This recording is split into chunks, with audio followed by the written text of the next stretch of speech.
School of Public Leadership, Rishi Hood University. And Mr. Kome Carpentier the Gordon, Distinguished Fellow from India Foundation.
Now, I would like to call Professor Adhya Saxena. Please come and facilitate the chairperson.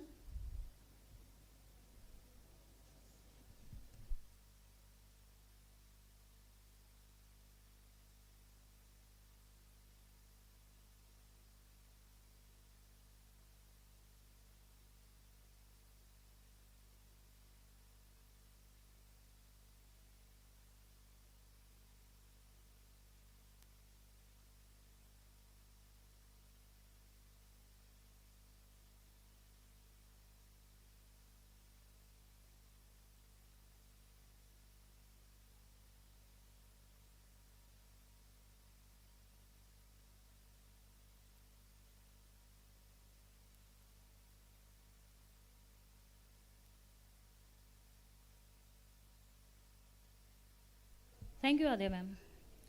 Now, I would like to call Professor Amit Dholakia. Please come and facilitate Mr. Peter Hees.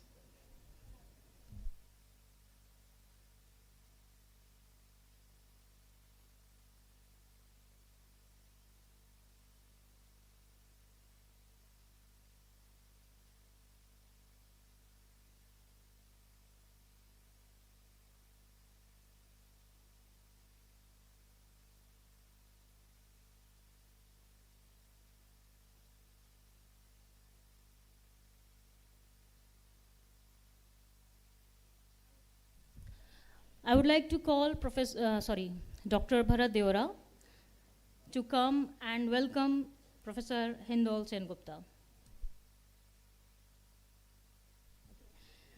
Dr. Soumya De. She is also not here.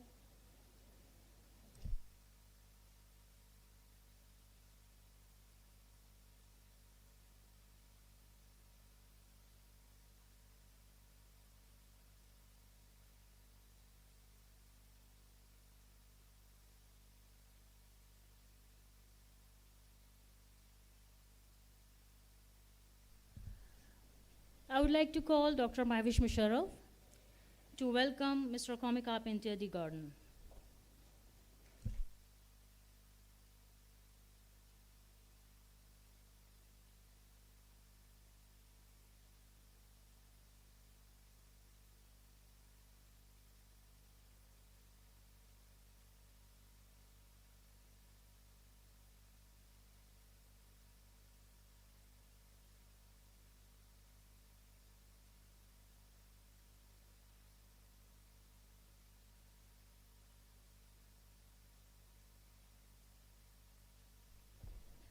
Now, I'm going to hand over this mic to the chairperson, Professor Sunena Singh.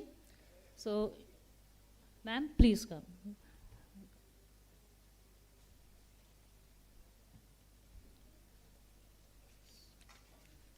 Ma'am, you can take. Yeah.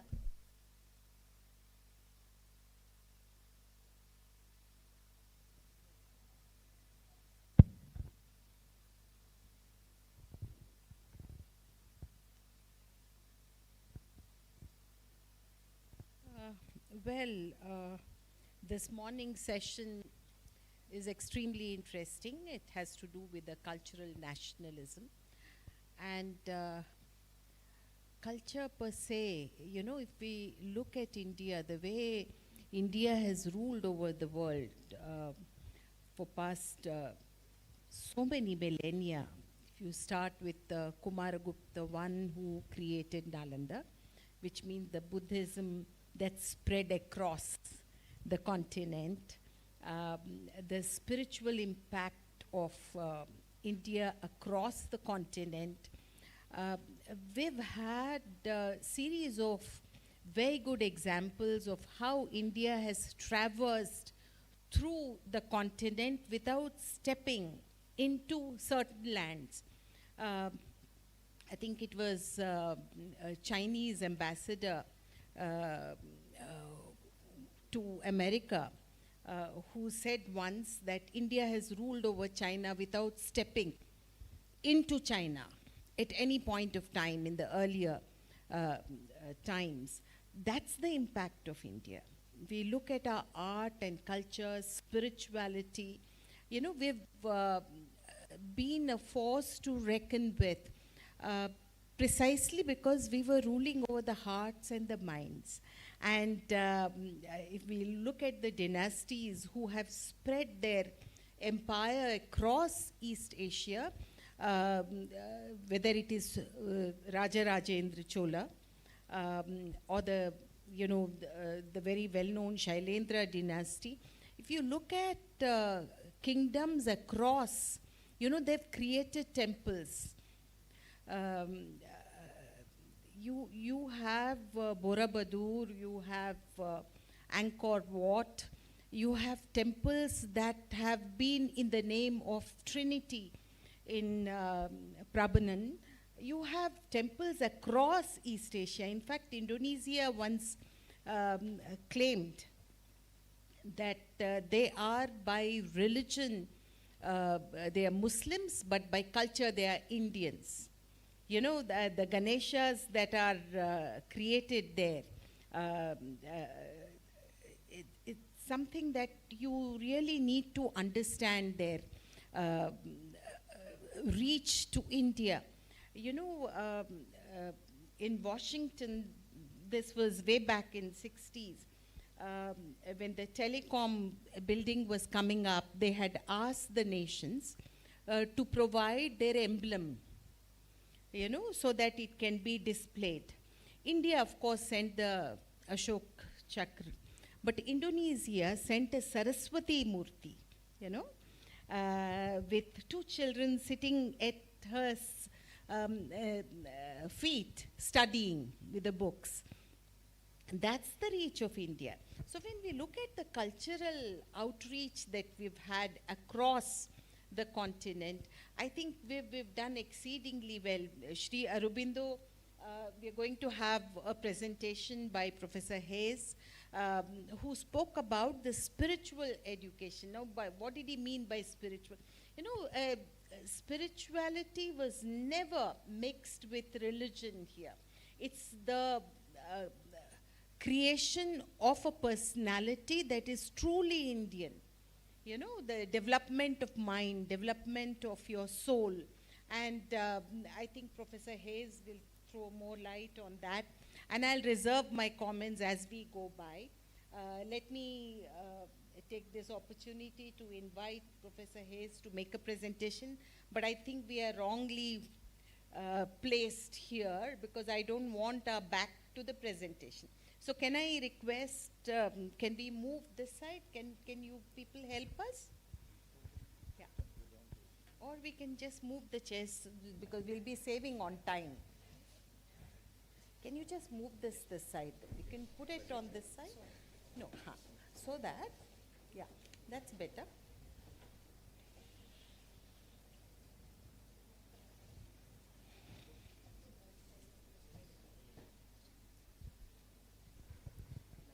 All right. Thanks very much, Professor Sunaina Singhji. Thanks also for all of those who've organized this wonderful conference and the distinguished speakers and members of the audience. I want to move quickly to avoid getting axed towards the end, so I'll start right in. I've been asked to speak on Sri Aurobido's politics. My presentation may seem to some of you to be rather elementary, but I also want to introduce some overlooked ideas to show how complex his political thinking was. Slide. Sri Aurobido's career in active politics lasted only 5 years, but it left a lasting impression on modern Indian history. He was the first person to openly declare that the goal of the national movement must be independence. He helped found a revolutionary movement that inspired countless young men and women to sacrifice their lives for the country. Without rejecting the legitimacy, I need a little more light, of violent resistance, he proposed a method of passive resistance that paralleled M.K. Gandhi's development of satyagraha in South Africa. After retiring from active politics, he developed a political philosophy in which nations like India could find their proper places in a new international order. Educated in England from his childhood, Sri Aurobindo returned to India in 1893, slide, right, where he found employment in the service of the Maharaja of Baroda, first in various administrative departments, later as a professor and vice principal of Baroda College, now MS University. Within 5 months of his arrival, he began to publish articles in which he applied the ideas of European revolutionary thought to Indian conditions. Unlike moderate thinkers who put their faith in the British constitutional system, he looked rather to the revolutions in France and America for inspiration, writing that the first step of France's awakening was not through any decent and orderly expansion, but through a purification by blood and fire. It was not a convocation of respectable citizens, but the vast and ignorant proletariat that blotted out in 5 terrible years the accumulated oppression of 13 centuries. Although only 21 at the time, Sri Aurobindo mocked the timidity of the established leaders of Congress. His tone was not appreciated by men such as M.G. Ranade, who told him to be more circumspect. Disgusted, he did not publish any more political articles for 13 years. Around 1900, Sri Aurobindo and his friends in Baroda took the first tentative steps to launch a revolutionary movement.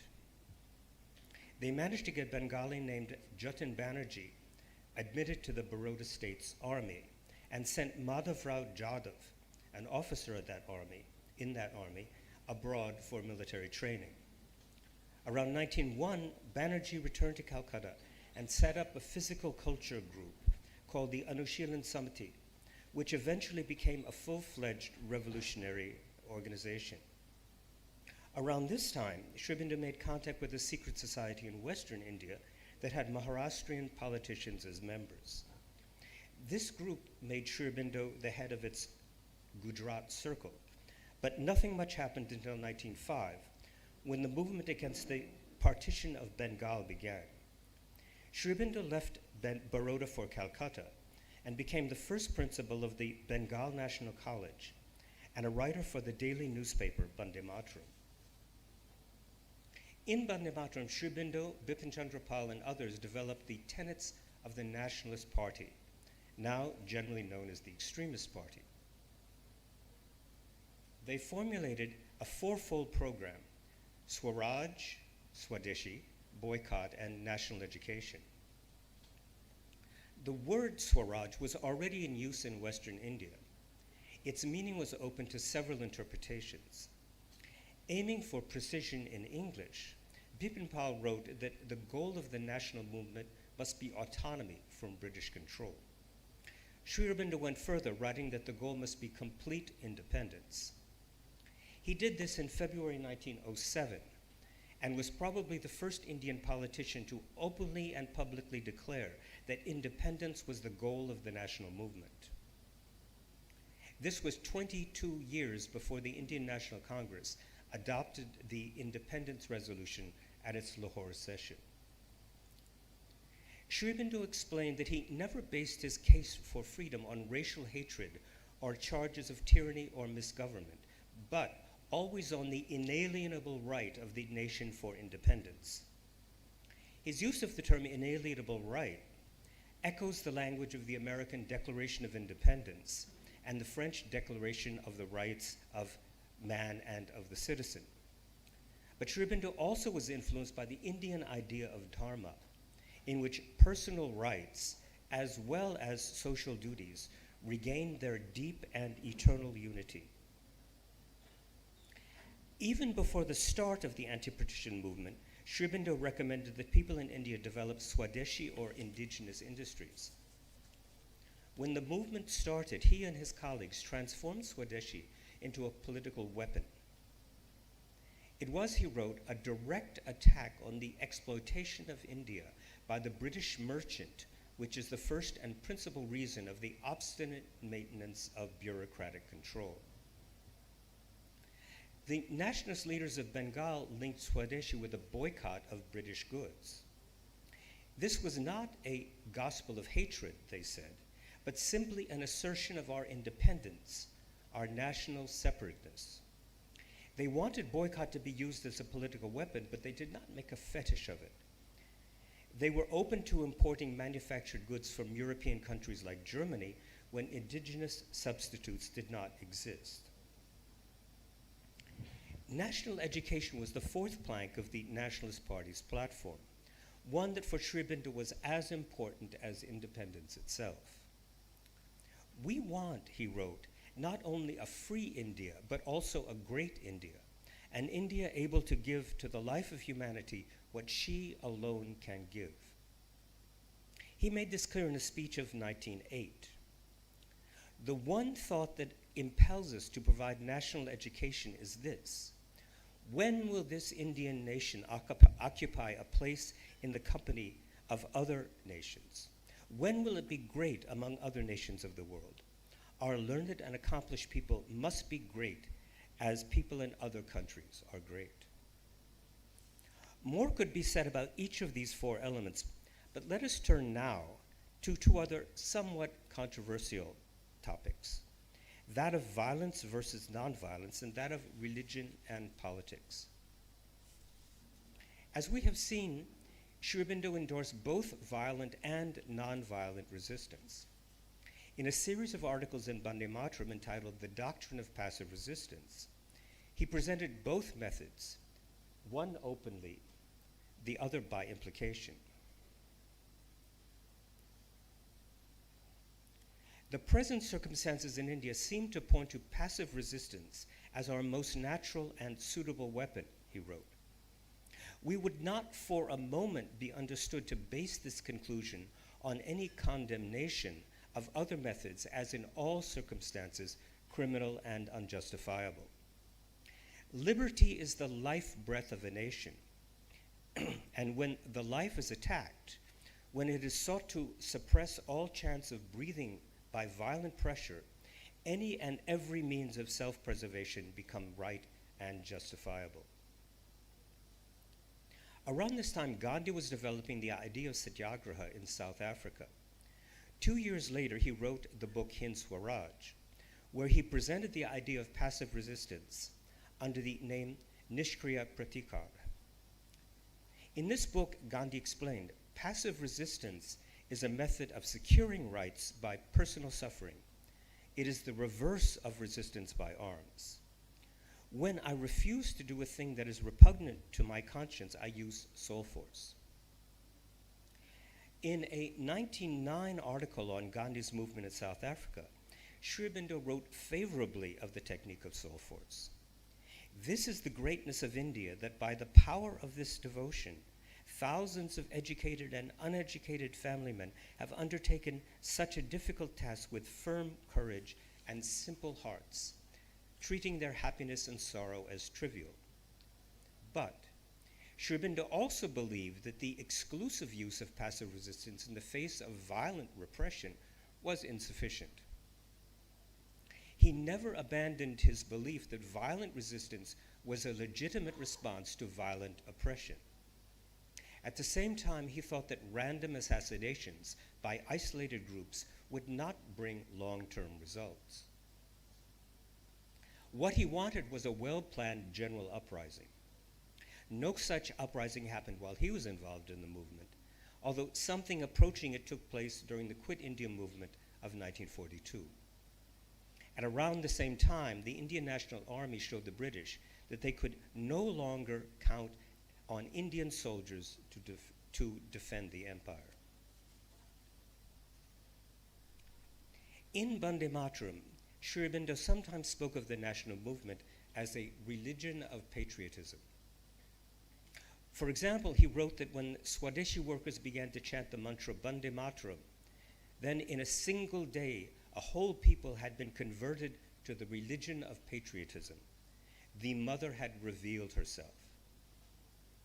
For most Hindus, this religion of patriotism was linked to Hindu symbols and feelings.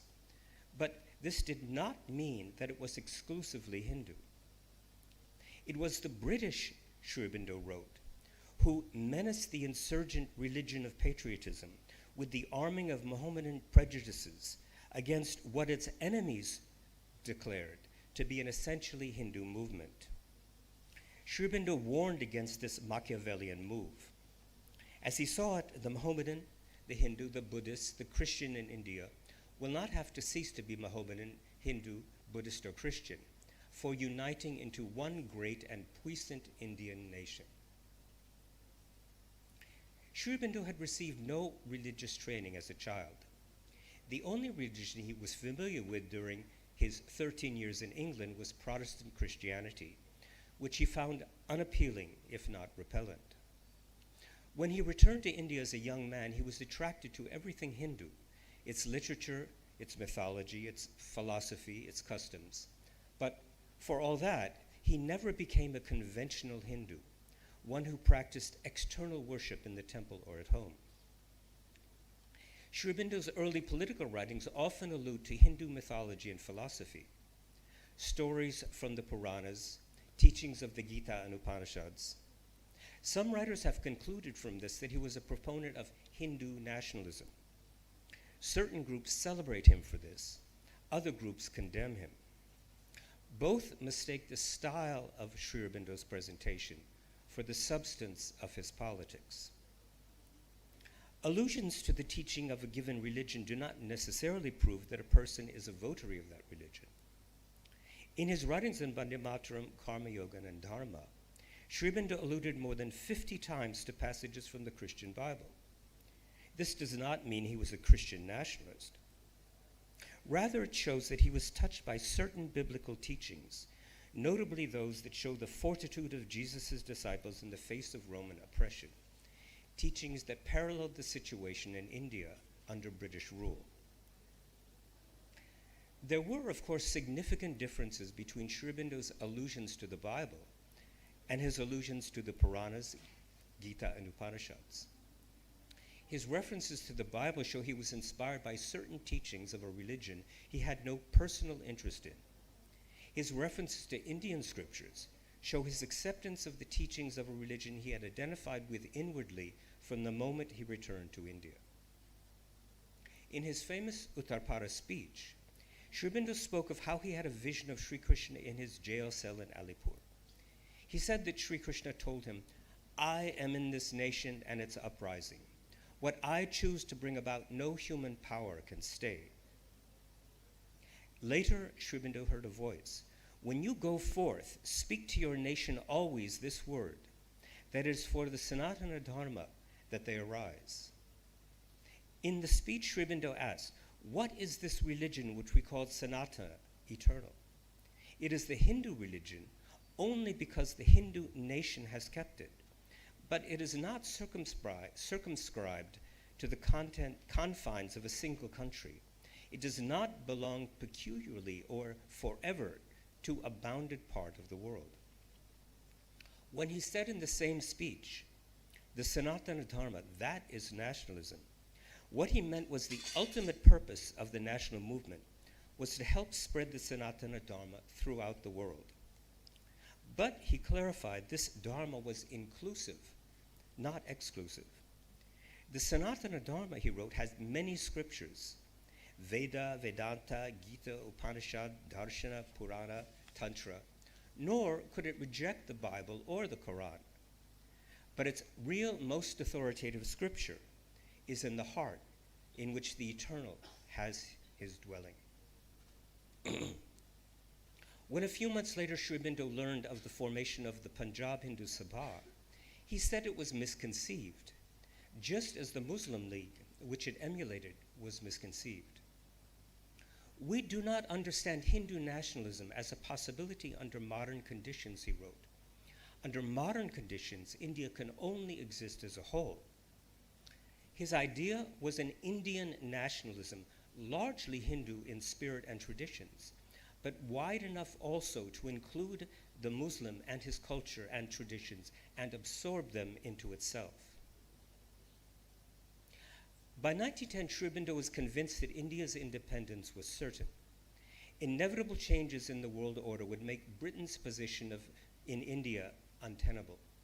Therefore, there would be no need of armed insurrection.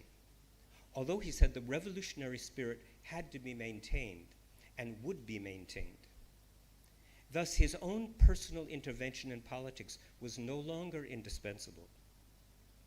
He had for some time been concentrated on his sadhana, or practice of yoga, and when a third warrant of arrest was issued against him, he retired to French Pondicherry. There he remained for the rest of his life. In Pondicherry, he engaged himself fully in the practice of yoga. At the same time, he published works on spirituality, philosophy, and Indian scriptures, as well as cultural theory and political philosophy. In one essay, he took up the problem of the relationship of Indian culture to other world cultures. Here, as in his writings on nationalism, he insisted on inclusivity. It was, he wrote, neither desirable nor possible to exclude everything that comes into us from outside.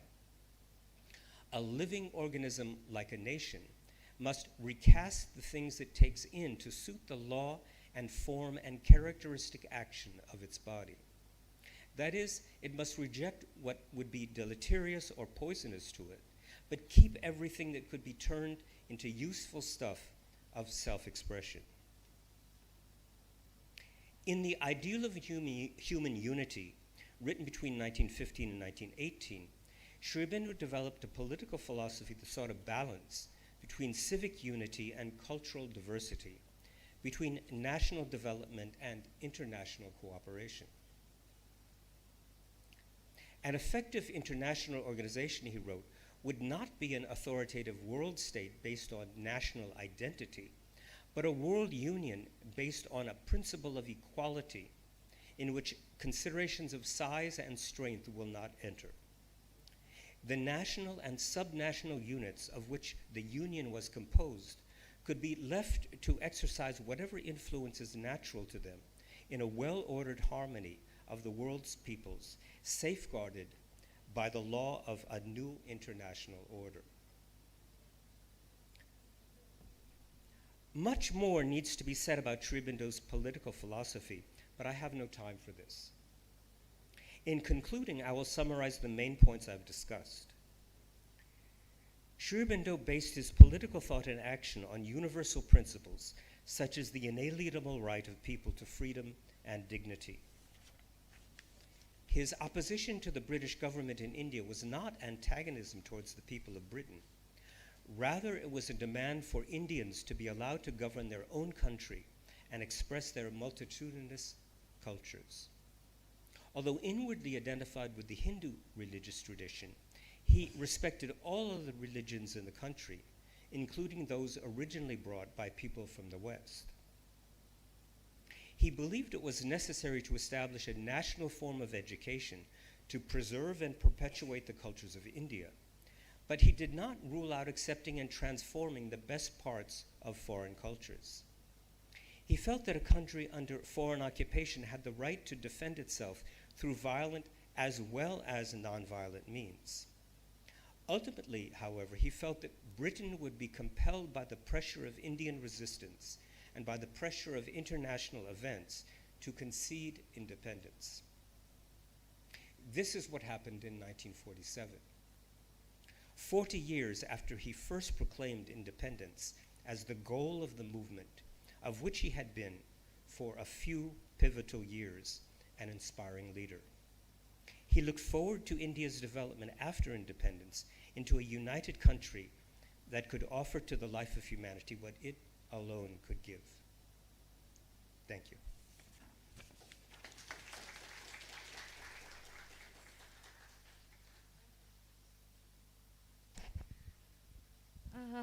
I'm going to do it a little differently just to break the monotony.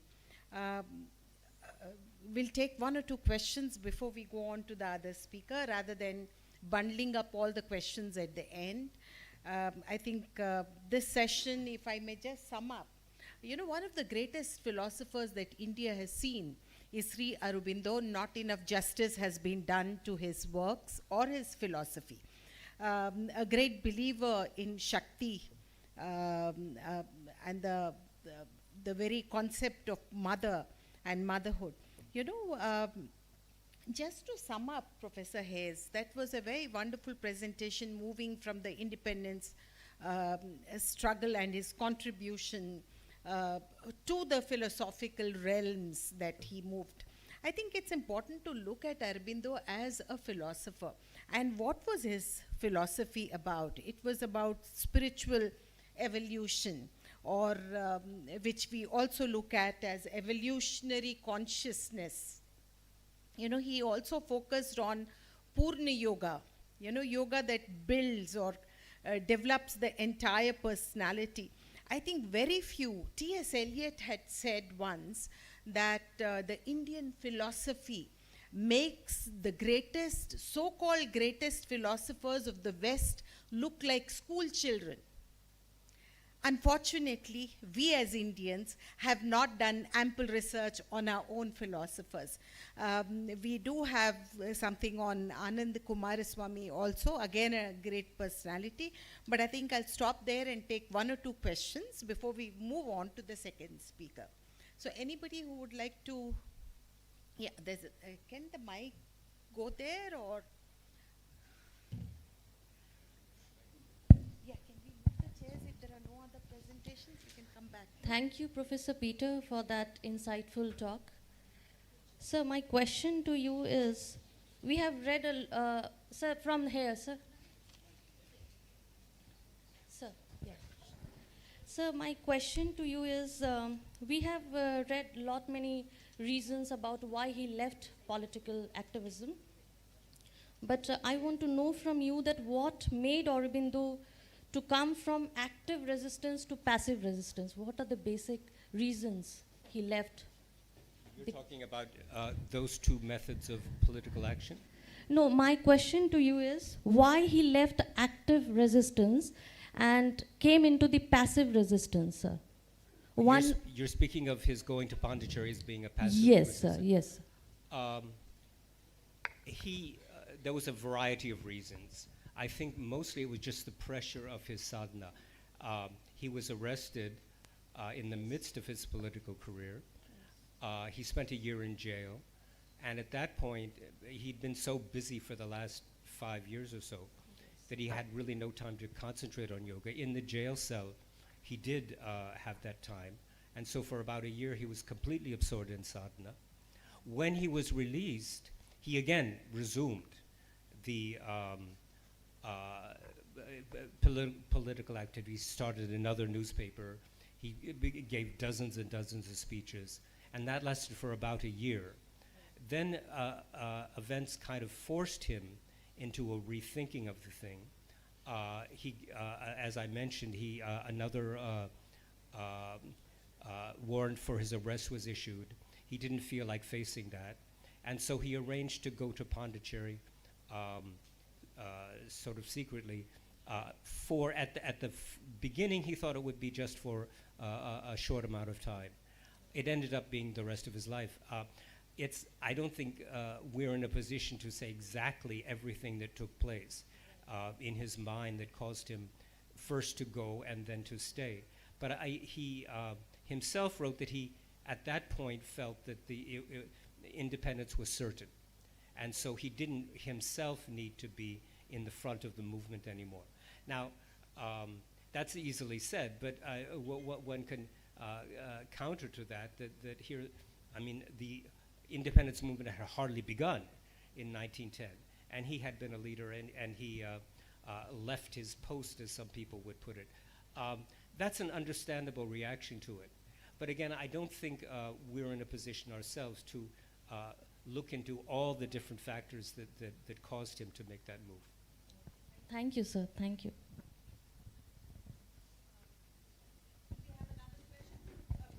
Question and the answer also, may I request you to be brief? Yeah. We need to respect time. Yeah. Thank you, Professor E. So my specific question will be, you talked about inclusive nationalism, the Right. concept of mother to mother earth, and then about integral internationalism. So how is these two different if everything can be included in inclusive nationalism? Why did he come up with the concept of integral internationalism? Well, when he was a national leader, he had a specific focus. India was under colonial rule. And the one thing to be done at that time was to fight against that by violent and nonviolent means. Once India's place in the international system was assured, then he could, and this was back in Pondicherry, about 10 years after he left the movement, he could start thinking in this book, The Ideal of Human Unity, of what a new international order might be and what India's place in it would be. And there also, as in his nationalism, he was inclusive about who constituted the Indian nation. So in his internationalism, he was inclusive about what nations, whether large or small, should constitute the international order. Thank you. Thank you, Professor Hiss. May I now move on to the second speaker? We have Dr. Soumya Dey from Rishihood University. This is a very interesting presentation. Is it a presentation or are you going to speak to us? You will speak. So this is on corporatism to communitas. So let's see how we are going to traverse through these two realms.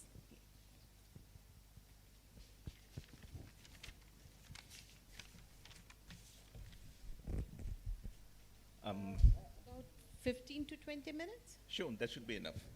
Thanks, ma'am. Now, let me begin by wishing everyone a very good morning, all the prize students and distinguished academic colleagues sitting in the audience. And let me also earnestly and sincerely thank India Foundation and MS University, as also the session chair, Honorable Dr. Professor Singh, for giving me this platform. Now, let me confess that when I received the invitation to speak at this conference, I was very seriously doubtful of my ability to do so, because I'm not a political scientist or a political theorist by training. In terms of my academic qualifications in conventional academy, I'm considered a historian. I personally consider myself a student of historiography. By the way, regardless of the limitation of time, if you think I'm going too fast, feel free to make me pause, some volunteer, and make me slow down, in case I'm not making sense to you. Now, let me begin by dwelling on the title of my talk for a bit. It is titled, as you're aware, From Corporatism to Communitas. So what do I mean by it? By corporatism, I mean a certain feature of a traditional Hindu social life. And by communitas, I mean a certain, let us say, intellectual trend and certain kinds of social activity which emerged in 19th century colonial India. And this intellectual trend and these varieties of social activity, in my view, are political in their implication, because they challenged the power structure, the hierarchized power structure inherent in traditional Hindu society. To begin with communitas, to begin with the corporatism.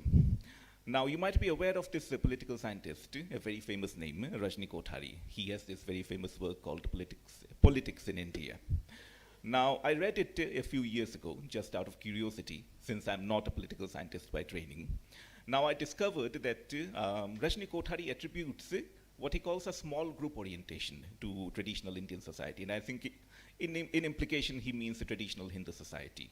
And what does he mean by that? He means that Indian or Hindu society is inward oriented towards the clan group, towards the caste, towards the village level faction. And as a result of this in-group orientation, he accuses traditional Indian or Hindu society of being unable to sustain viable forms of political authority or state structures. So what I surmise at my end is that Professor Kothari actually accuses the Hindu society, a society of a certain inability to generate a common civic life. And on account of this inability, it has been historically unable to sustain state structures, which is why, some historians do make this observation that the state structures, imperial polities, have been very fragile in India. I do not think so, personally, because we have these long-standing polities in India, the Chola polity, the Vijayanagara polity, and so on. That's a different matter altogether. So here you go, a certain political scientist, a very famous name in his disciplinary area, accuses Indian or Hindu society of a small group orientation, of an inability, of a pathological inability to generate a common civic life. And due to this reason, according to him, it has been unable to generate or sustain viable forms of political authority or state structures. However, when you look at some very significant works of social anthropology, Kothari's position, Professor Kothari's position, seems unsustainable, untenable. I bring up this individual called G.S. Ghurye. He wrote a book which came out in the 1930s, if I know correctly. It is called Class and Caste in India. And he makes this very pointed and unambiguous observation in this work. He points out that a traditional Indian village, when he looked at it, did have a common civic life. He pointed out that the notables or the elders of all caste groups, even the caste groups traditionally designated untouchable, the so-called untouchable caste groups, participated in the deliberations of the panchayat and ratified its decisions. So he draws this conclusion that yes, regardless of caste distinctions, a traditional Indian village does have a common civic life. Now moving on to another very famous name, the sociologist M.N. Srinivas. He conducted field work at a Kannada village in what used to be the Mysore state in the late 1950s, if I remember correctly. And the outcome of this field work is a very famous book, once again. It is called The Remembered Village. From my personal point of view, this work has considerable literary merit. If you come upon it in some library somewhere, do read it up. And I think it must also be available online. I recommend that you take a look at it. Now, Professor Srinivas too points out that, once again, regardless of the caste distinctions, this village, a very traditional Kannada village, generated a common social and economic life. And how did it do so? He pointed out that the dominant landowning caste in the village patronized the village festival, patronized the so-called low caste groups through employment, through economic aid, and so on. It patronized the village festivals, and the result was a common social and economic life. As a result of which, this village presented a common front, a united front vis-a-vis the other villages, in case some confrontation occurred. So once again, I suppose we can draw the conclusion that here is another instance of a village, a very traditional Indian Hindu village, generating its common civic life, because the eventual implication of a common shared social economic life is, in my opinion, a common shared civic life. So this is a feature of a traditional Hindu social life, which I call corporatism. A caste unit, a birth-based solidarity, maybe termed a cooperative unit. So Hindus did have and still do have a common civic life, but it is marked by corporatism, in the sense that Hindus are indeed capable of a civic cooperation, but they do so in a way that they retain their traditional jati identities, caste identities, or cooperative affiliations. Now, when you look at Indian history, especially medieval Indian history, I think this feature of Hindu or traditional Indian social life is very conspicuously manifest in two imperial polities, namely the Chola Imperium and Imperial Vijayanagara. And this is something that is pointed out by a historian in a very well-known, famous work of historical scholarship. The book is titled, I suppose, peasant state and society, or peasants' state and society in medieval South India. The name of the historian is Burton Stein. Now, Professor Stein advanced this very radical idea, a very controversial idea in his days, which is that imperial Vijayanagara and the Chola realm were ritual segmentary states, in the sense that these polities were not cohered through the king's suppressive power or a bureaucratic matrix. On the other hand, on the contrary, the king was a ritual sovereign in these polities, in the sense that he was ritually supreme through his patronage of the Brahmanical temple and the rituals conducted at the Brahmanical temple. And lower down, at the level of the military lords called the Nayakas, and these, what he terms, the agricultural micro-regions dominated by them, the Nadus, the king's role was replicated. The Nayakas reproduced the king's role by once again patronizing the local temples and the Brahmanical rituals conducted therein amid the peasant communities that dominated. So the Nayakas and the Shudra, the so-called Shudra peasant groups, came to share the same ritual focus upon the Brahmanical temple and its religious practices as the king. And thus, in this way, they acknowledged the ritual sovereignty and the ritual supremacy of the king in this realm, or in these realms, the Chola and the Vijayanagara realms. So he terms them ritual segmentary states. So these are polities which, in my view, were organized in a cooperative manner. Chiefly by two cooperative groups, the Kshatriyas and the so-called Shudra peasant communities. The king and the Nayakas represented the former, and the agriculturists, the cultivators, represented the latter. Now, moving on to colonial India, a major disruption happens in Indian social life and by extension in Indian, conventional Indian political life. The traditional Indian polity, the pre-colonial polity, incorporated multiple forms of local authorities and local power structures. I think this is quite visible in the Chola sovereigns or the Vijayanagara sovereigns, acceptance of the authority of the Nayakas at the local level. But this does not quite happen in colonial India. Colonial India rides roughshod, British colonial rule rides roughshod over the traditional local forms of authority and local power structures, and establishes, as far as possible, common juridical political institutions all across its territories. Now, the result is very disruptive in the sense that all Indians, regardless of their social status, the elite and non-elite Indians, come to share a common experience of oppression. I suppose that this is quite unprecedented as far as Indian history is concerned. Due to multiple reasons, I think there were conventional checks, social checks, as well as a sort of constitutional checks upon the king's behavior in pre-colonial India. And once again, I repeat, the king incorporated, sustained, countenanced various local forms of authority and power structures. All this is a no more as far as the British colonial rule is concerned. These phenomena, political and social phenomena, cease to be. Now, I repeat, as a result of this, the elite and non-elite Indians share a common experience of being oppressed. And they can vent this experience, they can communicate with each other, and relate this experience to each other because of a phenomenon which is called the colonial public sphere. British colonial rule introduces what is called print culture or print capitalism in India. We have periodicals coming out, we have people publishing books, and common channels of communication, shared channels of communication emerge in India. This generates efforts towards what I call communitas, borrowing the term from another historian, by the way, whose name is Andrea Freytag, who in turn has borrowed the term, I suppose, from cultural anthropology. What is communitas? Communitas is the ideological formulation of Hindu unity. It is the notion that Hindus, regardless of their cooperative identities, caste or jati affiliations, regardless of the part of the country, the spatial origins, are a unity, are a social, cultural, and a civilizational unity. This sense, of course, existed in pre-colonial India among certain segments, among certain elite literate groups. But now it is a more commonplace notion, at least among the Indian elites, the Hindu elites, and they propagated this notion across Hindu society.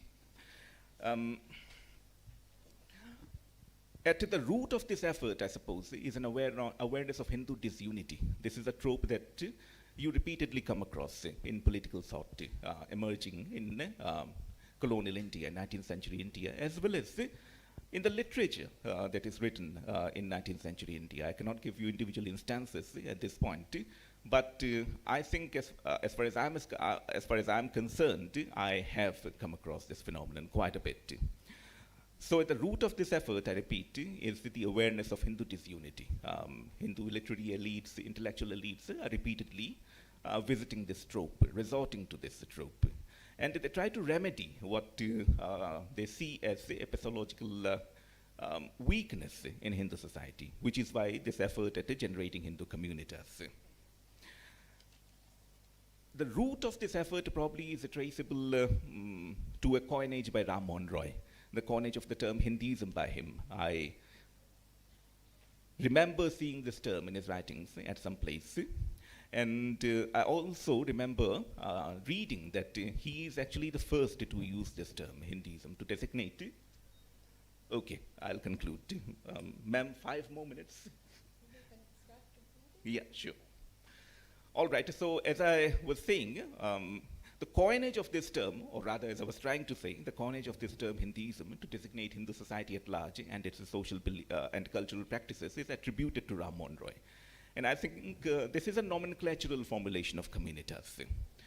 And then we have Hindu social reform, once again, as it is generally believed, initiated by Ram Mohan Roy, which is also a step towards the communitas in the form of large-scale social activity, or relatively large-scale social activity, because social reform efforts contemplate Hindu society at large and prescribe remedies for Hindu society at large, not for certain segments thereof. Then coming to the late 19th century, second half of the 19th century, we have someone like Chandranath Basu coining a term like Hindutva, once again to designate the historically evolved social life and cultural practices of all Hindus. Again, a nomenclatural formulation of communitas. We have Swami Vivekananda providing a radical, unconventional interpretation of Vedanta. He said, I mean, in so many words, that one Hindu ought to come to the aid of another, an oppressed Hindu, a poverty-stricken Hindu, because both are bearers of the same eternal spirit. Both are manifestations of the same eternal Brahman, as far as the spirits are concerned. Then we have someone like Tilak trying to generate Hindu communities through public rituals, ceremonials. He tried to integrate Hindus in the performance of, in the public performance of Ganesh Puja, and so on. So let me at this point observe that the formulation and the furtherance of Hindu communities may be seen as an integral aspect of a distinctly Indian modernity. This modernity emerges in the colonial period, but it is not a borrowed, derivative or derived Indian or Hindu modernity. It is very much formulated by Indians with reference to Indian social life, cultural conventions, and Indian Hindu history.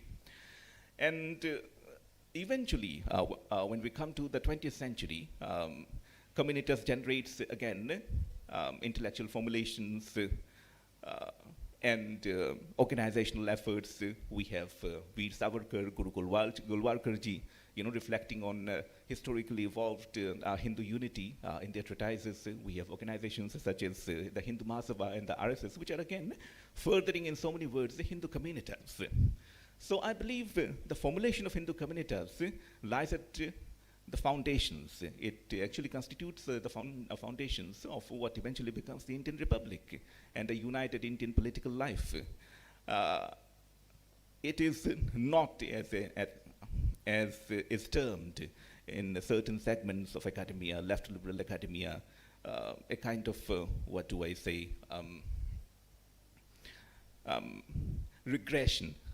Political regression, an effort towards or a trend towards a political regression with reference to history. It is a very progressive outlook in its sense. It is a formulation of a distinct Indian or Hindu modernity. Let me conclude here. Probably the conclusion has been a bit hasty, but I could not help it. Thank you. Thank you. Thanks. Do we have 1 or 2 brief questions? If there are, but while you're formulating your questions, let me simplify the presentation. It's about the social structure from pre-independence to post-independence and the journey therein.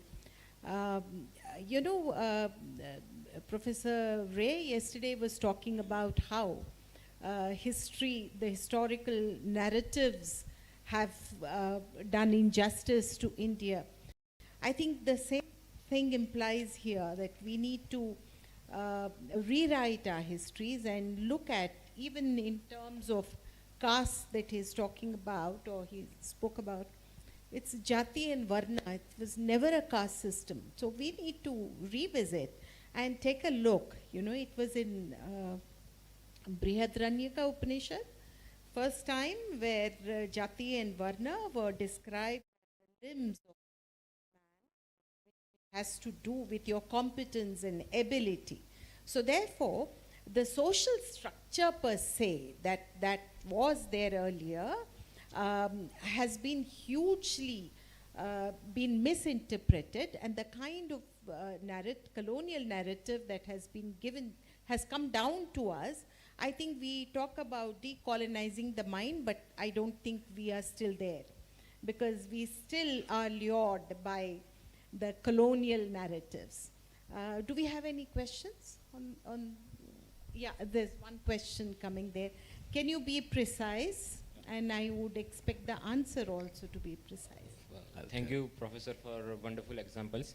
My question is that you mentioned that it is inability to create a common life, and it is found in the Rajni Kothari, but it is also found in works of Rishi Bankim, as well as in the works of Tilak, while he describes the Maratha political order.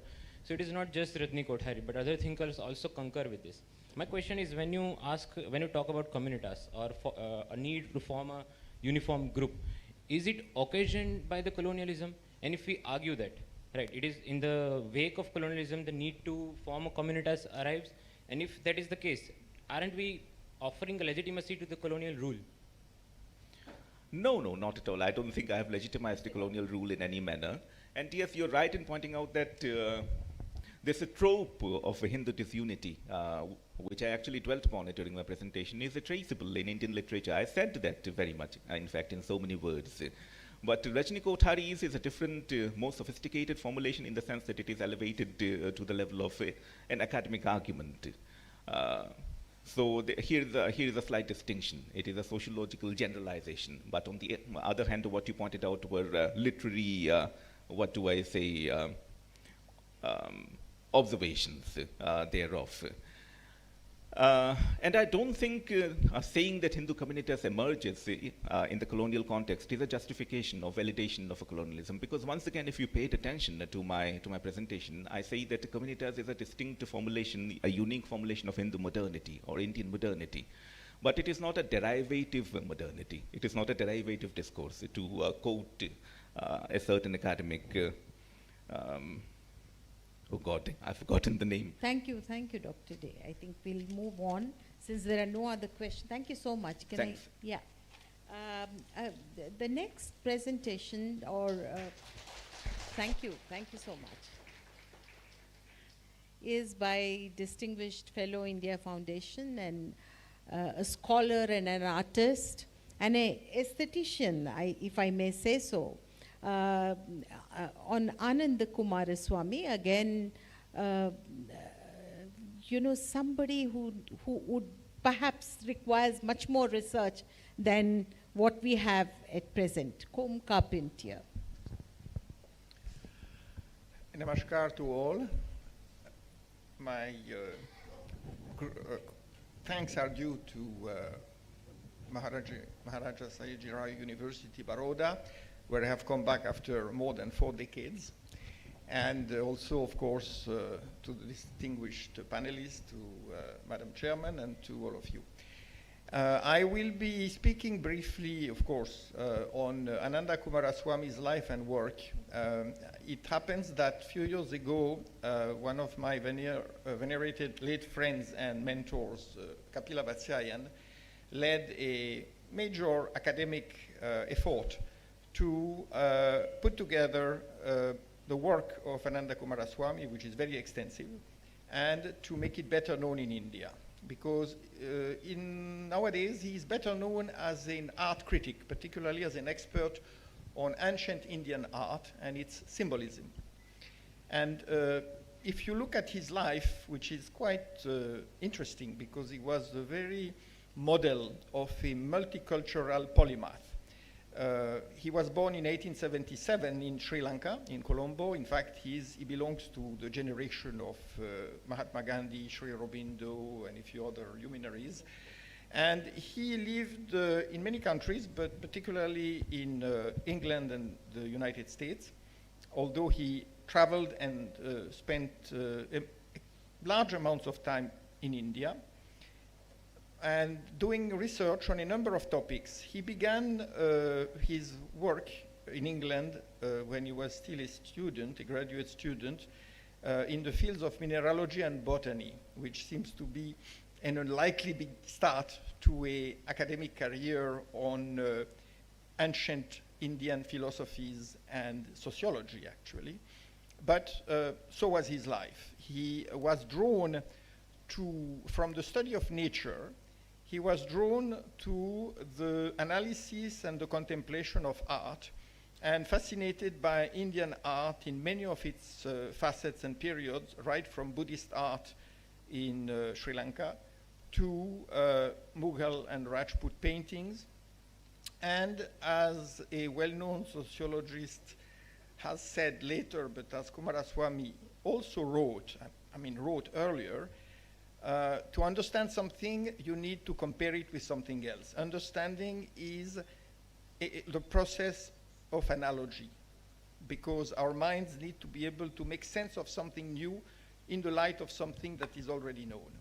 And that in itself defines Coomaraswamy's work, because he studied extensively not only Indian philosophy, particularly Hindu and Buddhist, but practically all the major philosophies and religions of the world.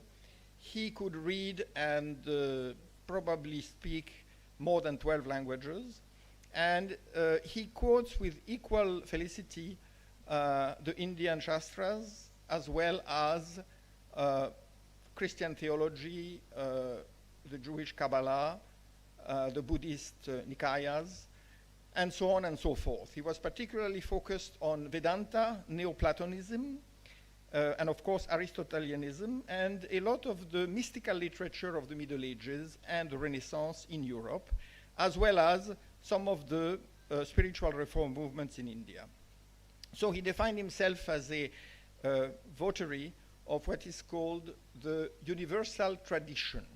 The universal tradition was, as it were, enunciated or developed by a few scholars and philosophers of the late 19th century, early 20th century, in particular the Frenchman René Guénon. And the essence of the traditionalist movement is that there is at the root of all civilizations a very profound wisdom, which is cosmic and metaphysical in origin, and which is common to humanity, but which has many different forms of expression. Of course, we all know the same thought about the same, I would say, pronouncement, the same affirmation in many of the Indian scriptures, when you are told that, truth is one and the wise interpret it in many different ways. So this is the essence of traditionalism. Therefore, it doesn't see a hierarchy of religions and traditions, although some have been kept better than others and have probably gone deeper and have gone farther into the exploration of the ultimate reality, and such is the Hindu tradition or Sanatana Dharma. But the essence of it is available everywhere, if you know how to understand it, if you know how to envision it. And that is Coomaraswamy's approach to Hinduism, whether it's in art, in philosophy, or in its political applications. He wrote a few treatises, papers, on the meaning of Indian social and political institutions. Primarily, there is that book which you can find nowadays. You can find a lot of things online, not this one though, which is called Temporal Power and Spiritual Authority in the Indo-Indian political doctrine. I think that's the title, more or less. And then there are a few shorter papers, such as Indian Culture and English Influence. And there is another one which is called The Religious Basis of the Indian Social Forms, or the Indian Forms of Society. And his, I would say, enduring explanation is that every spiritual metaphysical concept has been translated into political and social institutions, and that the meaning of these institutions in their original form, before entropy or degeneration takes place, is a direct application of a metaphysical understanding, which is also reflected in biological forms. In other words, life dictates the creation of political and social institutions. And when these political institutions lose their connection with the very mechanisms of life, they perish, but before they perish, they generally cause a lot of harm to the societies that they essentially govern or structure. So Coomaraswamy's perspective on India under British colonial rule is that of a dormant nation which needs to awake not by mixing its traditional culture with English or other Western institutions, but rather go back to the essence of what constitutes what you could call Indianness or Indianhood or Sanatan Dharma or Bharatiya. And in that sense, it's very clear. He, in fact, I remember a friend of mine, very old friend who is no more, who had met Coomaraswamy in his youth in Boston. And he had said to Coomaraswamy, this was just a few years before independence, that he was very impressed with Nehru's discovery of India. And the way he described it to me, he said, Coomaraswamy was rather, I would say dismissive. He said, yeah, well, this is a very superficial approach to India, because Nehru thinks that India's culture is great, but you need to adopt Western modern institutions. Otherwise, by itself, Indian culture is not going to help India so much, at least not in the political sphere, nor in the scientific sphere either. Therefore, it's more of a sort of an ornamental aspect of India. And of course, Coomaraswamy is completely of the opposite view. He, in fact, said there is no such thing as secularism, meaning the opposition of social life or life in the community, separate, distinct from the religious tradition. Because all aspects of social life are governed by metaphysical principles. Whether they're right or wrong, the metaphysics is there. And therefore, you must make sure that the metaphysics is correct. In other words, that the metaphysics is in tune with the natural order or the eternal law. And therefore, human laws are interpretations or aspects of the eternal law. This is a very Platonic perspective, but it is also a completely Vedic perspective, which is why Coomaraswamy spent a lot of time explaining the real nature of Varnas, the 4 Varnas in the Varnashrama. Just as he explained the beauty of the ashramas as stages in life, he also explained the biological truth about the concept of Varna. Because, said he, and he wrote, if you look at the Vedas, such as in the Purusha Sukta hymn, you see how much the Varnas are an emanation of a single body, the original corpus of the universe, in which everybody has a mission that has been given to him in his inner nature, and his fulfillment, his happiness, depend on his ability to fulfill that inner calling, which is in fact his profession or avocation. It's not a job to make some money and get a retirement or pension. It is a fulfillment of life which is achieved through the pursuit of what we call the career, of the profession, the ministry, the even you might call it a sacred calling that has been given to each one of us. He was inspired by the research of the French Indologist Ocar, who was a great advocate of the Varna system in its original form, saying it was one of the highest forms of human organization, and it achieved the highest degree of justice, not in equality, but in equity. And you find, by the way, what's interesting, and here I may, since we are talking about the political aspect of Coomaraswamy's work, I would like to point out that Coomaraswamy was not isolated in his time. On the contrary, there was a very active movement that supported his thought, primarily because this was a time, I'm talking now about his maturity, which is between the 1920s and the 1940s. He passed away in 1947, so the year of India's independence.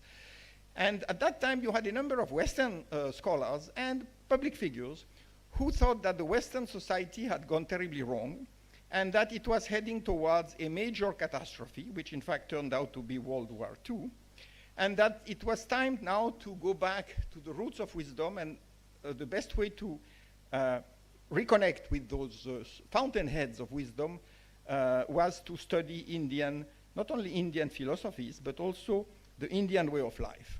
I mean, Nivedita, Sister Nivedita, wrote a book about that. In fact, she co-authored a book with Coomaraswamy.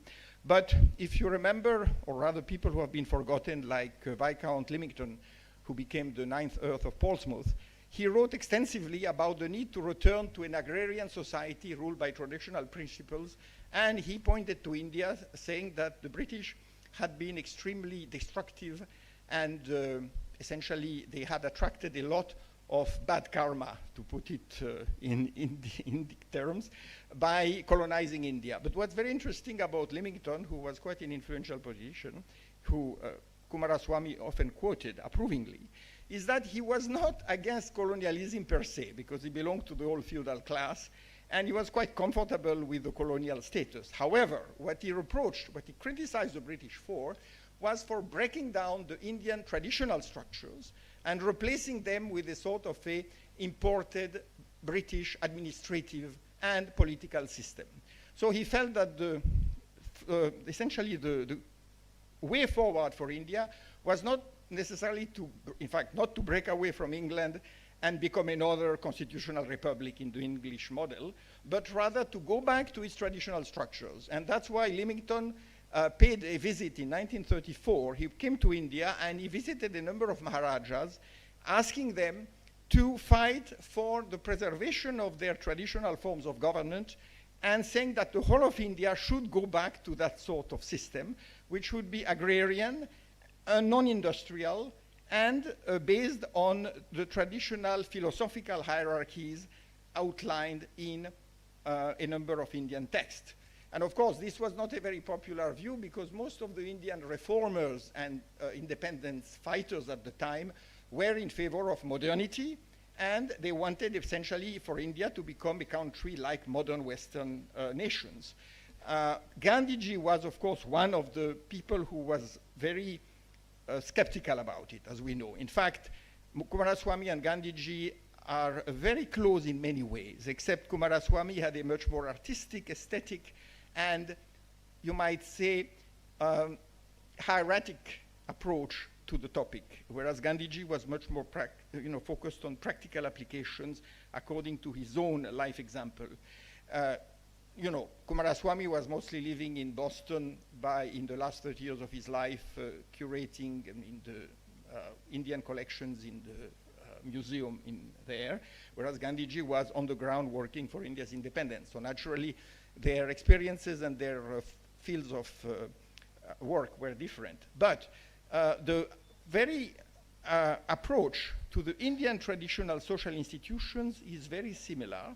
And what's also very interesting is, which has largely been ignored, because we hear a lot, we did yesterday, about how much the Western world was destructive of the Indian political and economic and social institutions, which is true. But then you also have to see the number of eminent European and American intellectuals in places like Princeton, like Harvard, Professor LaPiana, Professor Forster, who deplored colonialism and who said that the British and other colonizing people in the West had committed an irreparable crime by largely destroying or at least weakening and subverting the Indian traditional institutions and those of other people.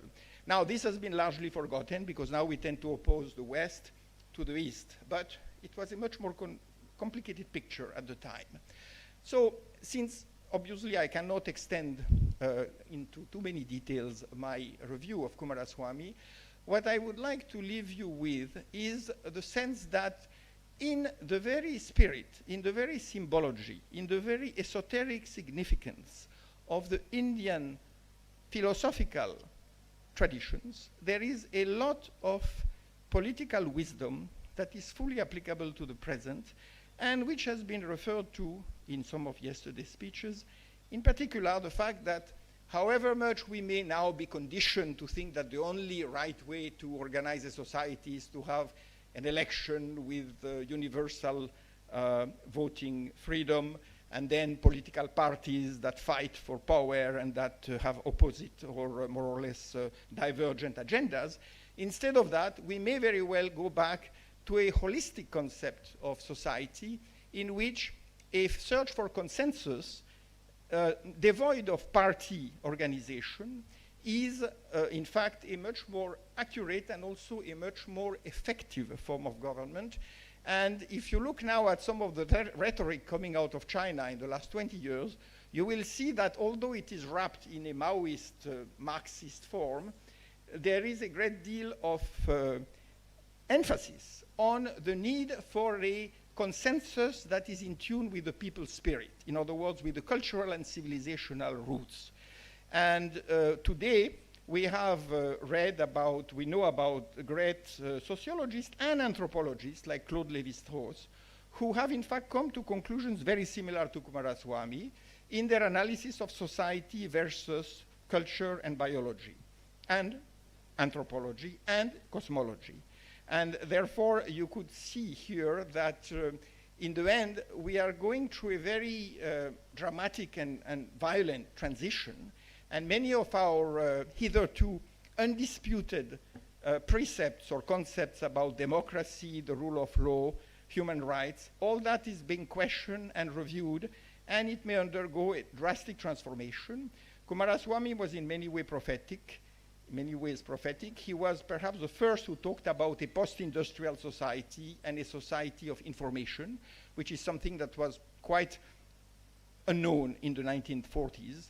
And which is now come to pass because we are all talking about post-industrial societies. So there is a great deal of wisdom and insight to be gained from a study of his work. Thank you very much. Thank you, Mr. Carpentier. Can I invite one or two questions? You have any? And as you formulate, let me just give you a gist on Anand Coomaraswamy. I think a book that I would recommend strongly would be Dance of Shiva by Anand Coomaraswamy. You know, he is the one who took Indian art and aesthetics to the world. You know, as he rightly pointed out, he curated Indian art and our own development theology in Boston Museum. You know, he did not believe in the philosophy of art for art's sake. For him, aesthetics was more a matter of intellect, Sat Chit Anand, rather than just a matter of beauty. That's very important. I'm reminded of W.B. Yeats, who spoke about in one of his poems about soul clap. You know, soul clap is, I don't know how many literature students are here. It's about Sat Chit Anand. When we reach that ultimate Ananda, that's, you know, it's like your soul clapping. That's the kind of aesthetics that Anand Coomaraswamy was talking about. And it's also about beauty is truth is beauty in a very Keatsian manner. Now, do we have any questions? Yeah, there's one. My name is Priyansh Pandey, and I have a question for Carpentier, sir. Shankaracharya, the high pontiff of Smarta tradition in Hinduism, insists that when Bhagwan Krishna said, Chaturvarnam Maya Srishtam Guna Karma Vibhagasha, he meant Sanchit and Prarabdha Karma, not profession. How does Ananda Kumaraswamy reconcile this? Did he not face allegations of anglicizing Hinduism for his audience? He defended himself from that. He said that what the modern world is creating, and in that he was quoting a number of well-known social critics of the time, that the world was creating an industrial underclass.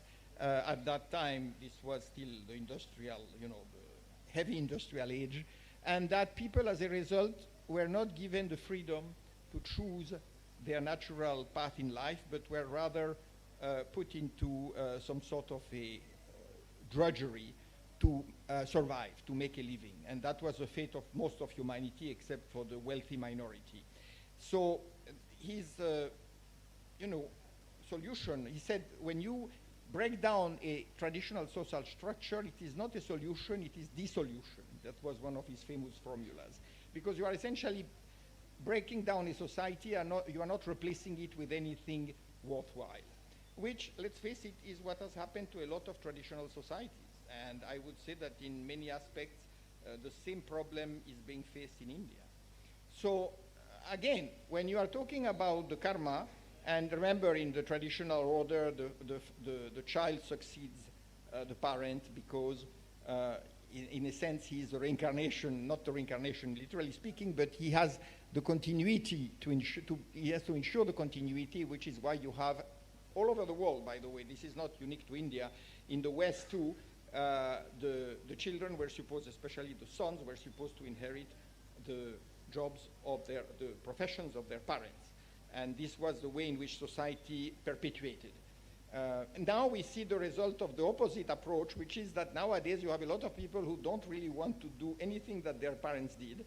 And now there is nobody to do this work, which is why you get mass immigration from poorer countries, which are basically imported to perform labor that people in the country don't want to do anymore. And then you have the inevitable transformation of society because of mass immigration, which means the original culture is diluted and eventually lost. And then you can get civil war, all sorts of social dissensions. So clearly, when you look at the kind of solutions that the modern world is trying to bring to, or has tried to bring to traditional societies, you often find that the remedy was worse than the original ill. Not that, so in other words, I don't think there is an incompatibility between the message of Sri Krishna in the Bhagavad Gita about the nature of Varna and the Prarabdha Karma and what Kumaraswamy was explaining in more, I would say, internationally accessible language. Any other question? I think in that context, I think one should also read from Bhagavad Gita and try and understand the concept of karma, akarma, vikarma, the distinction. And I think Ananda Kumaraswamy comes into a place of selfless contribution and taking India to the world at that point of time when the colonial impact was highest. I think that the credit must be given to him. Since there are no other questions, I think we need to give a big round of applause to the three speakers on very different areas of cultural evolution that still needs to happen according to me. And we need to pay more attention to our own philosophers and cultural route that we have not been able to move forward in. Thank you very much to the organizers for giving me the opportunity yet again. I think I'm going to be a permanent fixture here the way I'm going. Thank you very much.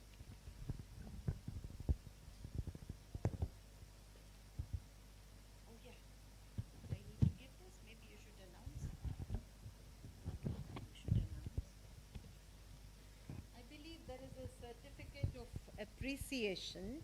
No, let me get up and give it to them. Do I?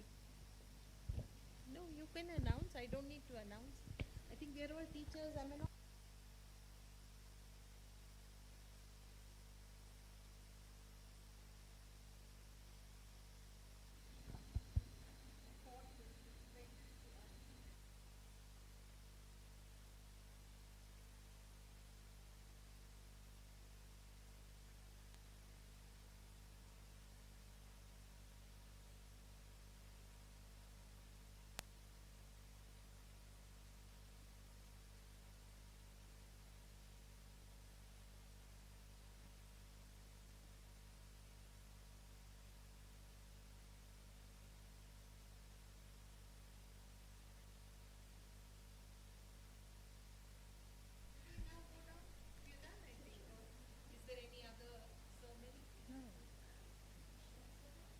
So thank you so much, Sunana ma'am.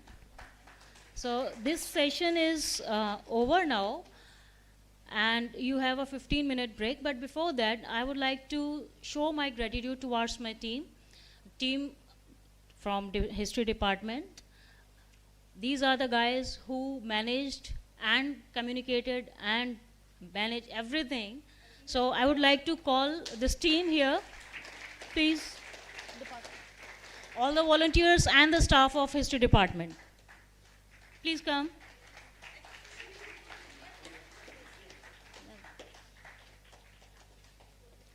So I think they deserve a huge applaud for appreciation.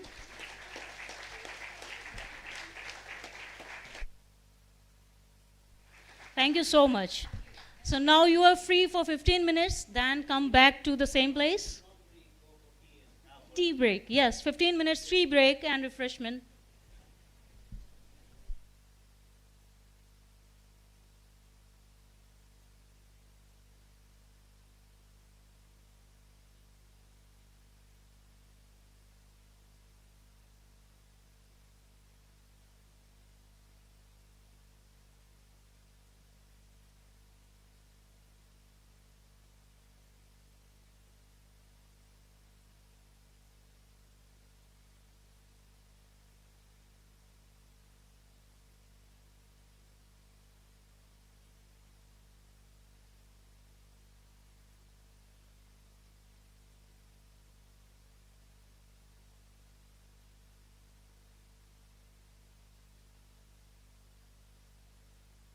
Before joining Jawaharlal Nehru University, he served as a professor of political science at the Deen Dayal Upadhyay College, University of Delhi.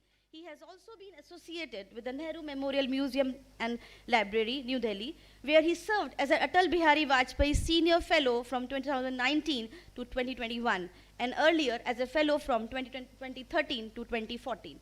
Professor Roy has made a significant contribution to political scholarship through his important publications such as Peasant in Marxism, Secularism and its Colonial Legacy, Politics in India, Indian Political Thoughts, Indian Political System, and the list is so on.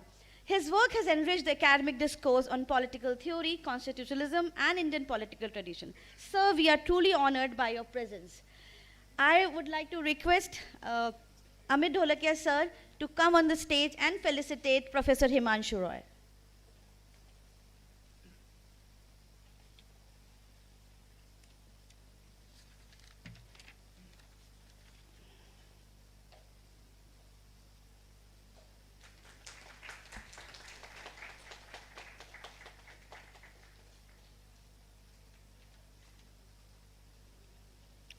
Thank you so much, sir.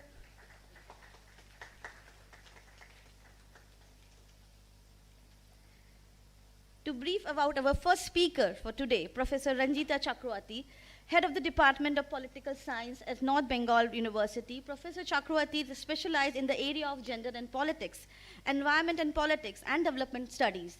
She has edited an important book on gender insecurities in South Asia and has contributed extensively to several national and international journals. She is actively involved in academic publishing and currently serves as a managing editor of the Sage journal World Affair, Voice of the Global South, and as an associate editor of JASA and South Asian Survey.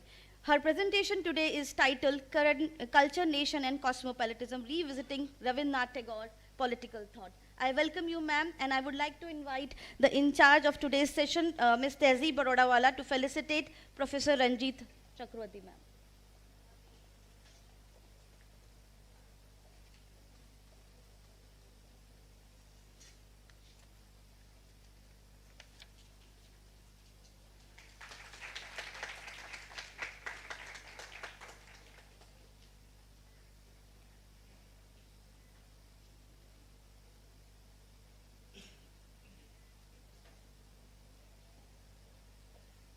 Thank you so much, ma'am. Our next note speaker for today is Professor Adhya Saxena, ma'am, a renowned historian with more than 3 decades of distinguished academic experience. She is currently the head of the Department of History at the Maharaja Sayajirao University of Baroda and has served in several important leadership roles, including Dean of the Faculty of Arts and Director of the Center for Urban Studies. Her area of research include urban history, environmental history, and the history of science and technology in South Asia. Her presentation today is titled Historical Literature and Rethinking Bharat for the 21st Century. On this note, I would like to invite Dr. Viren Singh sir to come and felicitate Professor Adhya ma'am with a token of appreciation.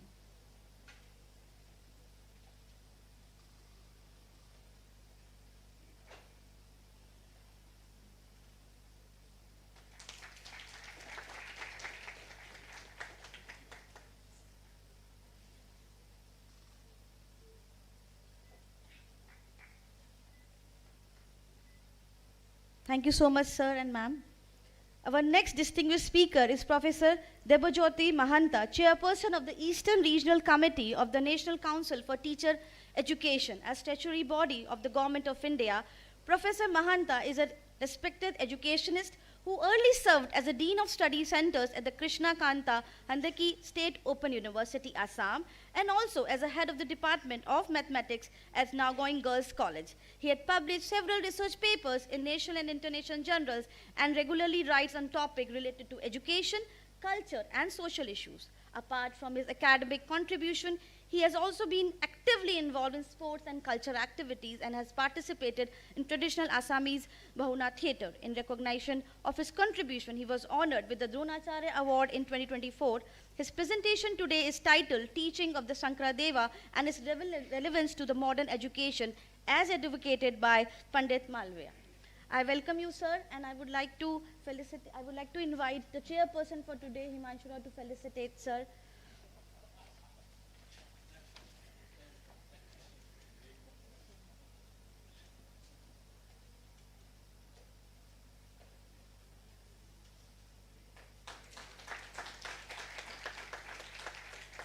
Thank you so much, sir.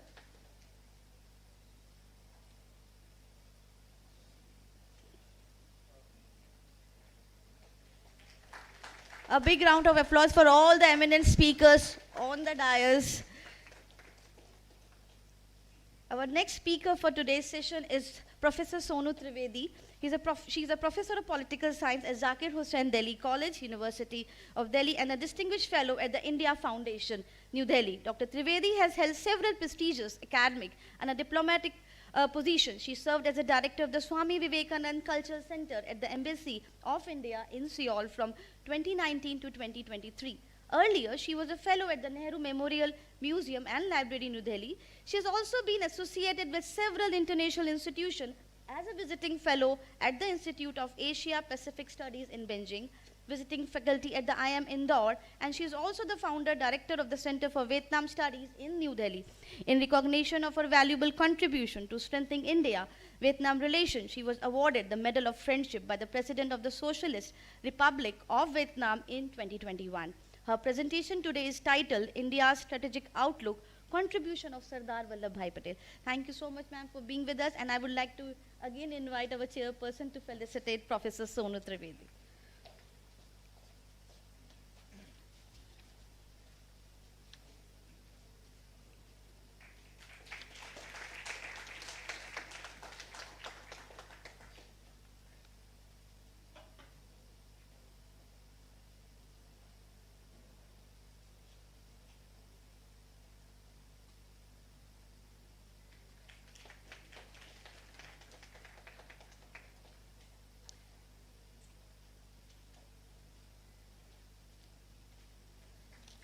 Now I sincerely request Professor Himanshu Roy to chair the proceeding of this session.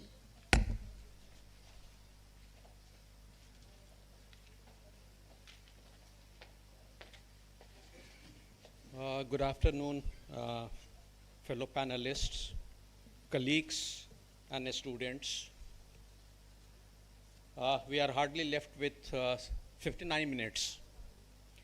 So at most, we can have 12 to 13 minutes of their presentations. And then at the end, after Professor Sonu Trivedi finishes, we'll have briefly for 5-7 minutes question answer sessions. Modern Indian political thought, we know, it has been part of the syllabus, at least in Delhi University, that I am familiar to from 1995. But look at the tragic part of the academia in central universities, that it was not taught earlier before 1995. In state universities, and I hope Professor Sheila Rai vouch for me and many other colleagues, that it was taught in the state universities. But fortunately, after 1995, gradually we have expanded the scope. And I'll request the India Foundation and Baroda University and other universities to expand and deepen from the modern Indian political thought to Indian political thought. We never teach, at least in JNU that I am familiar to, modern Indian West political thought, modern Western political thought. What we teach is Western political thought, not modern Western political thought. So why to categorize Indian political thought as modern Indian political thought, as if there was no political thought in the medieval times? As if there was no political thought in ancient India, except for maybe Kautil? So who is going to create this pedagogy, this knowledge that we had a long traditions of political thought?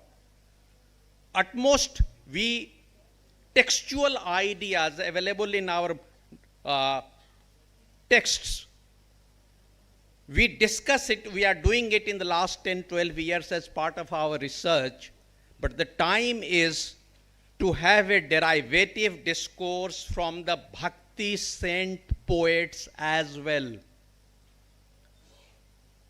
There are political ideas of taxation in Ramcharitmanas. There is a political idea of a state in Ramcharitmanas. Ideas of equality. There is ideas in Kabir, political ideas in Kabir on statecraft. And Raidas, Ravidas, and multiple other thinkers who needs to be explored and written about. So that's to begin with. Here in the next 1 hour, I look forward to have some contributions from our colleagues. And let me invite then Professor Ranjita Chakravarti, who will be speaking on the political thought of Tagore. Professor Chakravarti.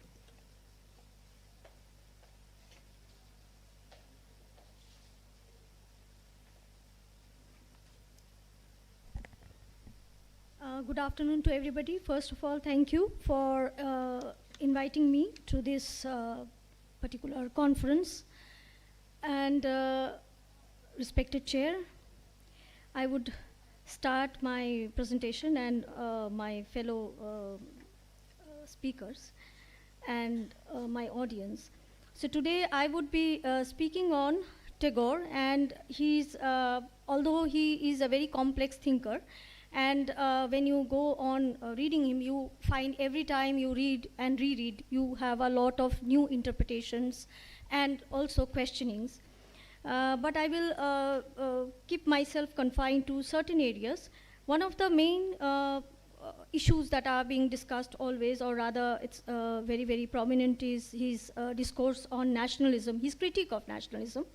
And obviously he was writing during the late colonial period, and he gave a very, if you we read it, you get a very qualified support to the nationalist movement and his opposition to the unfreedom under an alien rule came from his commitment to freedom. So partially he was also supportive of the nationalist movement. And if you look at his study or his writings, you find that he was very, very focused on one important thing, and that is the freedom of people to live and reason without fear. So we are all very familiar with the poem where mind is without fear and the head is held high, where knowledge is free and the world is not broken into narrow fragments by narrow domestic walls.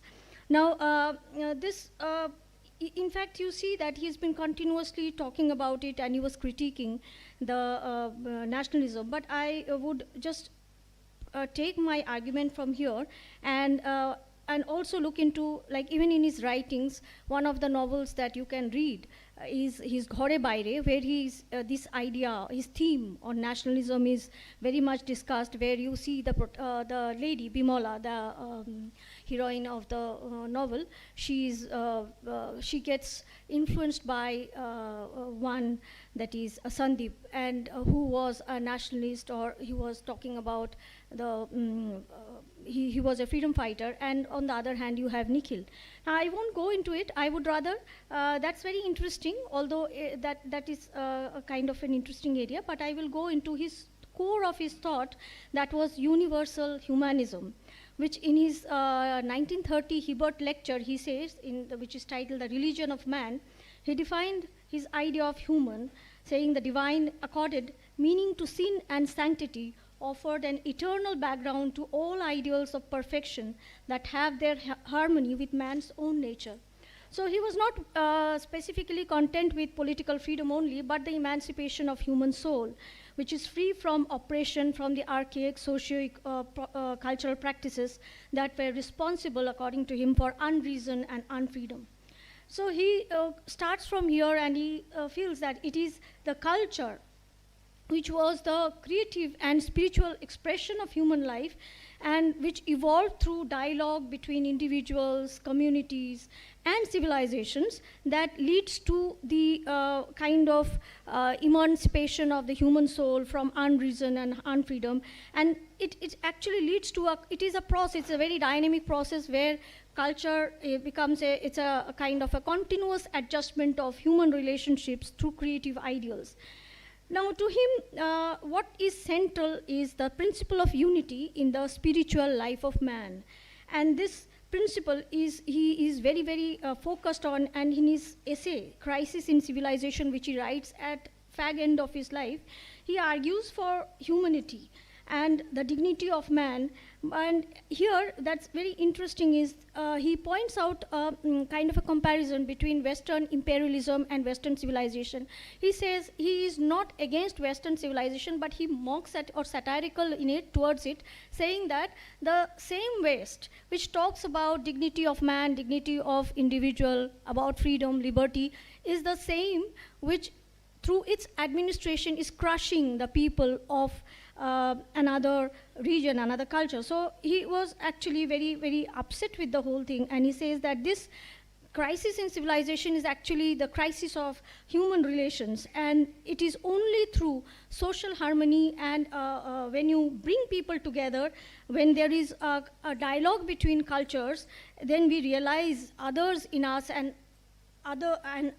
ourselves in others, that we can actually internalize what we call the value of humanity. Now, in fact, one of a very prominent political scholar, Isaiah Berlin, he summarizes it, and I will not go into the details which he discusses in his paper, Rabindranath Tagore as the consciousness of nationality in sense of reality. He points out that this particular complex position that he takes, that he says that Tagore is not very happy with the kind of sectarianism when he's talking about nationalism, but he was a nationalist to the core, and he cites one letter that Tagore writes to his son-in-law, Nagendranath Ganguly, who is sent to America to study agriculture. And he says that you study agriculture, fine, but you also study about America. But then he warns that if you are there and you are becoming an Americanized Indian who is not happy with anything Indian, who is kind of critiquing or rather criticizing everything about Indian, that is, you lose your identity, then it is better you stay at home locked. So he is very, very clear about it, that you learn what is good in other cultures, but don't lose yourself. Now, dissatisfied with this kind of, this dissatisfaction comes with this because he wanted to know what was happening in other parts of the world, and he was very unhappy with the kind of education system that was there, the colonial education system. Now, interesting is that he is raised in a household which had both, it was a confluence of both West and the indigenous, and also, although he was his family belonged to the Brahma Samaj, but he was equally, he knew about the Indian traditions and the customs and the culture, and he was very favorable towards it. And he was, in one point, he was very unhappy with the kind of education system, and that was which robbed of the joy of learning. That people are basically there. He found out that there are two problems. One, in the rural Bengal, because he was in Bengal, so obviously he was talking about Bengal, there is very less amount of schools, and even if there are schools, it is becoming a drudgery because learning is not joyful, it is not full of activity. So here, and in fact he doesn't go to school himself, he is not very happy with the idea of going to school. So he believed that this education is very important, and it is important in generating that harmony, that global understanding. And here he draws his vision from, when you see later on that he is developing his school, he draws his vision from this ancient practice of that ashrama type, that tapovan type of shiksha system, and where there is the teacher and the students, they are sitting, and at Shantiniketan he is making a model where the motto of, in fact, the Vishwa Bharati is where the world makes its home in a single nest. And the main philosophy here is focusing on is learning in harmony with nature, artistic and intellectual creativity. There is a dialogue between East and the West, and ethical and spiritual development. Now here, what is very interesting, that is in one of the memoirs that I was going through, is that at Shantiniketan, there was a very strong local elements in its emphasis on Indian traditions, including classics, the local classics. Yesterday, there was a discussion about that, how these local classics were not discussed. And then there was this use of Bengali rather than English as a medium of instruction. Now just think that at that point of time, we are having, who is bold enough to start it, that saying we should have Bengali as a medium of instruction. Now, at the same time, there were courses on great variety of cultures. That was also very unique.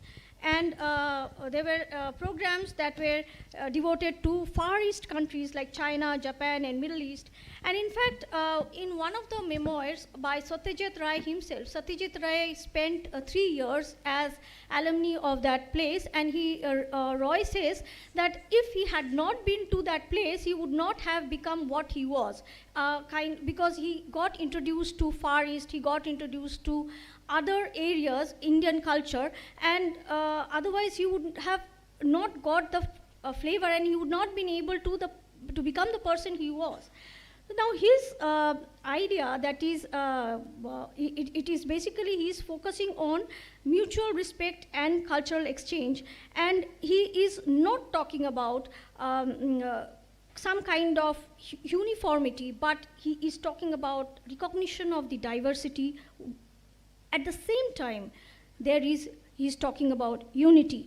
So in his work, again, Race Conflict, he condemned the narrow-mindedness in all his manifestations that make us unfit for citizenship of the world. And here he starts with this. Now, basically, he was traveling all over the world, and from here, through his dialogues with various intellectuals, he was actually promoting cross-cultural understandings, and he was interested to develop a global community of learning. Now, he gives a very interesting example in his one poem, which is titled Dui Pakhi, Two Birds. Now, this is a dialogue between two birds, one which is caged, whose wings are clipped, and another which is free. And he says that the bird who is in a cage, whose wings are clipped, is not able to create new songs, is not able to connect to its soul, and so is not able to realize or create something different. Whereas the bird which is flying, which is connected to the world and is able to connect to its soul, is able to create new music. So what happens to the caged bird? The caged bird is actually only imitating. So this is a critique on the education system that we had, that it was doing nothing but making rote learning, and it was not leading to anything which was new. So basically, if you look at his worldview, then it is he believed in a non-binary, non-hierarchical worldview, which is different from the West. And his vision of cosmopolitanism that you see, that is essentially seen in his arguments, is basically where he is bringing the concept of Advaita, that is non-duality, and Vasudhaiva Kutumbakam, the world is one family, and from here he starts his kind of journey towards cosmopolitanism, where he does not reject the local traditions, but he talks about the openness of cultural achievements as a whole, and where there is a dialogue between cultures, across cultures, and we are mutually enriched. So, in practice, of course, he is going for this experiment, that is what you see, Vishwa Bharati, and since there is a paucity of time, I would just focus on 2 points that let me just conclude. First of all, he is very much in favor of reason, and he is asking people to not leave the hands of reason, and also to believe that we are all one. There is a supreme unity, the unity which is binding all individuals together. And I would end with a story that he gives, which is called Kortar Bhut. In Bengali, it is Kortar Bhut. It is the ghost of the leader. Now, he gives a story that a respected leader of an imaginary land, he is about to die. The panic-stricken followers, they respect him a lot, and they want him to stay back, to hold their hands, and even after his death, to instruct them as to how to live their lives. And the leader says, okay, I will do so. But his followers, after some time, they find it very difficult to live their life, because everything is controlled, everything is told that the contemporary, the new challenges that come, now those are to be managed by the old traditional ways of doing it. So then what they do is, then they are they are exasperated. They want freedom. So ultimately, they come and request the ghost of the leader to relieve them. Ultimately, the ghost of the leader, he says that I am already gone. It's just that in your minds. Basically, what this particular forum is also about, that how we actually delink, and the way we have been understood, or we have been taught to understand certain categories as and define them in the way it was defined, that is very essential for making that. First of all, we need to question that whether those categories are sacrosanct, because it has been, the knowledge system has been created in such a way that we don't tend to disagree. So if you say that democracy means of the people, by the people, for the people, so it goes on and on and on, and we don't question it. So this is something that he insists on, that there should be an open debate on every issue. And he did not believe that even if there is a kind of a mechanical formula given to you, and that is, which is there, but he primarily gives the supreme position to the sovereignty of reasoning, and fearless reasoning only can give you freedom. So thank you. Sorry, Ranjita, to restrain you. The last point that I begin to enjoy was the sovereignty of reasoning. We'll discuss about it in the concluding section. So now I request Professor Saxena to please present her paper.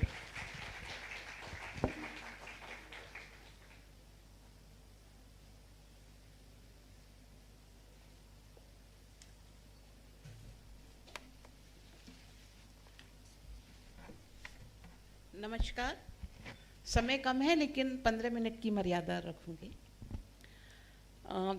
I am lucky to have Professor Himanshu because he has set the tone in the beginning itself when he talked about the historiography. And he uses the archives. So many friends are here who are not from Baroda. We have a state archives, but we have personal collections also. My history department is fortunate to have a collection of 167 years, which is a vernacular archive. The documents are in Gujarati, they are in Modi, they are in Sindhi, they are in Arabic, and they are in Persian. And of course, we have multilingual aspect also. So I had been since 2009 exploring this very aspect, which in fact falls in the frame of decolonizing. So my whole argument will go with the decolonizing lens. At the outset, I will begin with interrogative statement. What is historical literature? For Sunena ji, it could be the literature which was historically produced, or which is a literary literature which can be used in the discipline of history. But for me, the historical literature is something which had been produced from centuries together. And therefore, I place it. Historical literature refers to written works set in the past that provide insight into historical events, figures. Here, figure is towards economic interpretation, cultures, and societal context. It blends factual history with imaginating storytelling, offering readers a deeper understanding of bygone eras. This genre encompasses a wide range of forms, including novels, biographies, memoirs, essays, and epic poems, each aiming to illuminate the complexities of human experience across time. Therefore, the key characteristics of historical literature include setting in the past, integration of fact and fiction, cultural reflection, and shaping. We had been talking about the modern period. We should be talking about a little bit ancient, but I will not delve into the ancient. But I will be raising the argument which Romila Thapar says.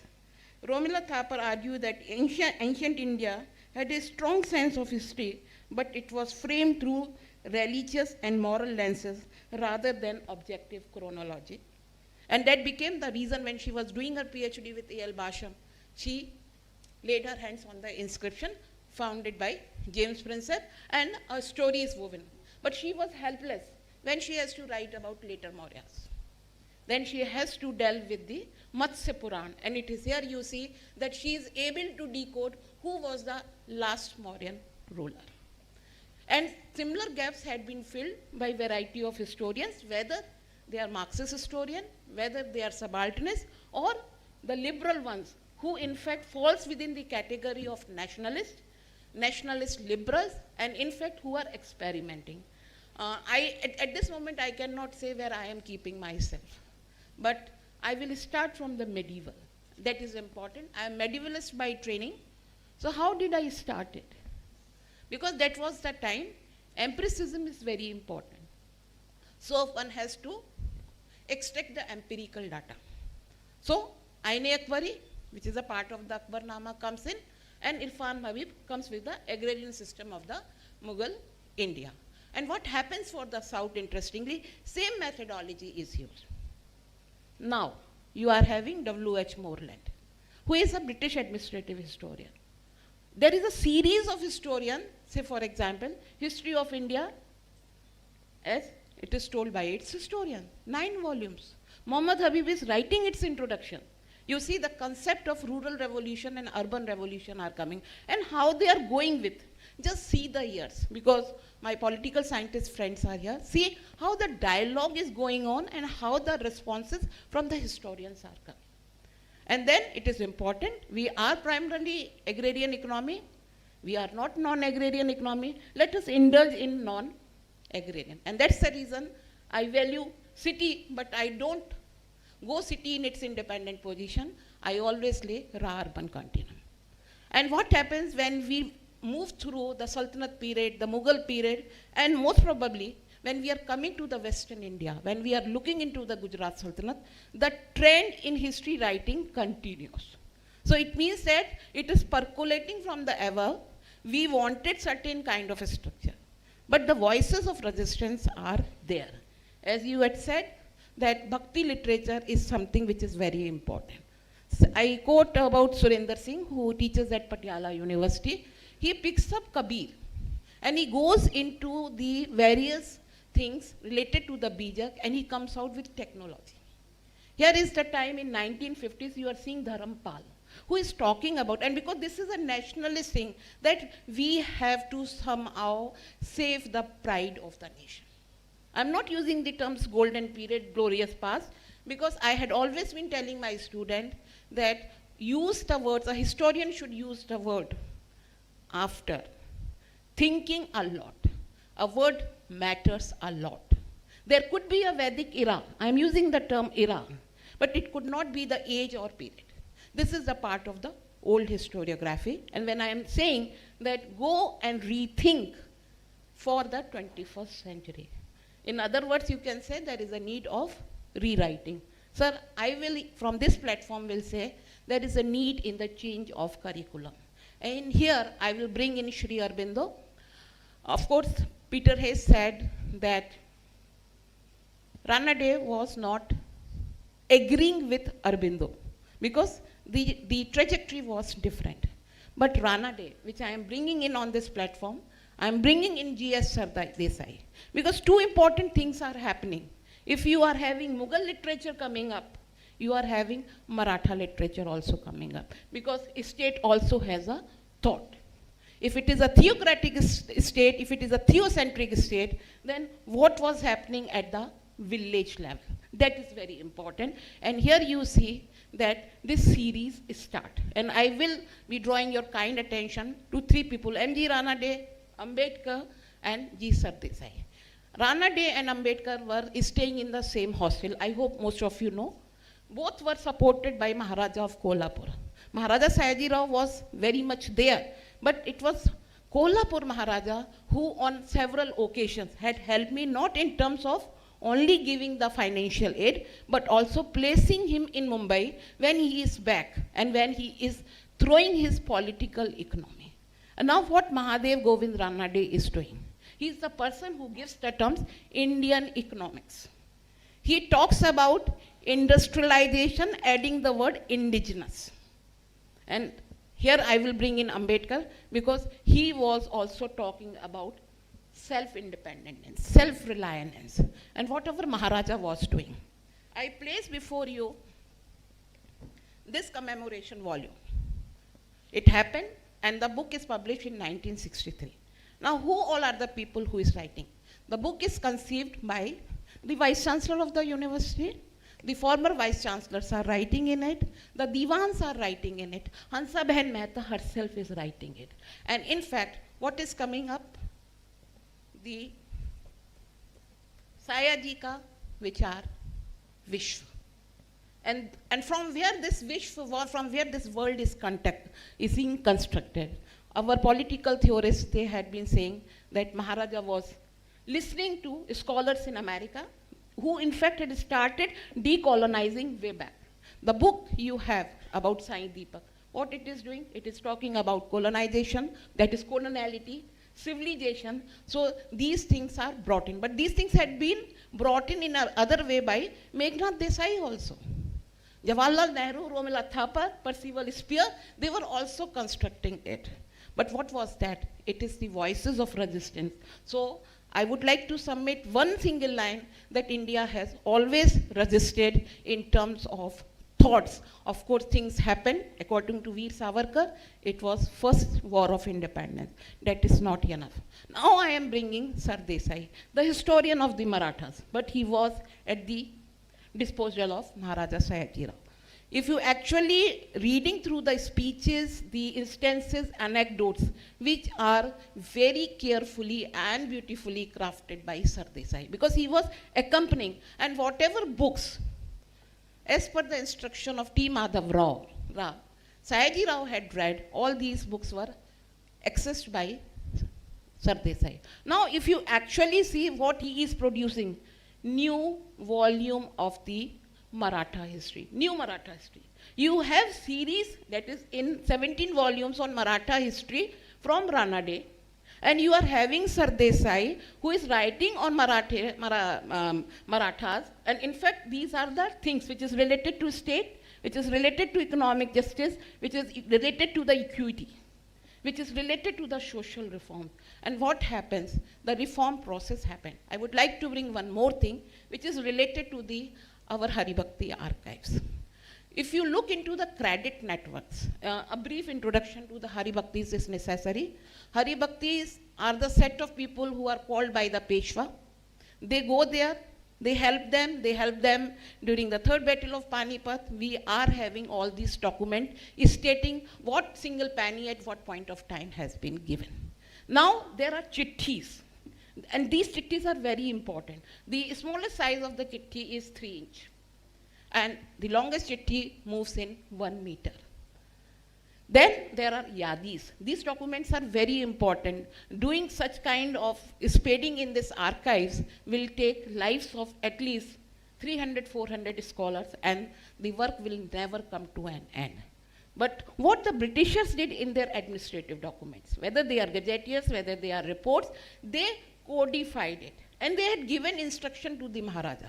We are praising Maharaja like anything. Let us not forget the subsidiary alliance.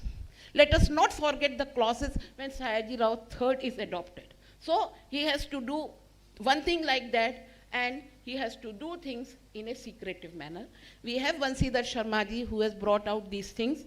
Of course, the place Baroda was known for its revolutionary. But who was carrying out these revolutionary things? Yes, we have our Haribhaktis, we have Abir Moti Bhai Amin. They were the two people who did that, and Baroda, over a period of time, became free of the local credit network. But the art for generation, which the region of Gujarat, the region of Maharashtra, the region of Rajasthan, and I will add the region of Odisha also, because we are having similar kind of archival documents at Sambalpur. They, in fact, becomes exemplaries to challenge the existing historiography. And of course, we had been working, and the challenge has come in this form of book. This is Hari Bhakti, the legend. Because we cannot understand this archive if we are not able to understand who was managing the affair. So it is not only the family, it is about the Inamdars. We have been listening about Jigar Inamdar. Inamdar is known because they were Imandars, and Imandars had become Inamdars. So we are having these officials at various points, the Patils, the Patels, and several names which in fact are taken as caste. Now within constitution they are kept as various categories, but India was working, India was live, India was prosperous, India has survived the challenges, and these challenges are there in the vernacular archives. I leave it to the political theorists to get in discussion with me. Thank you so much.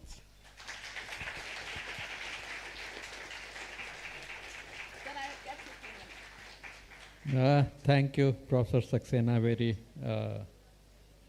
timely you concluded.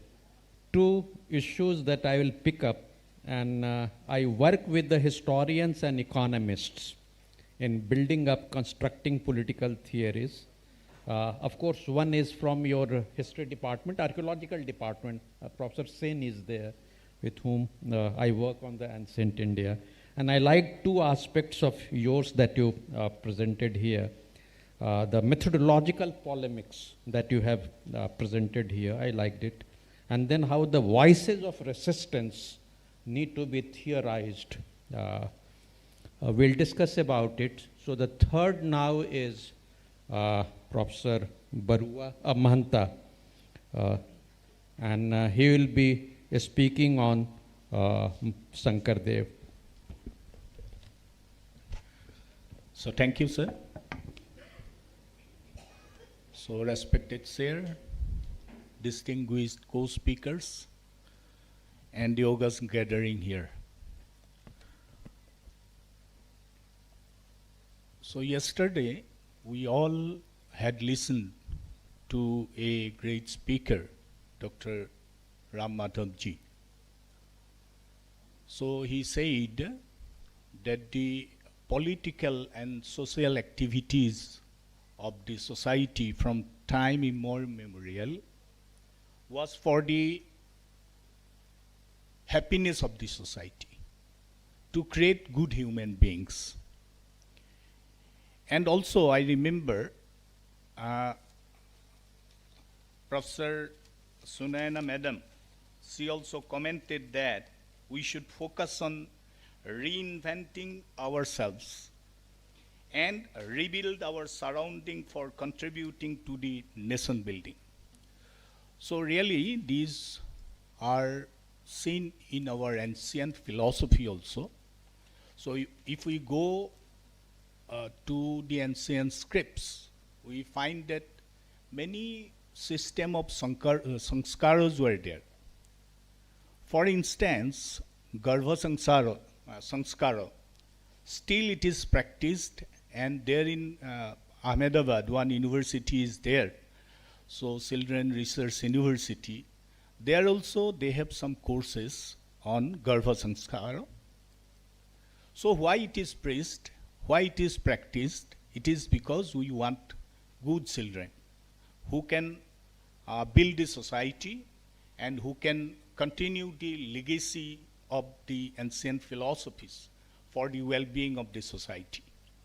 So this is very important because there is a linkage of the ancient philosophy to the present time also. And why I have taken Shankardeva to this platform, it is for the fact that last time when I was there in one international seminar, some scholars were there, students were there. So I asked them that if you come to Assam and if you ask a question to the students of class 6, that have you ever heard the name of Maharaja Shivaji, you will find that everyone is raising his hand. But here I do ask you, have you heard the name of Lasit Borfukana? Then I found that no one was there who raised his or her hand. So that is the reason why I want to bring Shankardeva to this platform, and I want to have some comparison of the philosophies of Madan Mohan Malabhaji. Though he is a scholar of the 19th century and Shankardeva is a scholar of the 15th century. So definitely I cannot compare Shankardeva with Madan Mohan Malabhaji. But the philosophies, but the practices, still it is continuing in Assamese society for the well-being of any individual, every individual. So apart from the significance of caste, creed, language, religion, everyone is praising the philosophy of Shankardeva. And if you go to any village of Assam, you will find that there is an Amgara. So the Assamese people, they considered in Amgara in different ways. Madan Mohan, we all know Madan Mohan Malabhaji, he was the key person for the establishment of BSU. And also he was the vice chancellor there for a long period of time. Also I quote one point here, when he was a member of the Committee for Development of Scientific Temper in the country, so he quoted that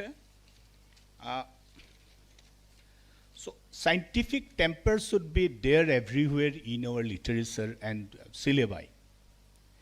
Also, if you go to the original prospectus of BSU at the time of its initial stage, you will find some of his suggestions.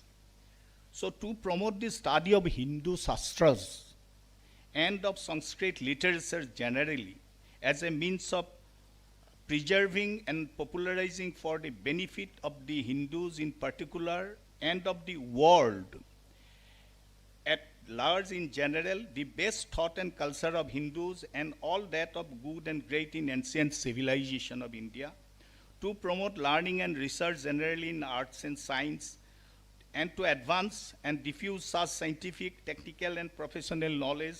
That way he has suggested so many things. I am not going in details. Also he he suggested that there should be colleges like Sanskrit College, College of Arts and Literature, College of Science and Technology, College of Agriculture, Commerce, Medicine, Music and Fine Arts. So there should be separate colleges, departments in BSU. But if you go to the philosophy of Shankardeva, so Namghara serves almost all these disciplines in the ancient time. Because at that time in 15th century, the concept of a formal education system was not there. Monasteries like system, satras were there. So Namghara was the center of some of the hostels, right, like system, where the disciples of Shankardeva, they were there, who preached the Sanatana Dharma to the ancient people. Because at that time, at the time of our independence, our literacy was only 14%. So that way, in the present concept of literacy, the literate people were very less in that time. Therefore, Namghara served as a community learning center. Same way, Namghara was a popular place for meditation, for kirtana of Ekasarana Nama Dharma. He believed in one God. So Namghara was a place where art and culture, sculpture, all those were practiced there. It served as also a library, also as a parliament. So all those concepts of modern education system was there in the concept of Shankardeva. Also, you will be very surprised to know that during that time, he born in 1449 and he died in 1568. So he traveled almost all the places of the North India just to collect good knowledge so that he can give it to the common people.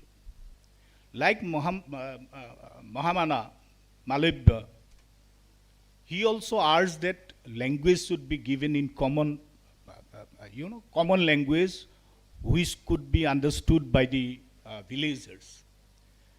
Malabya, after serving for almost a short period of time as a teacher, he joined as editor. He was the editor of 2 Hindi journals, 1 English journal. And finally, he started the journey for establishing the university. Shankardeva, during his first literary activity, he wrote one book, Bhakti Ratnakara in Sanskrit. But he could realize that if I write in Sanskrit, the common people will not understand. Therefore, he used the language Brajabuli. It is a mixture of Hindi and Maithili. Therefore, his idea was that if I have to preach, if I have to make them understand about the Supreme Lord, then I have to use the common literature. He used the Vauna, the ancient system, that was an ancient system like our modern drama, songs and drama. So just after his tour across many of the places of North India, he went back Assam and he staged one ancient drama. He painted 7 heavens, heavens, 7 heavens, and he performed how to meditate, how to make kirtana, how to be engaged in noble walks. So Shankardeva's idea was also create a happy society. Finally, sir, how much time? Only 1 or 2 minutes? Okay. So since time is very limited, I am not going in details, but finally I would like to point out some of the very interesting points that Shankardeva he advocated. So these are all related to, so religious reforms. So Shankardeva introduced a simplified form of worship based on bhakti. Even he suggested that instead of idol worship, instead of spending so much time in worshipping, you just offer a simple tulsi path in the name of God. Then he will be pleased. But your soul should be very pure. Social inclusiveness. During that time, he could have some followers from different, tribal and other communities. From Naga community, from Manipuri community, from other communities, he had so many priests who followed Shankardeva. Even there are some other, so there is a sloka, in a text you will find that. So, dhanya dhanya kolikal, dhanya naratonubhal, dhanya dhanya janava bharatavarikhe.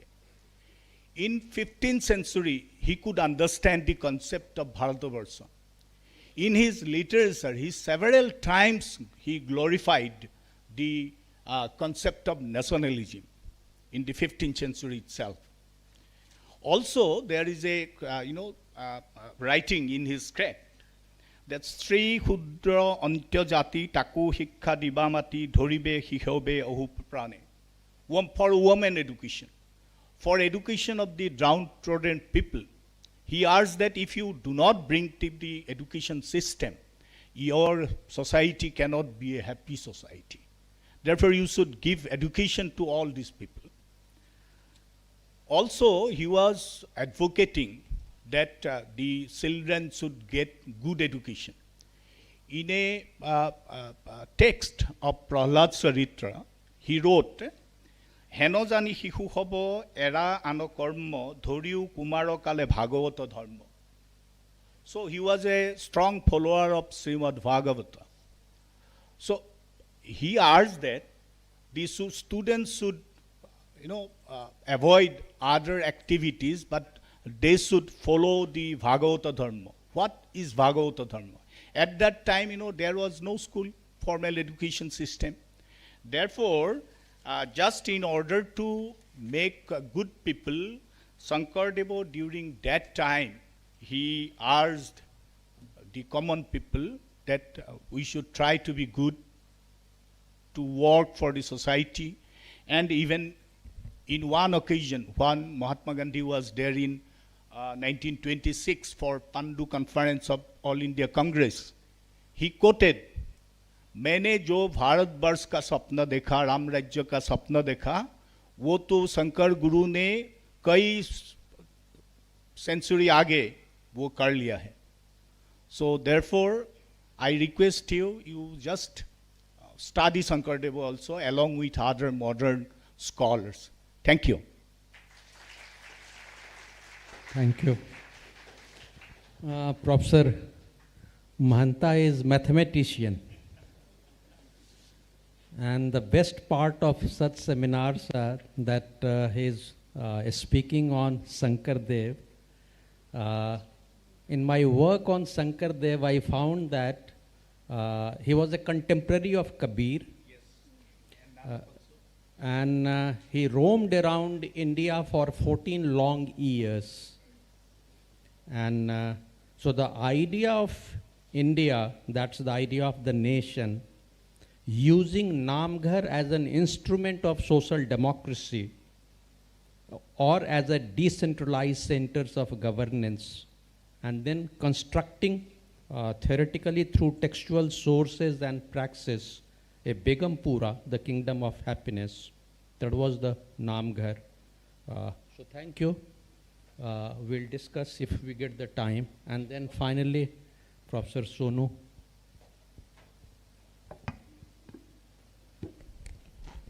Honorable Chair of the session, my co-panelists, and all distinguished speakers, faculty members, and students present here today. Good afternoon to all. In fact, the 15 minutes that I have been allotted, I will try to keep within the time limit and focus particularly on India's strategic outlook and contributions of Sardar Vallabhbhai Patel. In fact, since tomorrow, even if we compare, even if we include the parallel sessions, no session has been on Patel. So very briefly, in just 2 minutes, I'll give the background and focus on the idea of India as envisaged by Sardar Patel. And in fact, before I begin, let me also make it clear that there are students here. It's a mixed batch of students and researchers. And mostly when we talk about Sardar Patel here, since I'll be focusing on his strategic outlook and his role not exactly in formulation of foreign policy, but some of his writings and some of his letters which provided a basis for formulation of India's foreign policy. And even now in contemporary times, we see how relevant some of those letters were the letters written by Nehru, letters written by Patel to Nehru. So, in fact, being a student of history or being a student of political thought, you should not think that Patel has nothing to do with Indian foreign policy, and that is why I just wanted to give this background, how even Patel played an important role in shaping India's foreign policy. And in fact, our chair is an expert and he has a book on Patel, so maybe, sir, you can always stop me wherever I might digress. But I'll keep my focus on formulation of India's strategic outlook as envisaged by Sardar Patel. And let me begin with the idea of India as envisaged by Sardar Patel. His strategic outlook was anchored in a particular conception of Indian nation. Various work in political thought argues that Patel advanced an indigenous, historically grounded vision of nationhood that emphasized on cultural unity.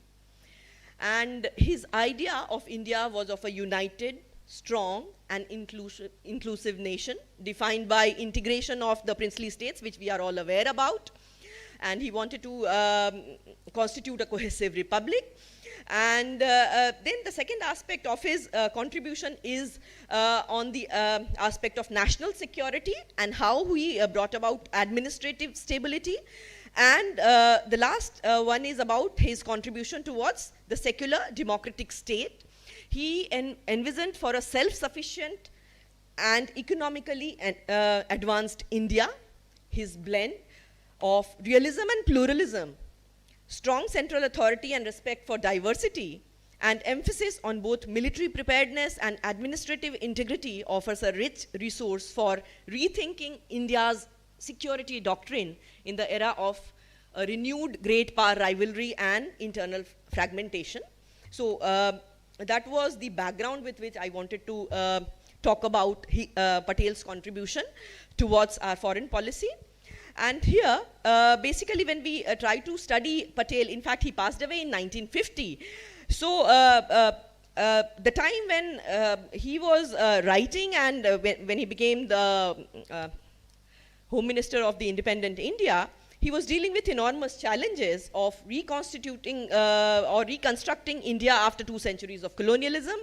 And we also see how decolonization process was happening, and the beginning of Cold War had happened by that time, and a new world order was emerging. So it is in this background that we again look at his ideas. And this is quite relevant when we talk about the present world order, which is again in a great churn, and we are witnessing emergence of a new world order which is characterized by multipolarity, multi-alignment, and multilateralism. And in this background, when we talk about the strategy, India's stand on strategic autonomy, multi-alignment, and multilateralism, what is the relevance of Sardar Patel's vision? So then further elaborating on his ideas, basically his ideas on foreign policy, I have categorized them into 3 major pillars, which I call it as Patel Doctrine. So Patel Doctrine offers a timeless and pragmatic blueprint for securing the nation and fulfilling its destiny on the world stage. And the 3 pillars are First is internal consolidation and territorial integrity. Second is his views on the neighborhood.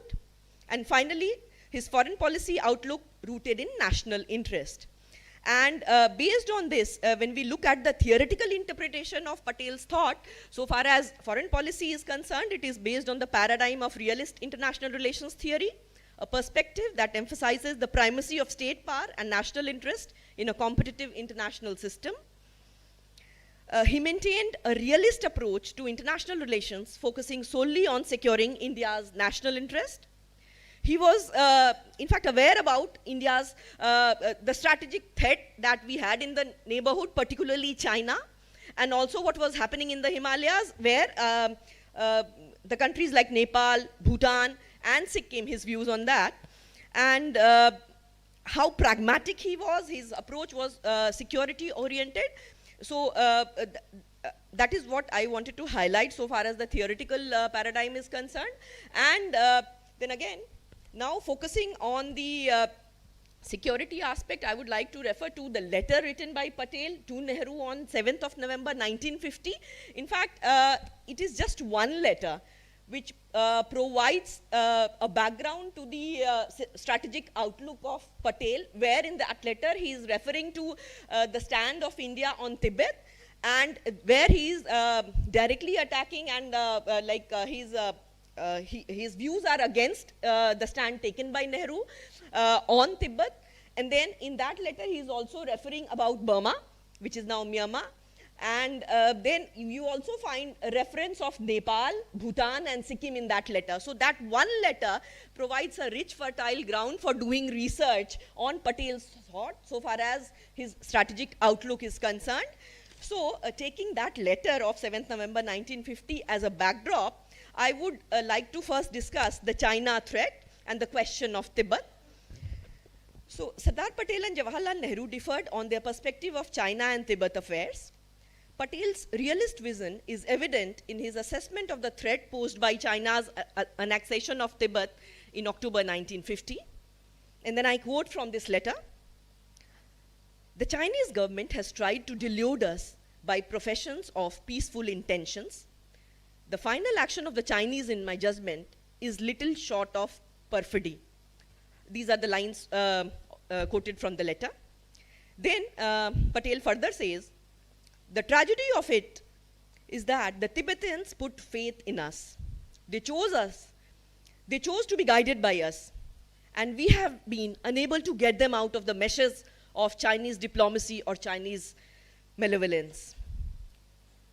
Recent and bitter history also tells us that communism is no shield against imperialism, and that the communists are as good or as bad imperialists as any other. Chinese ambitions in this respect not only cover the Himalayan slope on our side, but also include important parts of Assam. They have their ambitions in Burma also. Burma has the added difficulty that it has no McMahon line round which to build even the semblance of an agreement." So that is what I said. There is reference to parts of Assam, Burma, and then further, again, these are extracts from the letter. Then he further says, "Chinese irredentism and communist imperialism are different from the expansionism or imperialism of the Western powers. The former has a cloak of ideology which makes it 10 times more dangerous. In the guise of ideological expansion lie concealed racial, national, historical claims. The danger from the north and the northeast therefore becomes both communist and imperialist." So then he also, again in that letter, he talks about the challenges that India faces from the north and the northeastern borders. He says, "While our Western and non-Western threat to security is still as prominent as before, a new threat has developed from north and northeast. Thus, for the first time after centuries, India's defense has to concentrate itself on two fronts simultaneously. In our calculation, we shall now have to reckon with communist China in the north, and in the northeast, a communist China which has definite ambitions and aims and which does not in any way seem friendly disposed towards us." So, reading out from the letter, this provides again basically, we can see that it is basically outlining on three major dimensions of threat so far as China is concerned. It is talking about China as a military threat. It says like India now has faced militarized communist power on a long and difficult border, a reality for which India was completely unprepared. Then the letter, the extract which I read also has ideological orientation, where Patel is warning, he warned of China's potential to foment instability in Nepal, Bhutan and Sikkim, and to promote communist insurgencies within India itself. And finally, it talks about having a comprehensive solution, a complete reprisal of India's military preparedness, strengthening of defenses along the northern frontier, improved trans-border intelligence and political strategy to consolidate India's influence in border states. So, in fact, our strategy towards China, and especially how and to guard its north and northeastern border, gets a lot of, you can say, this provides a guiding force for that. And in fact, this stand was also supported, Patel's stand was also supported by Ambedkar, who is also warning Prime Minister Nehru against China at that time. And then there is again a quote from Ambedkar, which I would like to skip. But along with Ambedkar, even Rajgopalachari and K.M. Munshi is also supporting Patel so far as Nehru's stand on China is concerned. Then very briefly, in the Patel's doctrine, I have just talked about his stand on Nepal, Bhutan and Sikkim. So, so far as his Patel's doctrine is concerned, one of the important pillar is the neighborhood, where he's talking about the security threats on Nepal, Bhutan, Sikkim and Tibet. Then the second important aspect which comes out of the letter of November 7th, 1950 is about the Kashmir question. So very briefly, since the time is quite less, briefly I would like to focus on the Kashmir question and the stand of Patel. Kashmir has always held significance as a strategically important location in the geographical and political history of India. Sardar Patel was aware of this and firmly believed that Kashmir was to be defended at all costs. The issue was later internationalized, and the United Nations it was brought to, at the United Nations. So Patel, at this point of time, he was skeptical of this decision and was proved right, as this decision resulted in a stalemate for many decades. In fact, K.M. Munshi here supports Patel, and he says, but for Jawaharlal Nehru, who under the influence of Sheikh Abdullah took away the portfolio of Kashmir from Sardar's states ministry, so Kashmir would never have become the problem that it has been. This is a quote from K.M. Munshi's book. So in fact, from his home ministry portfolio, Kashmir was taken, and then Nehru kept it under him. So that was about his stand on Kashmir, and then there are other thinkers who are also talking about this. Rajmohan Gandhi is talking about it, and then we have writings of V.P. Menon, who is also focusing on this aspect. And the last point which I wanted to focus is the question of Israel, because here, though again, this would be again a very, I will open a Pandora's box here, but when the state of Israel was created at that time, Patel was critical of again the stand of Nehru on the creation of, on the support of India on Israel. And here, through his letter dated 28th March 1950, Patel is advising Nehru to recognize Israel, and he's saying that challenging, and he's actually challenging the stand of Nehru on India's delay in doing so to appease the domestic sentiments.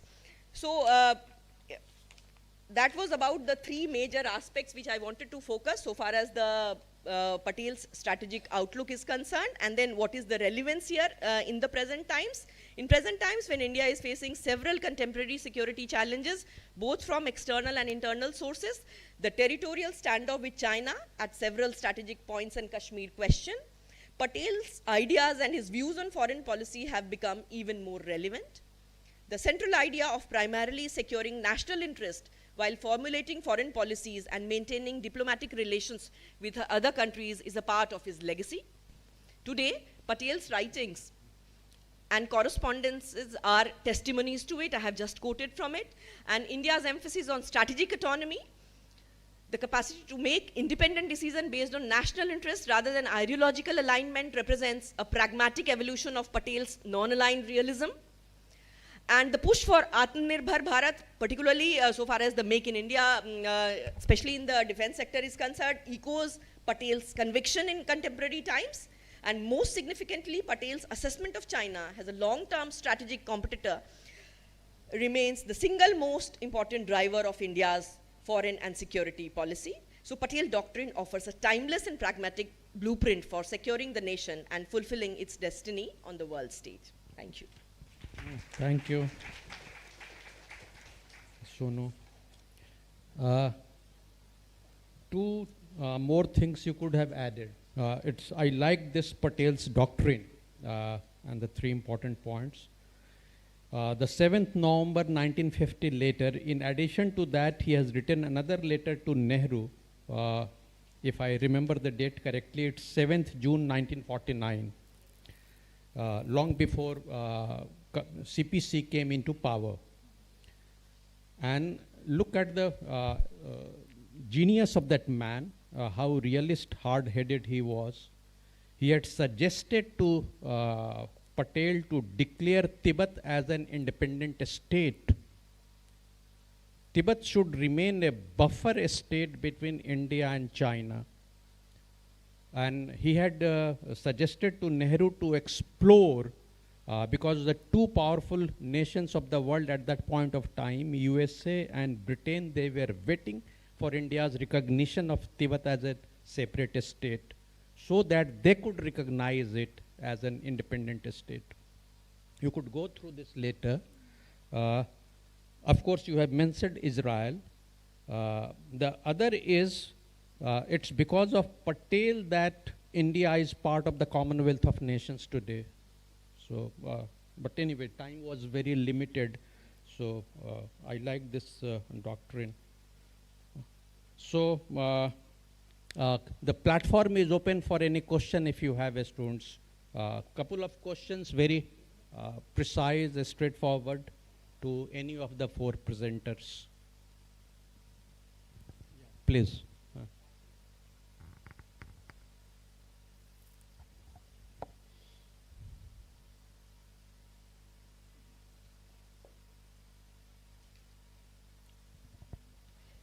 So I have a question for Professor Adyabhati Saxena. Hindus have a cyclical nature of time and thus a less focus on chronology. Talking of itihasas, all of us here are aware of the lessons of Ramayana, and yet few have attempted to correctly trace its chronology. Nilesh Wagh comes to my mind, who placed it at 12,209 BC, far before the Marxist historians place even the Vedic era. Kings like Ashoka used titles like Devanam Priya Piyadasi, unlike Western kings who glorified themselves. So from a decolonial perspective, is chronology really as important to historical studies as Romila Thapar insists?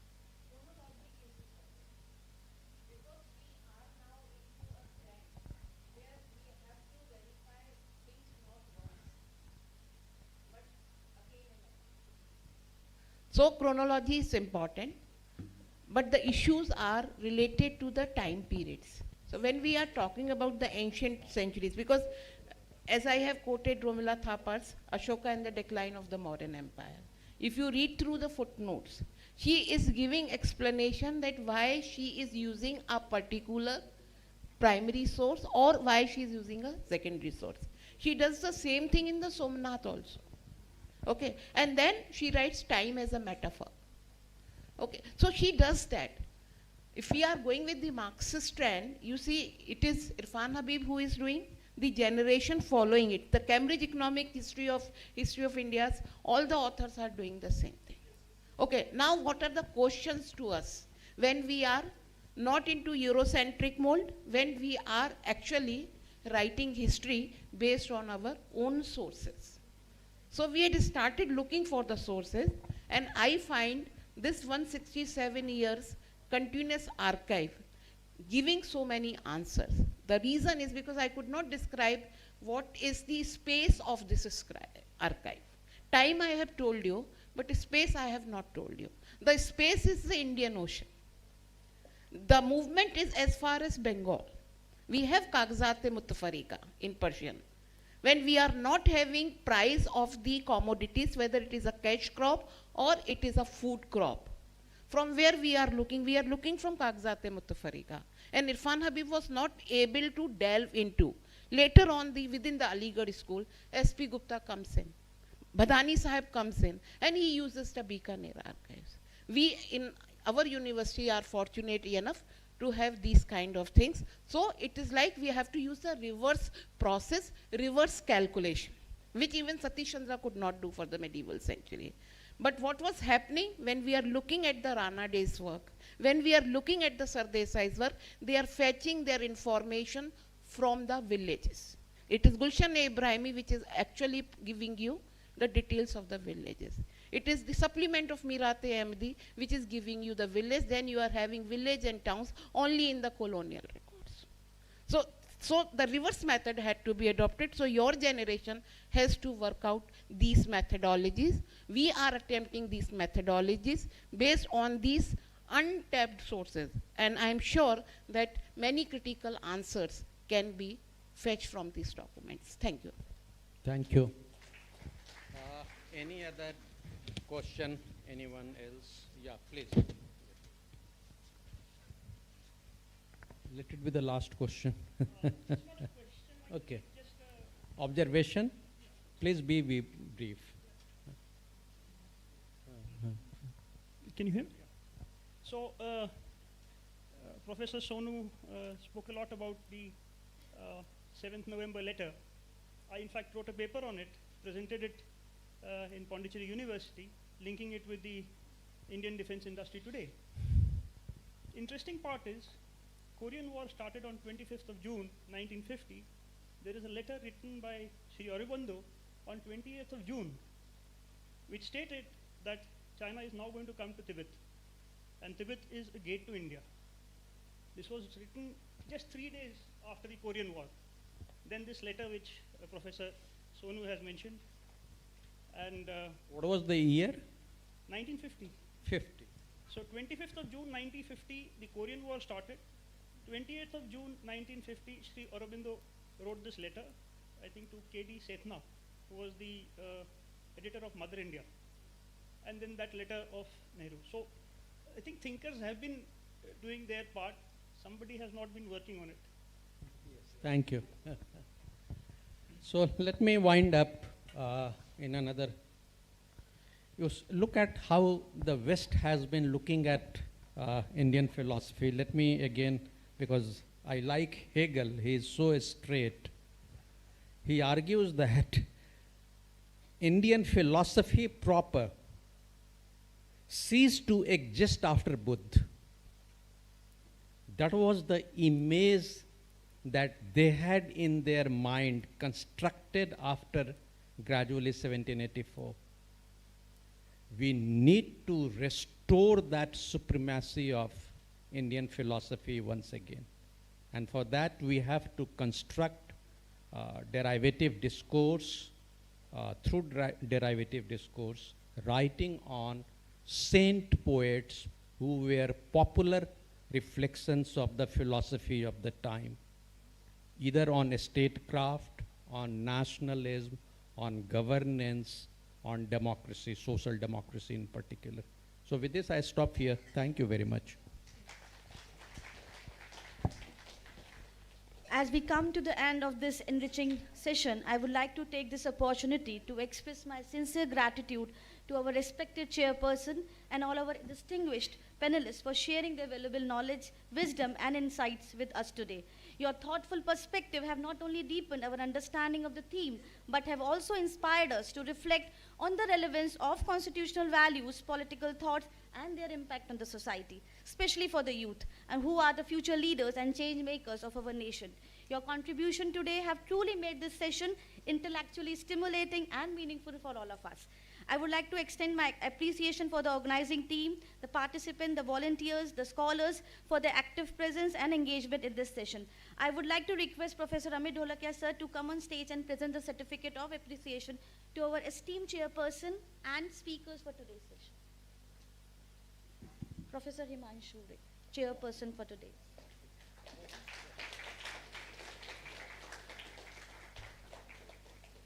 Professor Ranjita Chakravarti.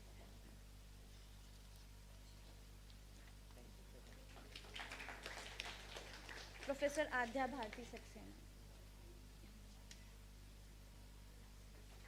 Professor Devajit Mahanta.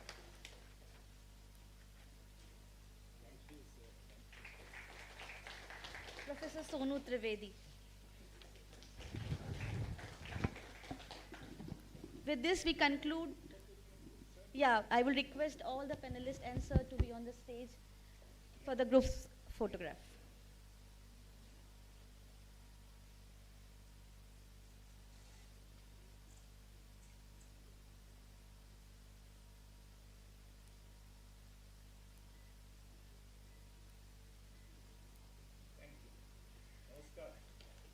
I kindly invite all our respected speakers, dignitaries, volunteers to join for us for the lunch. Thank you so much.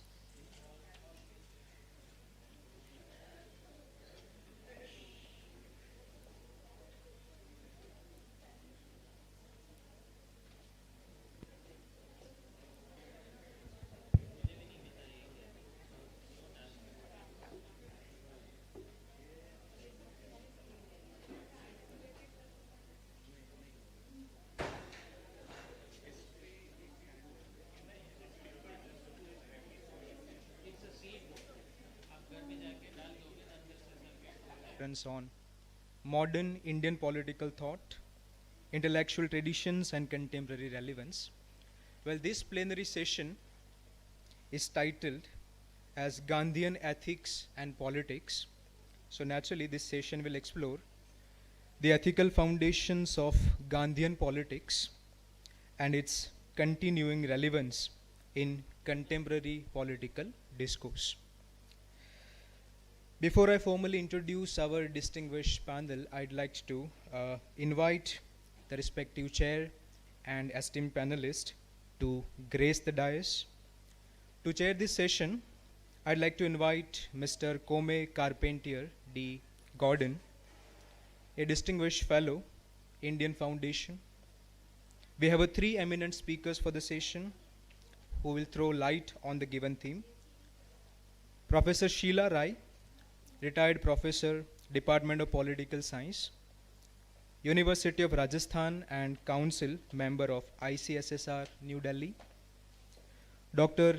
Roshan Budna, lecturer, Mahatma Gandhi Institute, Mauritius, and our own Professor Amit Dholakia, head of the Department of Political Science. Now allow me to formally introduce the distinguished chair and our esteemed panelist. Mr. Kome Carpentier D. Gordon is going to preside over the session. Mr. Kome Carpentier is the convener of the International Board of World Affairs, the Journal of International Issues. He has traveled and lectured in more than 50 countries in universities and institutions of Europe, the Americas, and Asia. He has written and co-authored several books and more than 200 articles and essays on subjects related to philosophy, history, geopolitics, international relations, and so on. Thank you, Mr. Kome Carpentier, for chairing this session.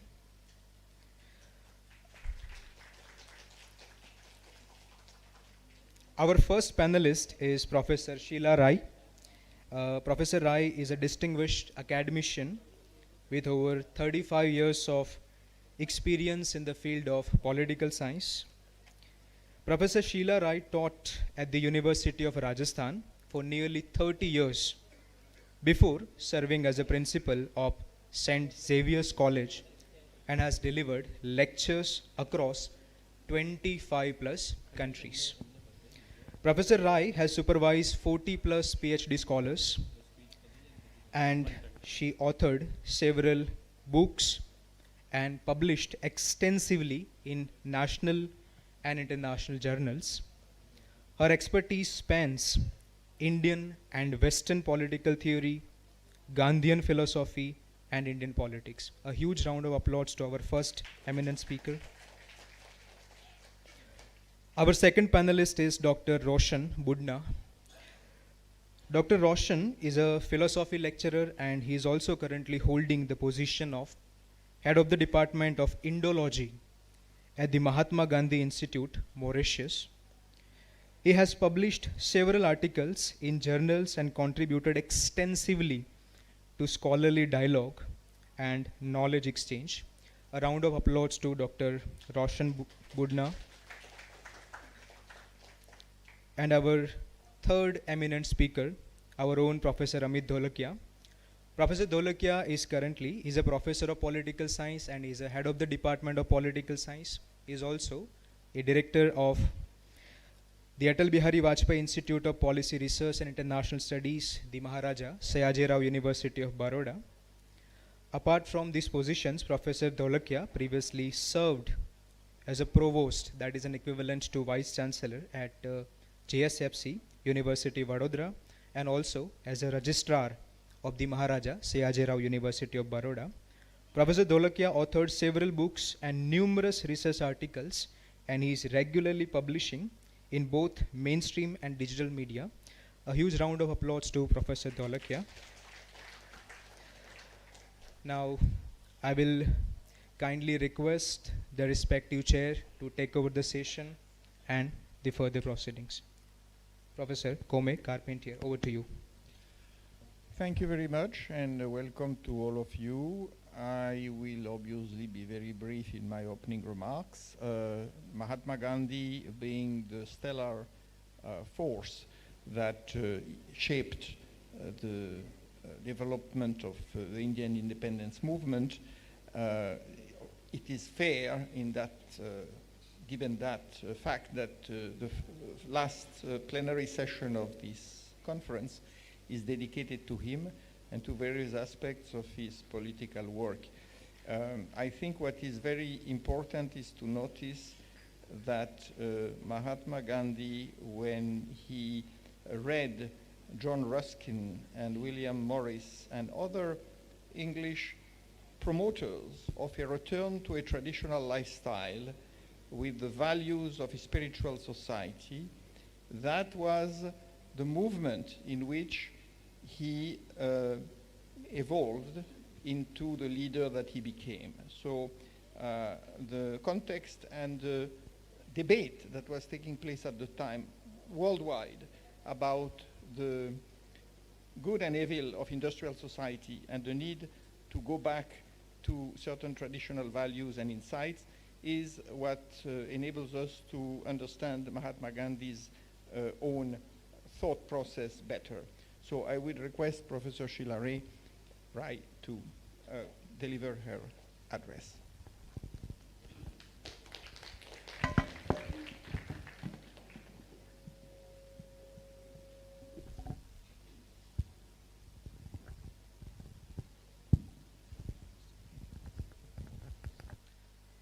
Good afternoon, everyone. Thank you, Chairman Sir, for giving me this opportunity, and I'm grateful to India Foundation and especially Madam Sonu Trivedi for calling me here. I know I struggled, but I made it.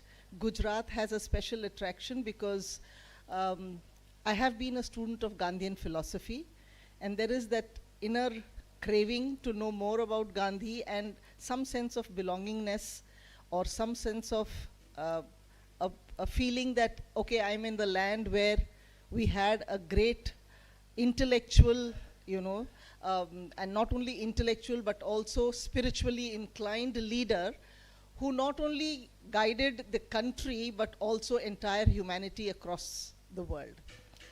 So to begin with, I want to talk on Gandhian contribution to the civilizational and intellectual heritage. Can you imagine, in the colonial rule, we have been hearing about the great stalwarts that we had, right from yesterday you've been hearing that. But somebody being so audacious to tell the British civilization, the rulers to their face, that yours is a satanic civilization. And this satanic civilization does not hold water in front of the Indian civilization, and what is necessary is we need to revive, rekindle, and re-strengthen our civilization. And he did that not only through speech, he did that through writing. And when he wrote the Hind Swaraj in dialogue form, he wrote it originally in Gujarati. The Britishers banned it, saying that it is against the ruling government and it would cause some kind of violence and uproar, so they banned it. And what he did was, his response was that he then wrote it in English. So that was Mahatma Gandhi, who did not succumb to fear of any kind.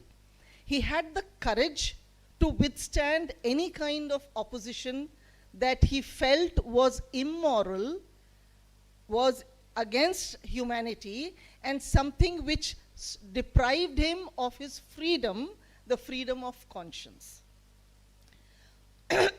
So when it is not only the book that he wrote, in that book, when he wrote it in 1908 and then 1909, after that, many years after that, almost 20 years after that, Gokhale ji asked him, whom Gandhi considered his guru.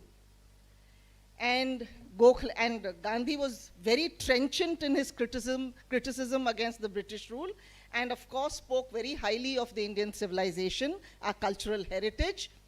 So Gokhale told him, you were very young when you wrote that book. I'm sure you would then now revise it if you read that book, and you would have evolved and matured by now. Your opinions would also have changed about the Western so-called, he called it the Western modern civilization. And you know what Gandhi did?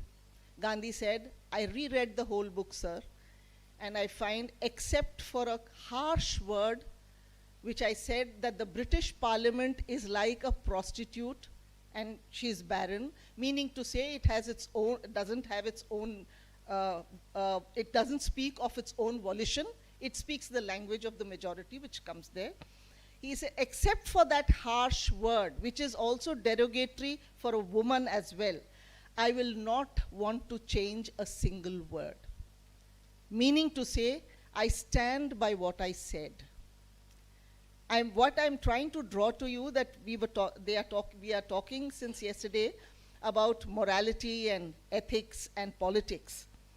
Look at the ethical standard of a leader and he comes to India. He experimented with Satyagraha in South Africa, comes to India, and there also in South Africa, he organizes a competition. And he asks people to suggest names for the kind of agitation that he is going to hold. Somebody then came with the word Sadagraha, and he then changed it to Satyagraha. Meaning to say, he imbibed so much of encouragement and the intuitive spirit that he had was so Indian that he could not think, and he realized throughout his life that Indian civilizational ethos, the way we have lived our life, the dharma which has guided our lives, our society, at the individual level, at the social level, and even the political level. We've been talking also of Kautilya's Arthashastra, time and again it's been mentioned, and whether it's the Dharma Shastras or the Ramayana or the Mahabharata, they expect the king, the sovereign, to rule according to dharma, and Dandaniti should also be used for the following of dharma by the people, otherwise it is futile for the king to rule then. Meaning to say, everything in life was guided by dharma, and Gandhi gained his inspiration from there, and he wrote this. Yet, when Gokhale met him in India, he told him, you've been away for more than 20 years. You need to go, be quiet. The country has changed a lot. Much has flown under the Ganga. Go and take a round and then decide what is it that India needs and what should be done. The honesty of the man. He takes a tour of the entire country. He observes, then forms certain hypotheses, devises certain methodology, and then goes about, after this research, he devises a methodology and then decides how he will provide policy or action or advice to cure the ills of the Indian society. This is what social science is about, research in social sciences. Gandhi was I can tell you, the best social scientist that we have invented so far. He said the Western social scientists don't experiment their hypothesis upon themselves. If he talked of vegetarianism, he first followed vegetarianism. If he talks of naturopathy, he follows naturopathy.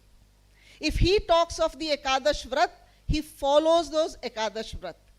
People make a hue and cry about why he followed brahmacharya without consultation, and what was it his own decision? He discussed it with his wife and he decided upon it. Meaning to say, whether it is even spinning, khadi, you know, he had multiple agendas he devised after viewing the entire country. And the multiple agendas that he devised, whether it is the theory of trusteeship, whether it is the theory of khadi, whether it is the theory of removal of untouchability. He invites a lady into his ashram and asks her to cook the food for the people. And people refuse, find excuses not to eat in his ashram. And he understands that, no, I have to practice before I preach. And this kind of a practice before he preached, that is a principle that holds water even today. It's a different matter that the politicians of today, how many can we expect or how many can we respect for this kind of behavior, or should I say emulation of Gandhi.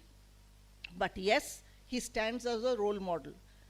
The best part about Gandhi was that he did not suffer from any complex, and there were two revolutions, great revolutions, which happened in the country in the world after the French Revolution, the Marxian Revolution and the Gandhian Revolution. Marxian Revolution, when it happened, then Gandhi had said it will not survive beyond 70 years. Those prophetic words have proved true.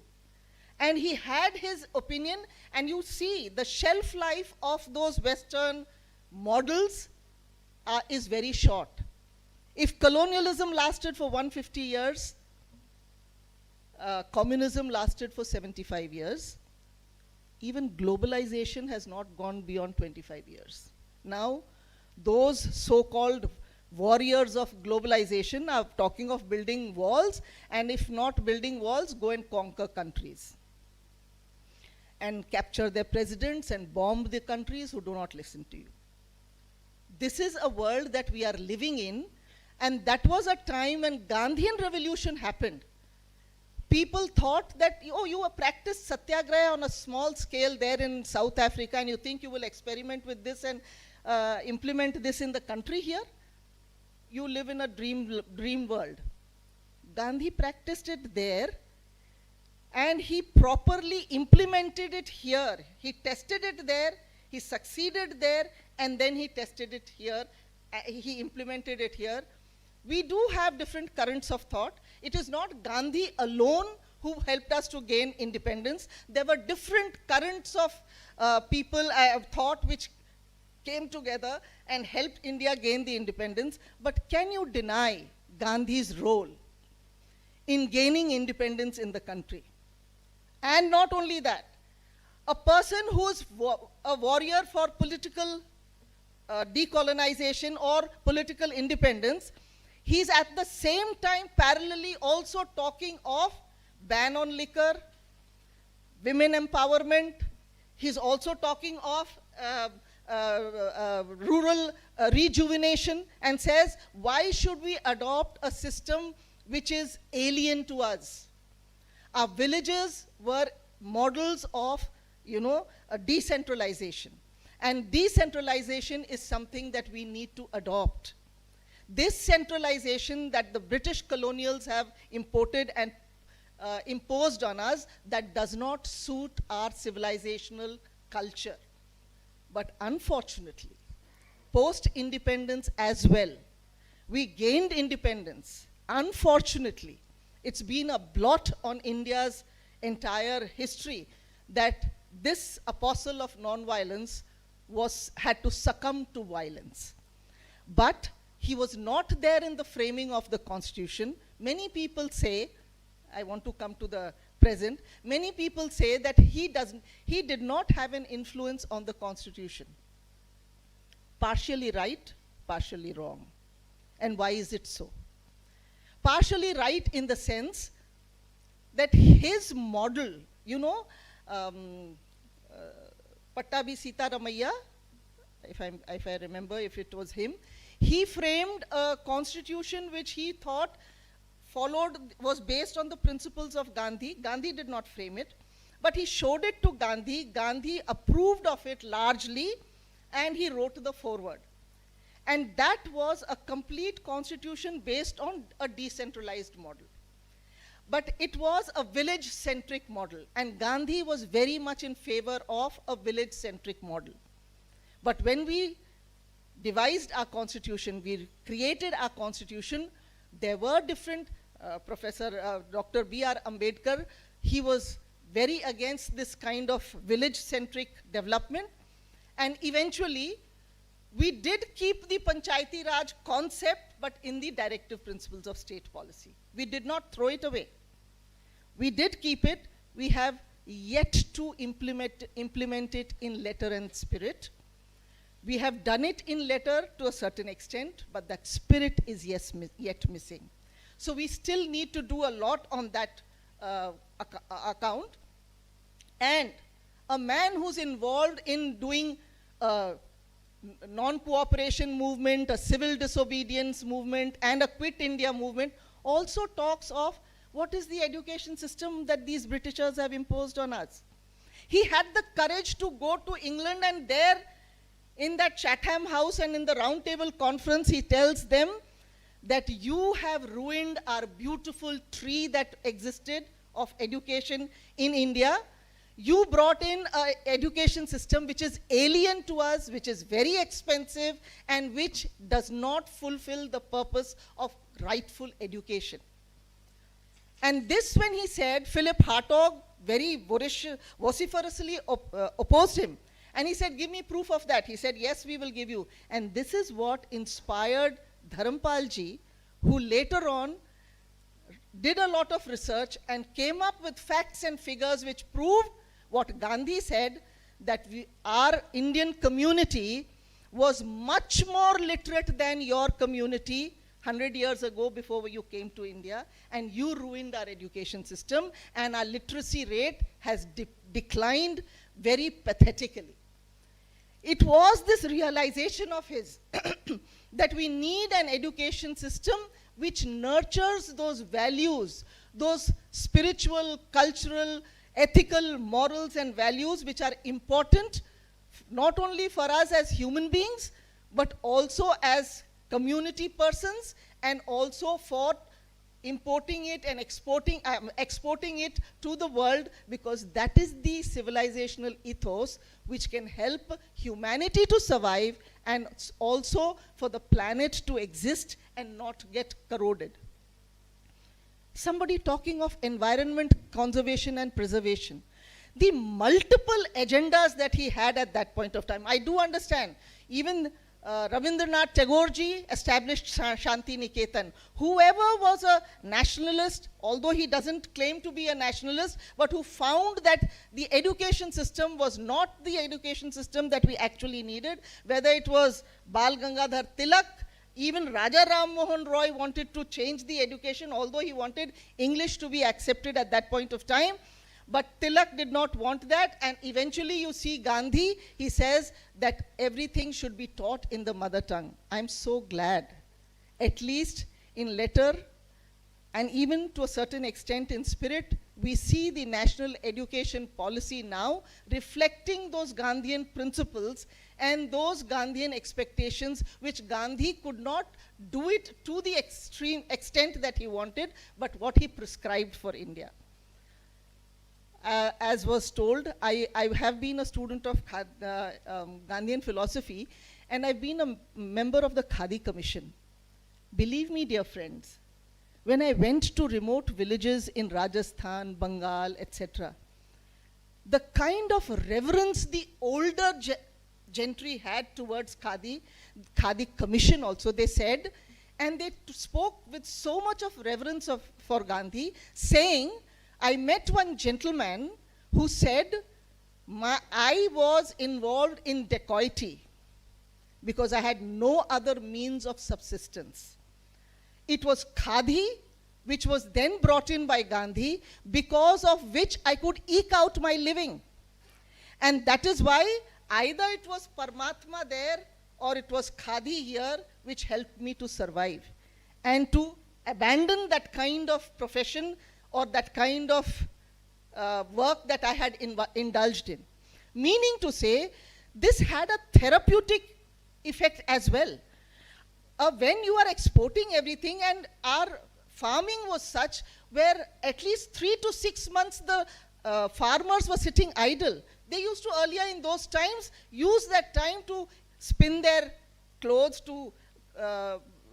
for the yarn spinning, for the weaving of clothes, and 1/6 of their expenses were met because of that, because they created their own clothes. But once we stopped that, Gandhi went and brought that loom back, he revived it, he worked on it, and then asked the people across, and not only that, look at him. He says it's not only for the villagers to do it. Every political leader also has to do it. That dignity of labor was being ascribed to it.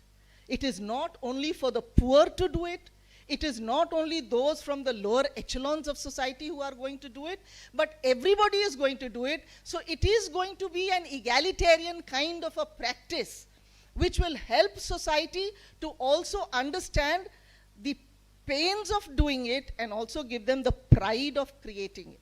So these kinds of things that Gandhi undertook, he found, even what I want to tell you is, even the inspiration or the characters that he eulogized while he spoke, he would talk of Sita, he would talk of Savitri, he would talk of Ramrajya. Not to say that he was antithetical or opposed to anything very good from that. See, there are 3 categories of nationalists or people in our country towards Indian culture.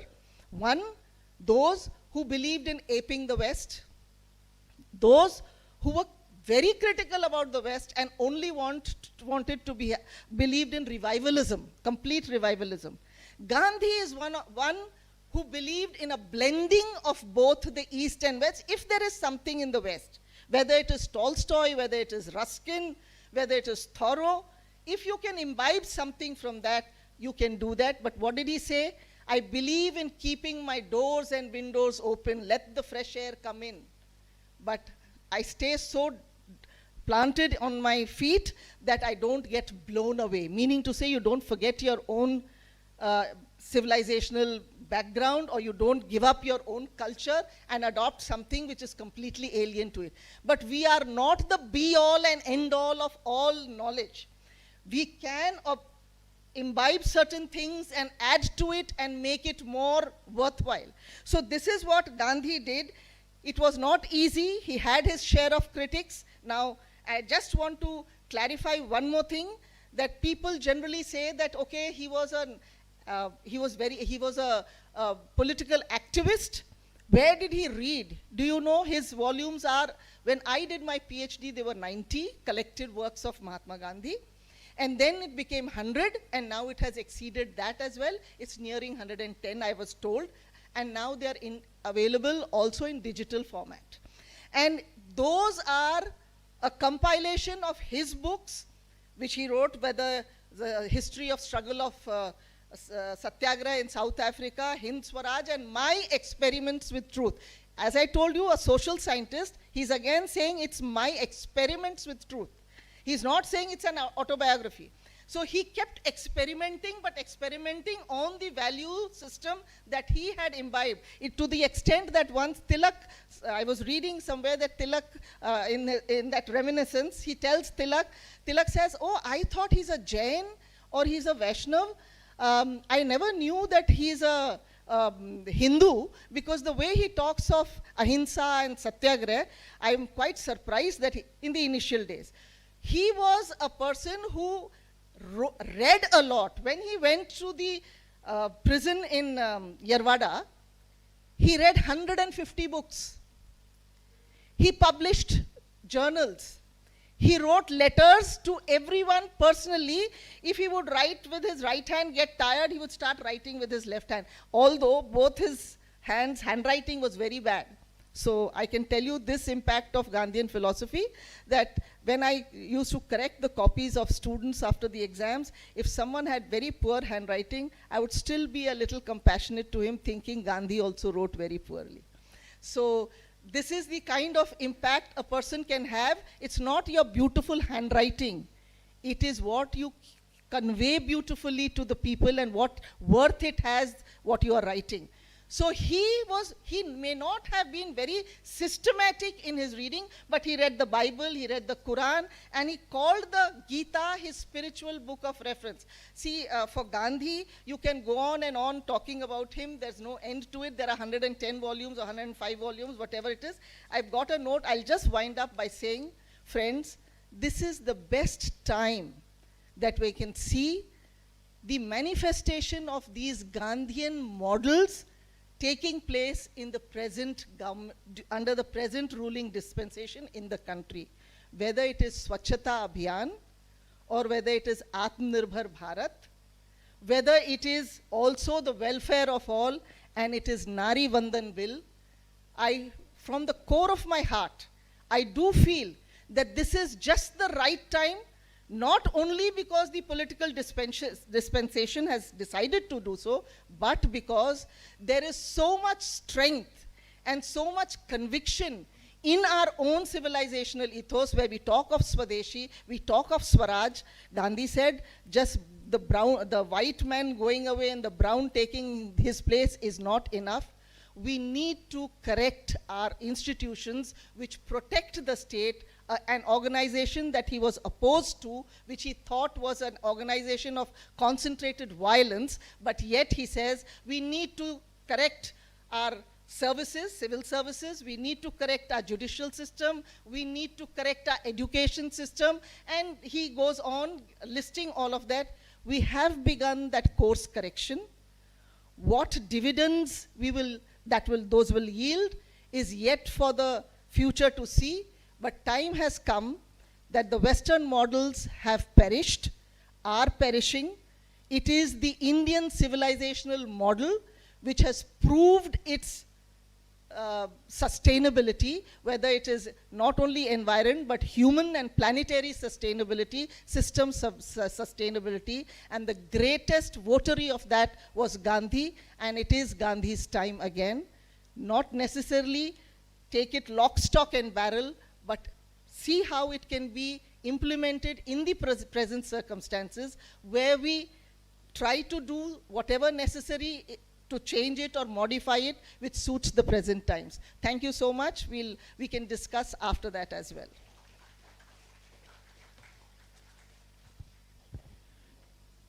Thank you, Professor Rai. That was a very eloquent and inspiring talk.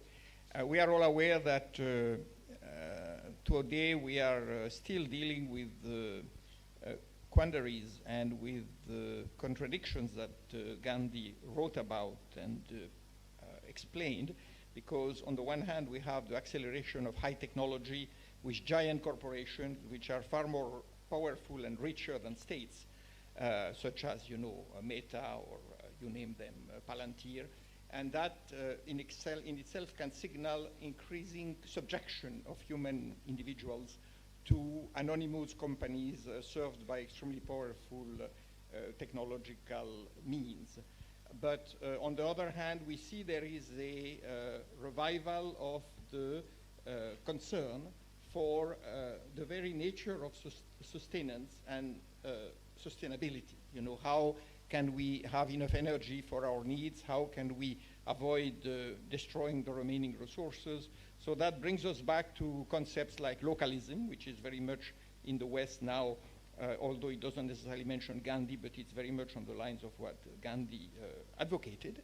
And then you have a number of other things, including environmental concepts and renewable energy and new energy solutions that are being developed and adopted, although we are far from out of the current impasse. You know, we are still struggling to see whether humanity can actually survive. The next speaker is Dr. Roshan Budna from Mauritius. He will give us an out-of-India perspective on Gandhiji, and that will be, of course, quite unusual in a way, because normally we hear the purely Indian approach. So we should probably move to the side.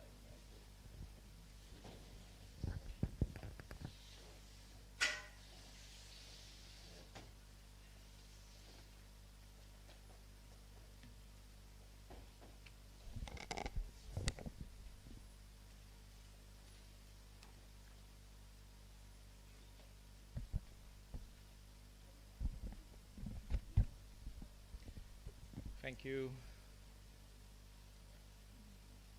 Chairperson of the session, Mr. Kom Kampache.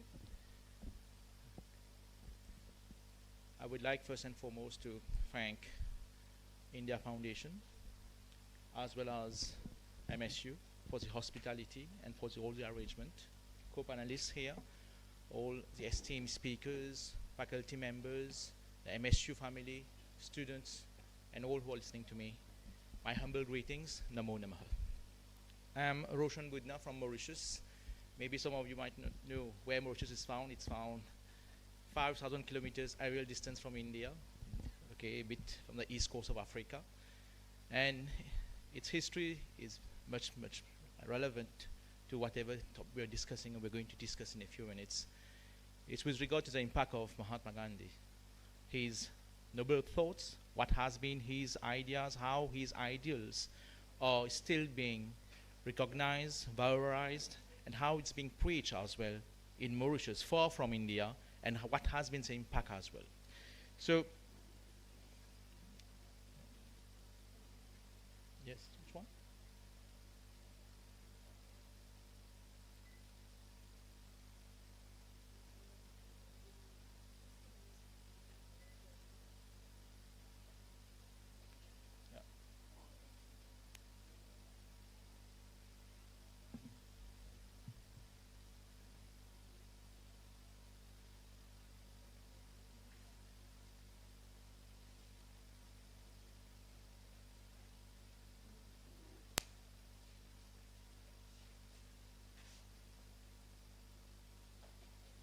Switched on the mouse.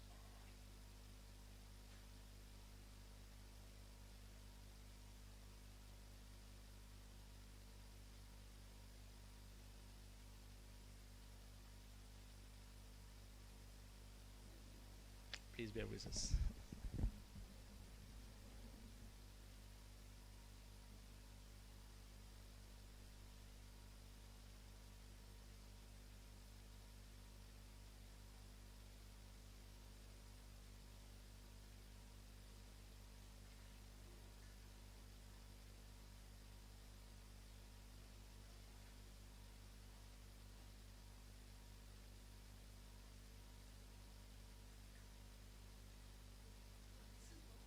Yeah, this is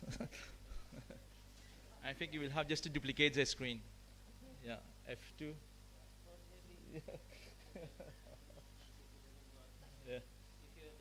Yeah, I think it's going to be like I have some pictures just to yeah.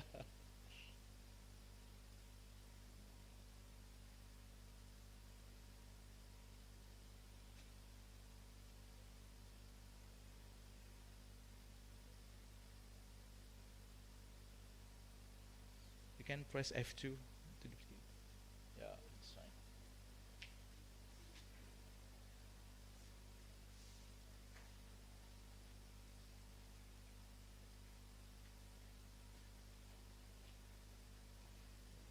Okay, sorry for the delay. So,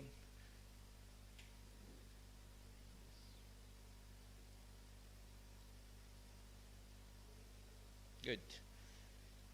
So, my paper today is going to reflect on how Mahatma Gandhi influenced and impacted in Mauritius, how his philosophy is still like very much valued, and you will see how the community itself in Mauritius still, they do have lots of like appreciation for Mahatma. So my theme of the day would be the intersection of political thought, cultural awakening, and social reform. But before that, we need to understand that the context, the historical context. In fact, when we are talking about Mahatma Gandhi, we have to understand that he came to Mauritius, but yes, there was a specific context.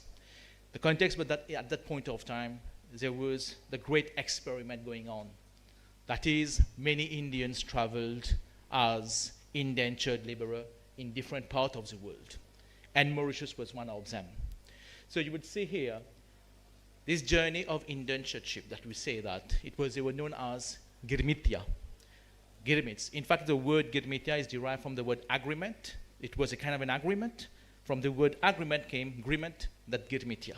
So this is where everything started, where you will see many Indians travel all across the world, but most of them traveled to Mauritius, and it's over 400,000 Indians who came to Mauritius. And the whole demography changed, because at that point of time, Mauritius, which was a French colony, then became a British colony. We had mostly like French colonizers and British colonizers, and we had the slaves from Africa. And then 400,000 Indians coming and joining to have a new community. Just imagine how difficult it could have been to coexist in such circumstances, where you will have the British colony which were there, and also we have people of different background who were there. Then, just 1 minute, you would see here the figure that has been presented here. Those the facts are approximate. So many girmitya was there across the world. And Mauritius was one of the main country where most of the Indians went to work. And then when it happened that the transformation is going on, so there was a kind of a lost, where the people should go, how they should work, how they should come forward, and how they should mobilize themselves. It was a total mess for them, and they were not able to organize themselves, as we said, a movement, a collective movement. They were there just as laborers, and they were being marginalized at the point of time. Marginalized because they had no say, they had no one to represent them. So Gandhi ji came in Mauritius for a brief spell. Even you would say the name here itself is wrongly written from the document that we have. He was traveling from South Africa to India, and he had a brief spell in Mauritius for only 18 days. And when he traveled there, you would see the name, it's written there, it's 5 only. Mr. and Mrs. Gandhi 5, but in fact it was 6, because Devdas was just born in 1900, that is why it is not recorded. So we have that documentary evidence that he traveled from South Africa to India in 1901, but he had a brief spell and he stayed in Mauritius. So this organized, you will see here, Devdas was still an infant, he was not officially listed. This was the information that I wanted to share, that we have record that he had a brief spell in Mauritius. But it's interesting to know that prior to the indentured laborer, there was a community in Mauritius, a Gujarati community, which was there in Mauritius as merchant. There was a rich merchant community who established themselves in the capital, and they were very influential as well.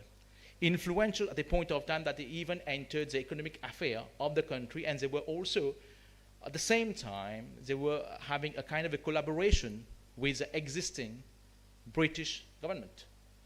So at that point of time when he came, there was a Gujarati merchant by the name of Ahmed Ghulam Muhammad Ajum who welcomed him at his place. In fact, when he came to Mauritius, he stayed in a hotel known as Orient, but on the next day when he was just going in the capital, someone noticed him and recognized him. Because the traders, there was a connection with South Africa, they recognized him also from the Gujarat community, they recognized him. And it was Ahmed Ghulam Hussain, okay, who sent someone and welcome him at his place and asked him to leave the hotel and stay at his place. And in fact, he stayed at his place for the remaining days. Ahmed Ghulam Muhammad Ajum. Then there are several documents available where you would see how he mentioned about his brief spell in Mauritius. It is being taken from my experience with truth. So I sailed from home. Mauritius was one of the port of call, and the boat made a long halt there. I went ashore and acquainted fairly well with the local conditions, and for one night I was a guest of Charles Bruce, the governor of the colony. So there are evidence, and also made other texts which have been written about how he was there in Mauritius, and he was highlighting the conditions of the indentured laborers, how it was different from the Gujarati community which was there established, which was a bit different for the condition, because it was totally different because those people were involved in the state affairs, and unfortunately there was other indentured laborers who were very cut off from that reality. So his arrival marked a bit of a kind of a revival, a kind of a movement revival, a kind of where people can get together to think aloud how to can progress further. In fact, it happened that when he visited Mauritius, the Gujarati community organized a dinner for him, and they welcomed around 200 guests. And there, he gave a piece of advice. He said that you have to involve into politics. You will have to get involved into politics and get the kids educated. To be educated, to be in the affair of the government, or else you would be marginalized. So this was much more a kind of an advice which changed the whole course of the history of Mauritius. Just feel the impact of Mahatma Gandhi. He was still 32 years old, he was not even given the title of Mahatma at that time, but he gave that advice how you can go ahead and how you can change the course of history of your country. That is, to be educated and to get a kind of an active participation in politics. And in fact, the first person to be elected under a municipal election was none other than Ghulam Hussein's son. So the Gujarati community at that point of time were able to elect one of them in the election, but it was from the advice of Mahatma Gandhi only. So this started the first non-Indian to be elected in, the first non-British to be elected in Mauritius was the son of a Gujarati merchant. So this is evidence where how he came from the Naushera and how Ahmed Ghulam, Anjum, he hosted him, and how they were able to have a kind of a new wave of thought in the country. Now, this is the place, the residence is still there, it has preserved, it's closed, but this is the place of, his residence. And this is the place where the dinner was hosted. Tahir Bagh, it's known as Tahir Bagh, and it was on 13 November 1901, where various newspapers reported the Muslim traders organized a banquet in honor of Mahatma Gandhi. We have many evidence of that night also. Several newspapers reported that. Now, when Gandhiji returned to India, he sent at that point of time, a barrister who came again from Gujarat by the name of Manilal Maganlal Doctor. He was sent on purpose to represent those indentured laborers. So what happened? The Indian indentured laborers were not being represented. They were very much unknown to the general public. They were not being able to, if they have a court case, it was always against them. And they were not able to voice out their own concern. So Manilal Doctor himself, when he came to Mauritius upon the recommendation of Gandhiji, he was the one who was able to structure. He was the one who was able to give them a kind of an identity, about a voice for them. And he even started a newspaper by the name The Hindustani, which was published in Gujarati, later in Hindi, and also in English version. It came on every Monday, and this is where you would see a kind of an ignite of against the colonial era. So because there were voices being raised, concern being raised against the British colony. And again, it was whom? Manilal Doctor, sent by Gandhiji. then you would see the Hindu nationalist is one of, okay, the extract of that paper, okay, and interestingly, it was financed by whom? The Gujarati merchants only, which were there in India. So you would see the motto itself meant, okay, liberty of individuals, fraternity of men, equality of races. And this is where this paper, it was a kind of, not a revolution, but again, it was a sentiment was being built about that we have to be together for able to move ahead. So it was a cultural intellectual awakening where you would say that many people started getting educated, the indentured laborer, they started investing in the education of their children, and also there was also like they started having a kind of interest in politics. It was at a very basic level at that point of time, because later on you would see those followers of Gandhi, they had their own movement coming in, and you would see how there was another twist also following Gandhi's advice. So one of them is Professor Basdev Sundial in Mauritius. He was like one of those true followers of Mahatma Gandhi. He even met Mahatma Gandhi in Mauritius, in India during his studies here. And he was the one who started Jan Andolan based on Gandhi's principle. And it was something unique because it was this revolution, this Jan Andolan, who led to the independence of the country. And you won't believe, even the independence of Mauritius is related to Mahatma Gandhi. How? Thank you. And thank you for the organizing team, because today itself is Independence Day of Mauritius. So I'm very thankful. I'm very thankful to India Foundation and MSU. And why it is related to the independence, how the two is connected? Because today marks the start of the Dandi March. 12th March was the starting date where the Dandi March started, and Mauritius chose the date of 12 March as a recognition of the start of revolution. So that's something very interesting, and you will see the philosophy is there in Mauritius. We have so many things that we can say with regard to Mahatma Gandhi, lofty teachings and ideals, just like Professor Sheila has mentioned about how relevant she is, but even how relevant her thought has been. You can think about even the Sustainable Development Goals. UN came with 17 goals back in 2015, and you just see the 17 goals, how Gandhianism is very much relevant to all those 17 goals. Just see the impact, not only in Mauritius, but at a global level we are talking about. So you would see here, as I mentioned, the Dandi work started on 12th March 1930, and it is the National Day of Mauritius because we celebrate the National Day, the Independence Day, because of Dandi March from Gandhi. This is the impact. We're talking about a country dedicated its Independence Day because of the start of the revolution made by Gandhiji. So you see his ideology and long-term intellectual influence have been very impressive. And then you will see there are many people getting involved. As I just mentioned, Professor Basdev Sundial, at that point of time for education, for the election, most of the people at that time to be able to register as a voter, they should know how to sign. So there was a mismatch at that point of time. So what Basdev Sundial, the activist of Gandhian thought in Mauritius, he went village to village and started a campaign, how to write, how to sign your name. And this changed the whole pattern. And it changed the historical victory because at that point of time, Mauritius won that election with 45% was voted against independence.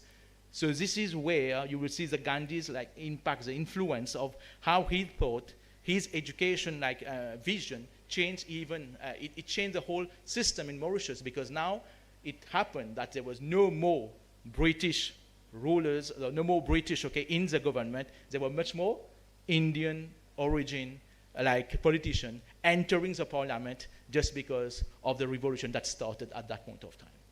Good. So we'd see here when we talk about lots of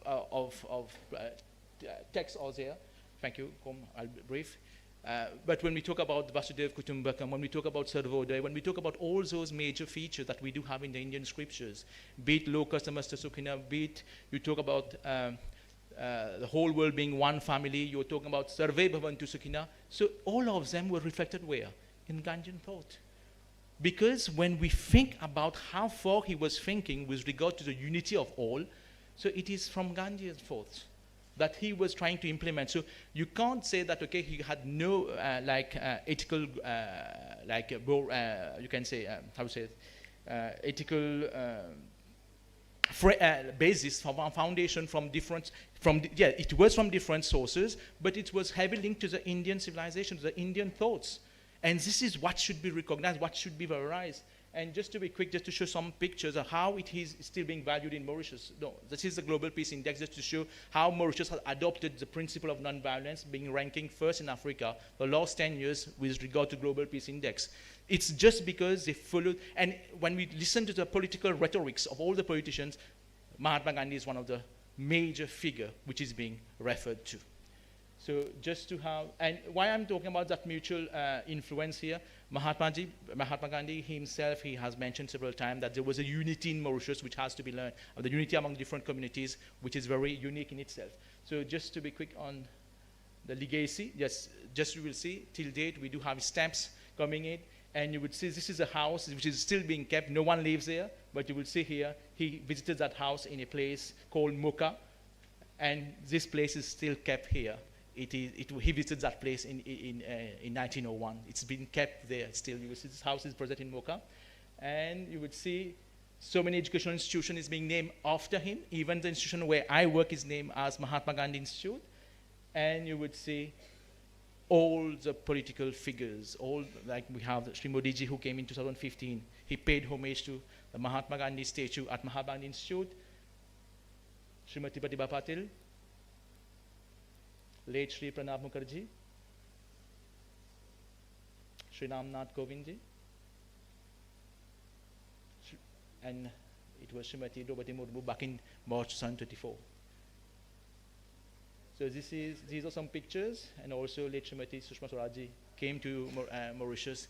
All of them, when we have all the dignitaries, all the diplomats, all the politicians coming from India, they go to that place called Mocha at Mahatma Gandhi Institute. And there's also an Ayurveda hospital in Mauritius by Mahatma Gandhi, just to see the impact, the influence.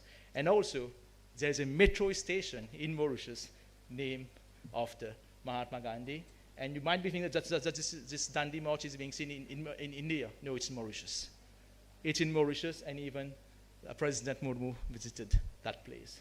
So just see the impact when we talk about Gandhi's global impact. It's so universal that we have so many people around the world, Martin Luther King, Nelson Mandela, also Khan Abdul Ghaffar Khan. Just why I'm mentioning that, just to conclude, his influence when we talk about the Nobel Peace Prize winners, be it Albert Lutili, Desmond Tutu, or even the like of Martin Luther King and also Kenneth Kaunda, all of them, they are like followers of Gandhi. And Albert Lutili, Desmond Tutu, Nelson Mandela won the Nobel Peace Prize. They are Nobel Peace Prize winners based on what? Gandhian ideals. Just sees the impact. And even Kenneth Kaunda, he is known to be the African Gandhi. Just imagine why I'm saying that, because you have seen the impact of the Gujarati Muslim community, the Hindus following his principle in Jan Andolan, and the Christian in Mauritius. What happened when they see all these African leaders following Gandhi? So their coexistence in Mauritius impacted a lot how his principle are still valid or still relevant. So as you said, okay, the famous handwriting, he itself, it was, okay, it's there in the metro station at the University of Mauritius, his famous word of Satyagraha, okay, his word against the battle of the might against her, okay, this is his famous line, the battle right against the might. Yeah. So thank you very much. If I have taken some previous time, I'm sorry for that. And special thanks to Professor Sonu for arranging everything, and also Siddharth, and I think Dhaneshwari is not here. Thank you very much for everything. Thank you, MSU family. Thank you, India Foundation. Thank you very much.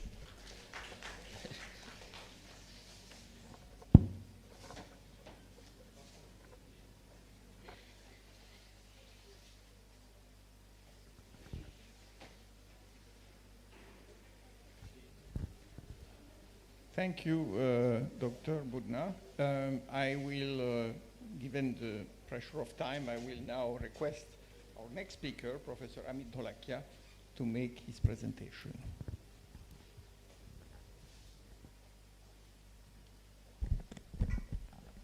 Thank you, Chairperson. अंधेरे को सबसे ज़्यादा डर सूरज की पहली किरण का लगता है। सूरज की जो पहली किरण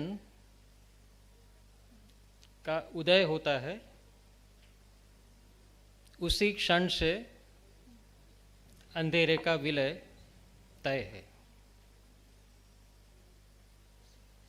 और उल्लुओं को अंधेरा बहुत पसंद होता है, क्योंकि उनका राज्य अंधेरे से ही बनता है, पनपता है। तो what do the owls do to sustain their regime and government? They all get together. They decide that let us tell all these good-natured, innocent, gullible, naive animals of the forest that only reality in the world is darkness. Light is a utopian idea. Light is an illusory thing, and it is a very short-lived thing. You will have to anyway come back to us when it is darkness. They all decide that let us start a narrative. Let us have some media channels with us. Let us fund some research projects. Let us send some intellectuals to other forests, giving them fellowships and scholarships, all with the intention that you have to come and convince our animal kingdom that light is impossible, darkness is the only reality. And this innocent, gullible animals, over a period of time, victims of narratives and propaganda, tend to believe that no, light can never exist in this world. Part 1 over. There are two other facts that I want to share with you, and these are scientific facts, okay? The most widely spread ophthalmic disease in the world is myopia. Nearly 35% of the global population suffers from myopia, short-sightedness. And according to ophthalmic researchers, this figure is likely to go up to 50% in another 20 years. So those people will not be able to see anything that is far away, beyond the limited short radius of their vision. And that really helps the regime of owls a lot. There is another disease, photophobia. I can't tolerate light. I want darkness. I am more comfortable in darkness. I enjoy darkness. And then there are evil people who say that let us prolong darkness so that we can do all dark deeds comfortably in the darkness. Part 2 over. तो हमें ये कहा गया है कि गांधी जी महान थे, पर यूटोपियन थे। ठीक है, उनकी कभी कभी बीच बीच में 2 अक्टूबर को बाहर से कोई बड़े बड़े राष्ट्र नेता आते हैं तो उनके साथ उनकी राजघाट पर भी मुलाकात करवा लेनी है। बट रोज बरोज की जो दुनिया है, व्यवहार की जो दुनिया है, उसमें तो गांधी जी कहीं फिट नहीं होते। वो तो यूटोपिया है। You see, it's a romantic idea, it's a utopian idea. You can't have a non violent society, it's a foolish idea. You see, he was talking nonsense. You can't have a society based on honesty. You see, corruption is part of human nature, untruth is part of human nature, and it's all fine. I mean, someday you can just have some seminar on honesty in public life. You can also have some public lecture on ethics in politics. Then it's forget it, go back home, live your normal life. Because untruth is, according to them, the reality. Violence, according to them, is reality. Dishonesty is inescapable in politics. You can't have goodness in politics. You can't have honesty in politics. You can't have ethics in politics. And all the academic narratives are taught to the students to convince them that yes, the status quo is the only reality, there is no possibility of any transformation, and therefore those who are resisting the status quo are the enemies of the society. Arrest them, demonize them, label them as whatever, you know, whatever. And the goal is achieved. The owls continue to rule. Remember, by nature we are good. By nature we are non-violent. By nature we are honest. By nature we are truthful. An overwhelming majority of the people in this world are good, trustworthy, truthful, honest, and ethical.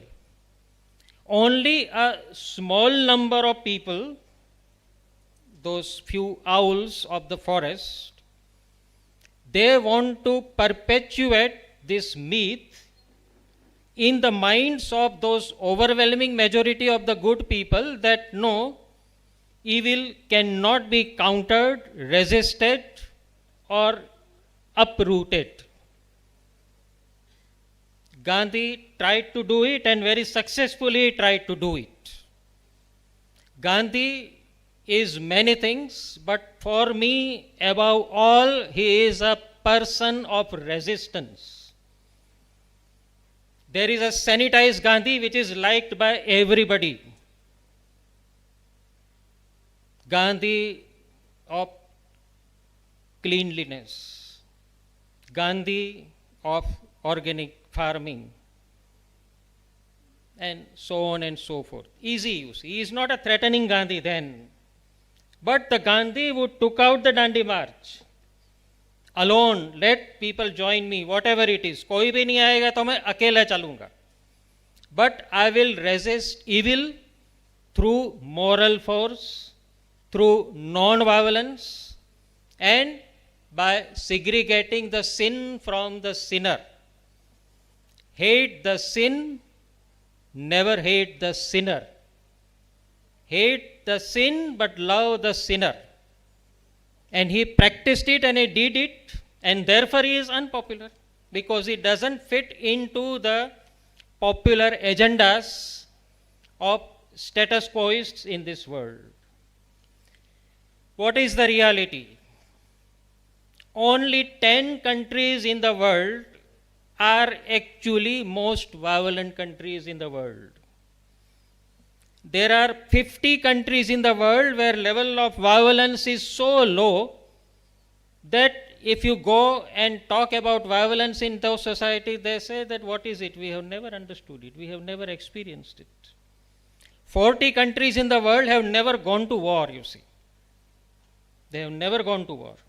Only those powerful few Western countries which are interested in dominance, exploitation, and colonization, even neo-colonization, are perpetuating this myth in the name of realism, neorealism, pragmatism, or whatever you call it, because they don't want us to believe that if we unite and resist them, all the wars will come to an end. Neither the little girls of Iran will have to die, nor those 50,000 children of Gaza will have to die. They want to say it's normal, it's fine, चलता है राष्ट्र के हित में, राष्ट्रीय सुरक्षा के लिए 50,000 बच्चों को मारना पड़ता है, तो क्या है, देखो अंधेरा है आसपास, इसमें यही करना है. And we are so dehumanized that normalization of day-to-day violence doesn't impact us. It's a matter of television visual for us. People now even make videos of women being harassed physically. चलता है ऐसा ही है सब कुछ, fine, you see, nothing can happen. That is because we are myopic. Majority of the countries in the world are peaceful, honest. See the index of the Transparency International. Not that in their parliaments 100 plus MPs are having criminal charges. Not in every country's parliament 100 plus MPs are not having criminal charges. Only in some countries' parliaments these glorified individuals are sitting. So let us learn lessons from those countries which are not in the news and which media will never project to you, nor academics will tell you about it in their classrooms or in their curricula. We will teach you only US foreign policy or West Asian or Middle Eastern issues or South Asian issues or India, Pakistan and so on. We in political science will never teach you what is South America, why it is so peaceful. We will never teach you that why majority of the European countries have never gone to war. And they are among the happiest and the most peaceful countries in the world. So Gandhi is not a person. Gandhi is a paradigm of thought. A paradigm of thought where non-violence, honesty, truth, and truthful resistance to evil is paramount and non-negotiable. It is possible to be truthful, non-violent, honest, and ethical in personal life as well as in public life. Don't believe those narratives spread by interested powers that be, that Gandhi is utopian, idealistic, romantic. We are living Gandhi in our day-to-day life. We are already living him. Only thing we need to treat our myopia and our photophobia. Owls cannot rule forever if we adopt Gandhi. And to adopt Gandhi, we don't have to read him.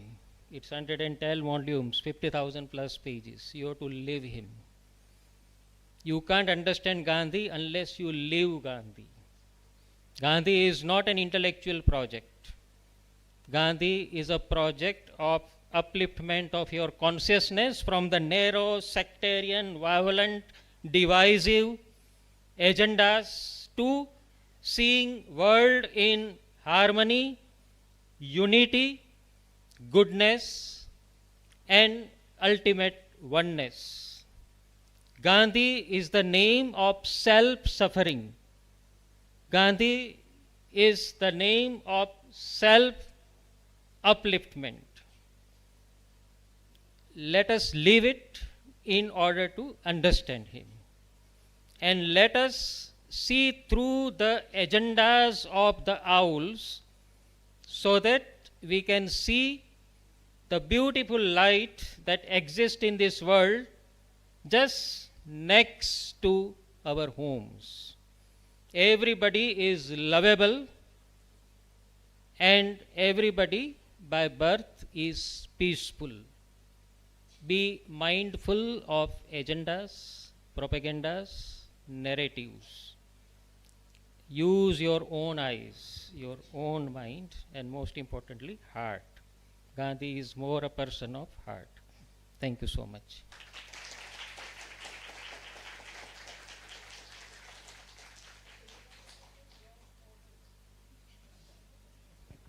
Thank you so much, Professor Dholakia. You really spoke like Gandhiji. So that was quite a crowning achievement for the last session, the last plenary of this conference before the valedictory. And obviously, we can only be in agreement with you and support you with our hearts and souls, even though we are all confronted, as you pointed out, to many examples of human evil all over the world. But you're right that the more we dwell on the inevitability of evil, and the more we are going to be suffering from its actions. Because in a way, surrender to what we consider to be inevitable makes it inevitable, you know.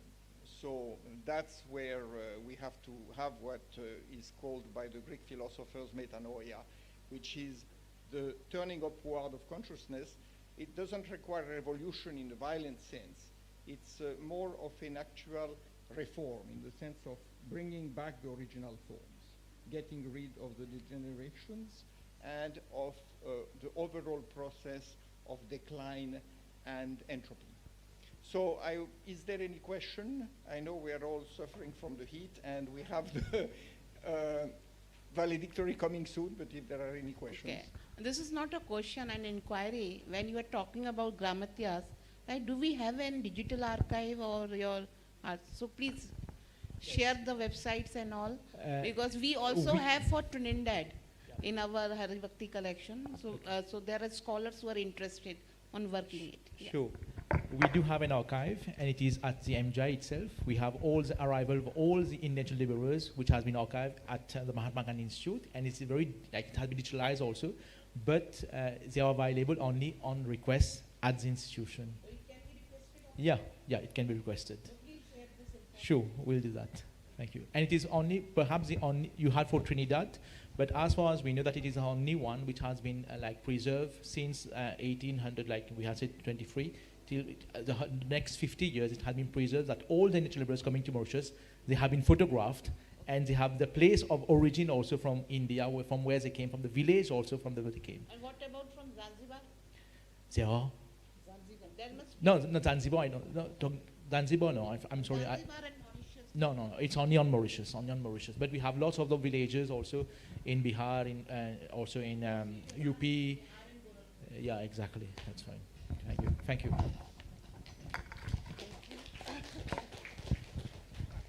Any other question? Otherwise, we can, I think, call for a break, right? I think we are all entitled to a tea break before the valedictory. So thank you very much once again to all, to the speakers and to the audience.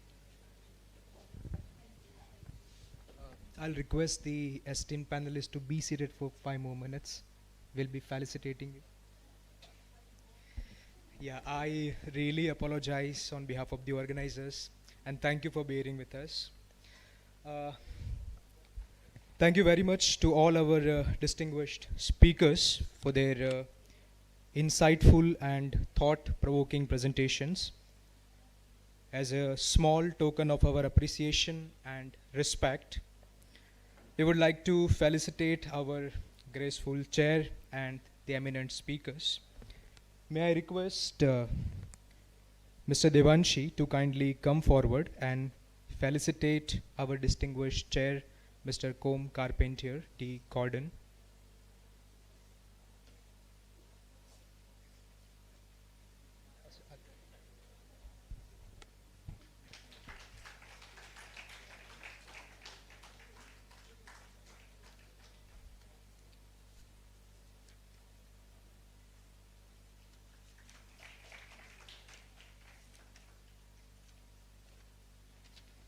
May I now request Mr. Preeti Singh to kindly come forward and felicitate our eminent speaker, Professor Sheila Rai.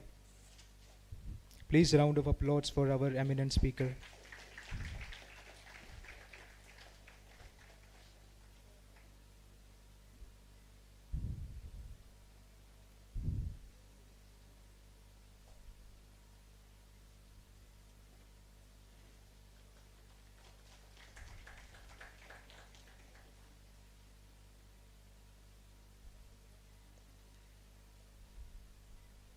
That's a token of appreciation, ma'am. Yes. May I now request Mr. Deval Shah to kindly come forward and felicitate Dr. Roshan Pudina. Please, round of applause for our eminent speaker.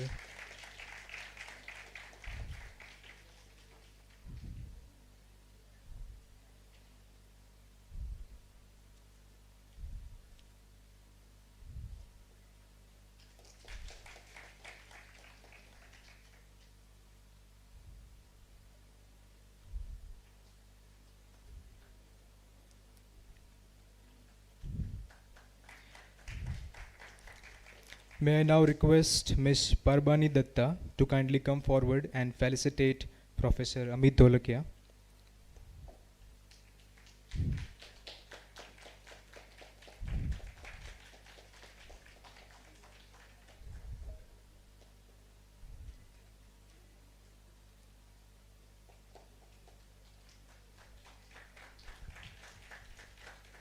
We are deeply thankful to our distinguished chair and esteemed panelist, Mr. Com Carpenter D. Gordon, Professor Sheila Rai, Dr. Roshan Budna, and Professor Amit Dholakia for sharing their rich scholarship and perspectives on Gandhian ethics and politics. We are also thankful to distinguished guests, speakers, teaching faculties, and all the other participants for bearing in this situation. With this, now we come to end of this plenary session. Thank you all for being part of this enriching discussion. The valedictory session to be resumed soon. Over to you, Professor Dholakia. We are indeed sorry that this air conditioning system is not functioning. There is a larger fault of the MGVCL, that is electricity board here. So, one announcement. Tomorrow this seminar on Atal Bihari Vajpayee centenary also begins in the same auditorium, but we have decided that due to this problem, we will be shifting to the postgraduate commerce building, that is the deep auditorium of the PG building. All the participants who have registered for tomorrow's seminar, please come to the PG building of the Faculty of Commerce, the auditorium, because this problem may not get resolved by tomorrow. That is what we have been told. Just an announcement. Yeah, thank you.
very good afternoon, everyone. It is my privilege to welcome you all to the valedictory session of the two-day International Conference on Modern Indian Political Thought, Intellectual Traditions and Contemporary Relevance. Over the past 2 days, this conference has served as a vibrant platform for meaningful academic engagement, Scholars and researchers have reflected on the rich intellectual traditions of modern Indian political thought and explored their continuing relevance in addressing contemporary political and social challenges. Through insightful keynote lectures, panel discussions, and parallel sessions, we have revisited the ideas of some of India's most influential thinkers and engaged in fruitful deliberations that have enriched our understanding of their contribution to political thought. The valedictory session today marks the culmination of these stimulating discussions and provides us an opportunity to reflect upon the key insights that have emerged from this academic gathering. To begin with, we have with us respected chair of this session, Her Highness Rajmata Subhangini Raje Gaikwad Madam, Honorable Chancellor of the Maharaja Sajira University of Baroda. We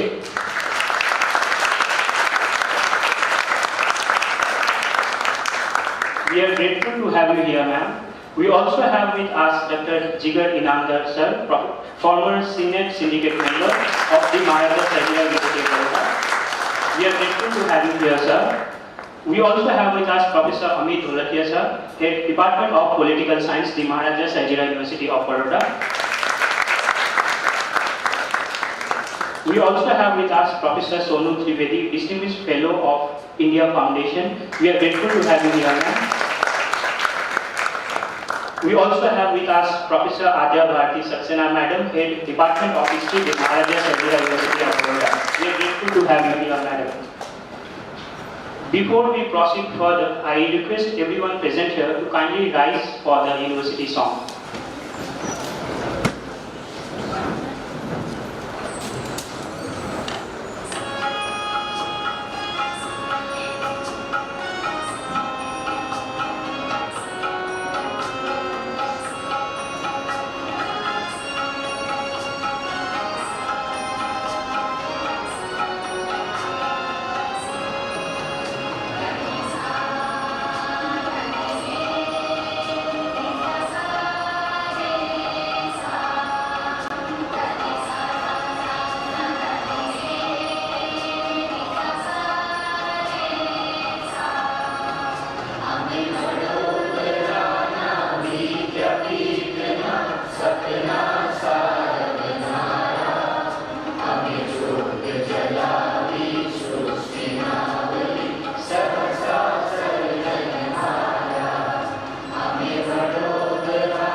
Please take your seat.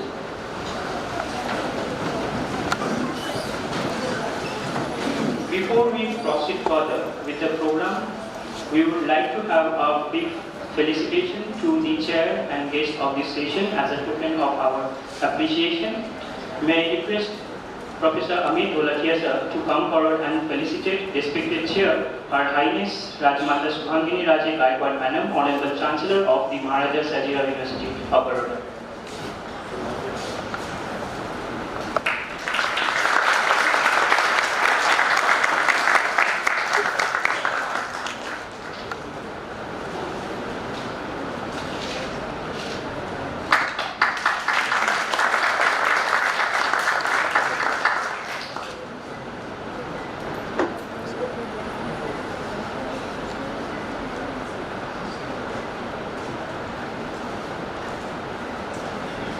Thank you so much, sir. May I also request Professor Sonu Trivedi Madam to come forward and felicitate Dr. Jigar Inamdar, former Senior Syndicate Member of the Maharaja Sahajirao University of Baroda.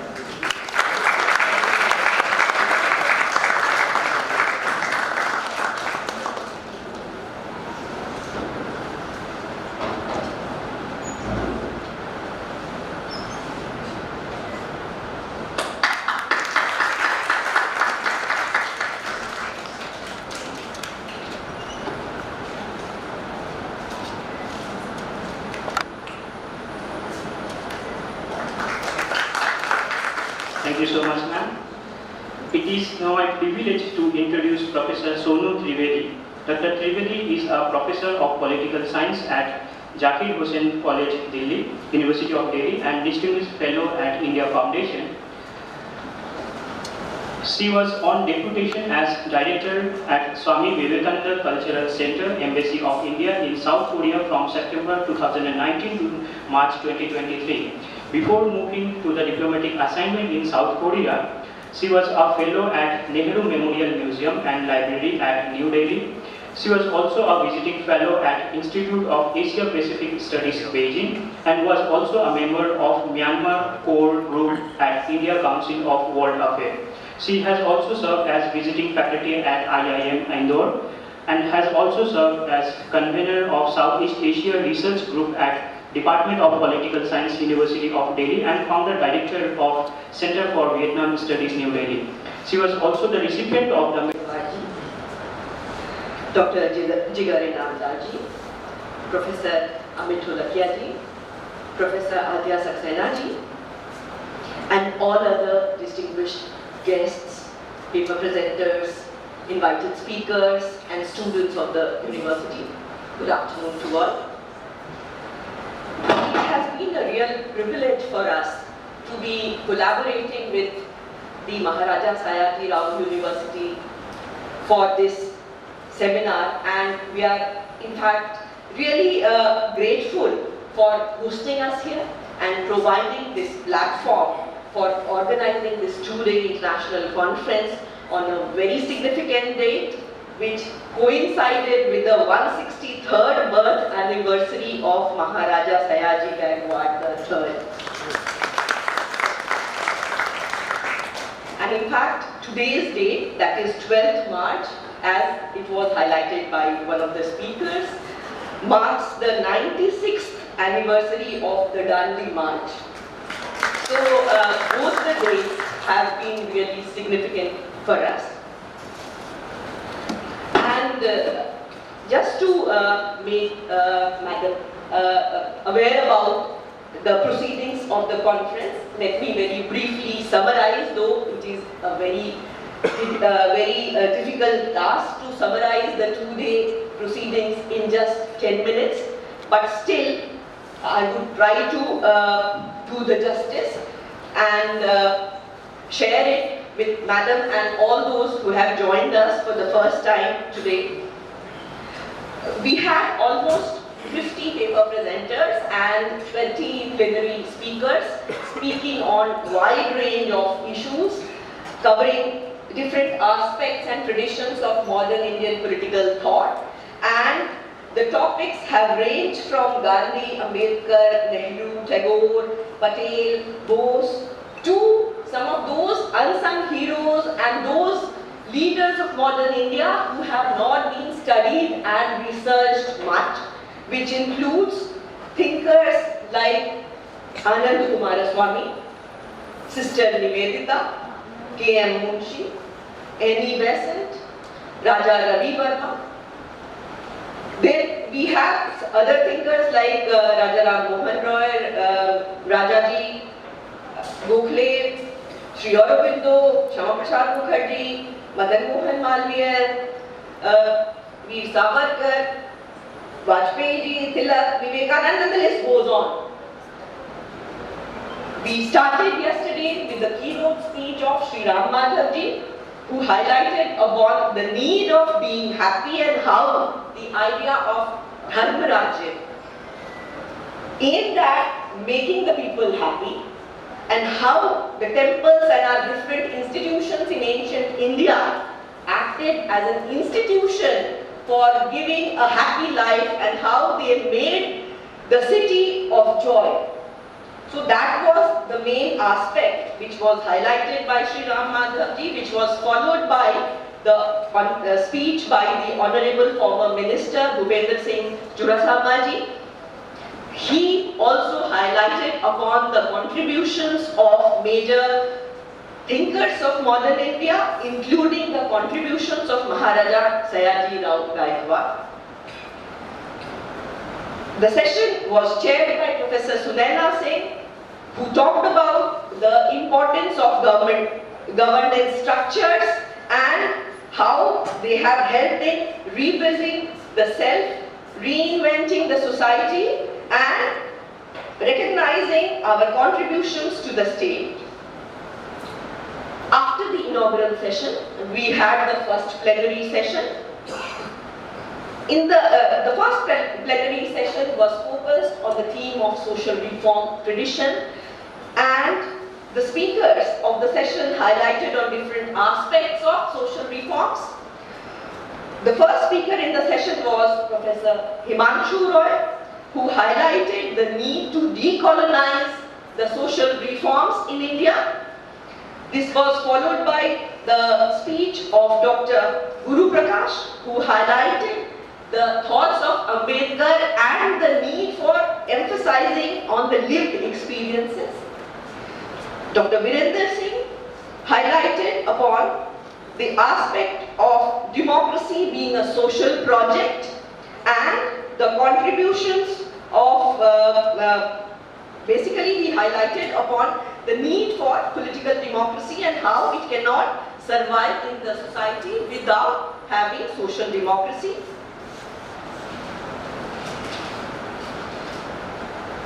One of the highlights of day one after these theoretical speeches was the cultural presentation by the Vidyalaya group.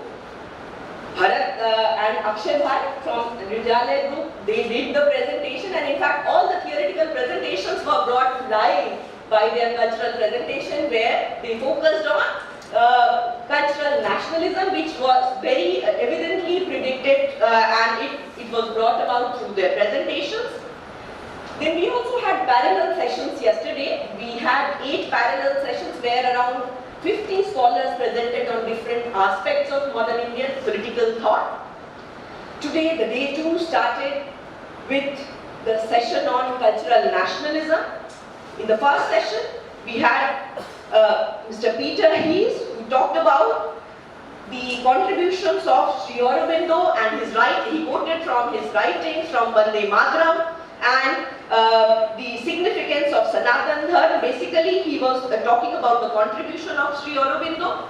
This was followed by the presentation by Dr. Soumya, who talked about the evolution of social structure in India from pre-independence to post-independence. And the third speaker of the plenary 2 was Mr. Kom Carpentier, who talked about the contributions of Ananda Kumaraswamy and his contribution towards ancient Indian art and its symbolism.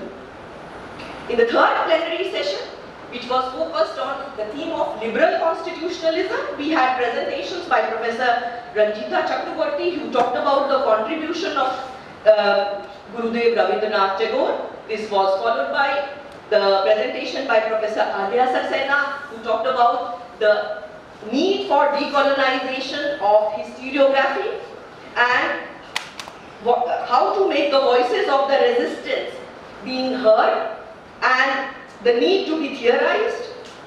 Professor Dibyajyoti Mohanta emphasized on Malviya's mission of education, and he tried to compare it with the contributions of Srimanta Shankar Dev. And my presentation in that session was focused on the contribution of Sardar Vallabhbhai Patel and his strategic outlook. And finally, the last plenary session was focused on the theme of Gandhian ideology, where Professor Sheila Roy talked about Gandhi's vision and his experiments with Satyagraha. This was followed by presentation given by Dr. Roshan Dudna, who talked about Gandhi's influence on Mauritius. And finally, we had Professor Amit Dholakia, who talked about Gandhi's paradigm of thought and need to live Gandhi. So this was, in brief, I just summarized in one line all the presentations. And before I end, from the side of India Foundation, let me take this opportunity to thank the entire organizing team. In particular, I would like to thank the volunteers, faculty members, students of the university for their commitment. I would not like to name any single person because it was the teamwork which was evident. And also the team of Samanvay led by the dynamic leadership of Dr. Jigar Inamdar. Their contributions have been immense, and again he has a long list, so I just don't want to miss out any volunteers. Along with that, sincere thanks to all the distinguished speakers of the plenary sessions, all the paper presenters, and a big thanks goes to all the attendees for being a disciplined audience and making interventions in each and every plenary session and also in the parallel sessions. Before I hand over the floor to the organizers, let me also announce that just presenting the papers and going out of this auditorium will not end the conference. We are planning to bring out the conference proceedings in the form of an edited book. So I request you all, those who have submitted the paper can revise the paper, and those who have yet not submitted may submit the paper. We will share the guidelines with you through email. And in the end, let me end here by saying that as we depart from this gathering, let us carry forward the spirit of inquiry and dialogue. Thank you all once again. I would like to thank everyone who has contributed to this conference, and I look forward to our continued engagement with this university in future too. Thank you.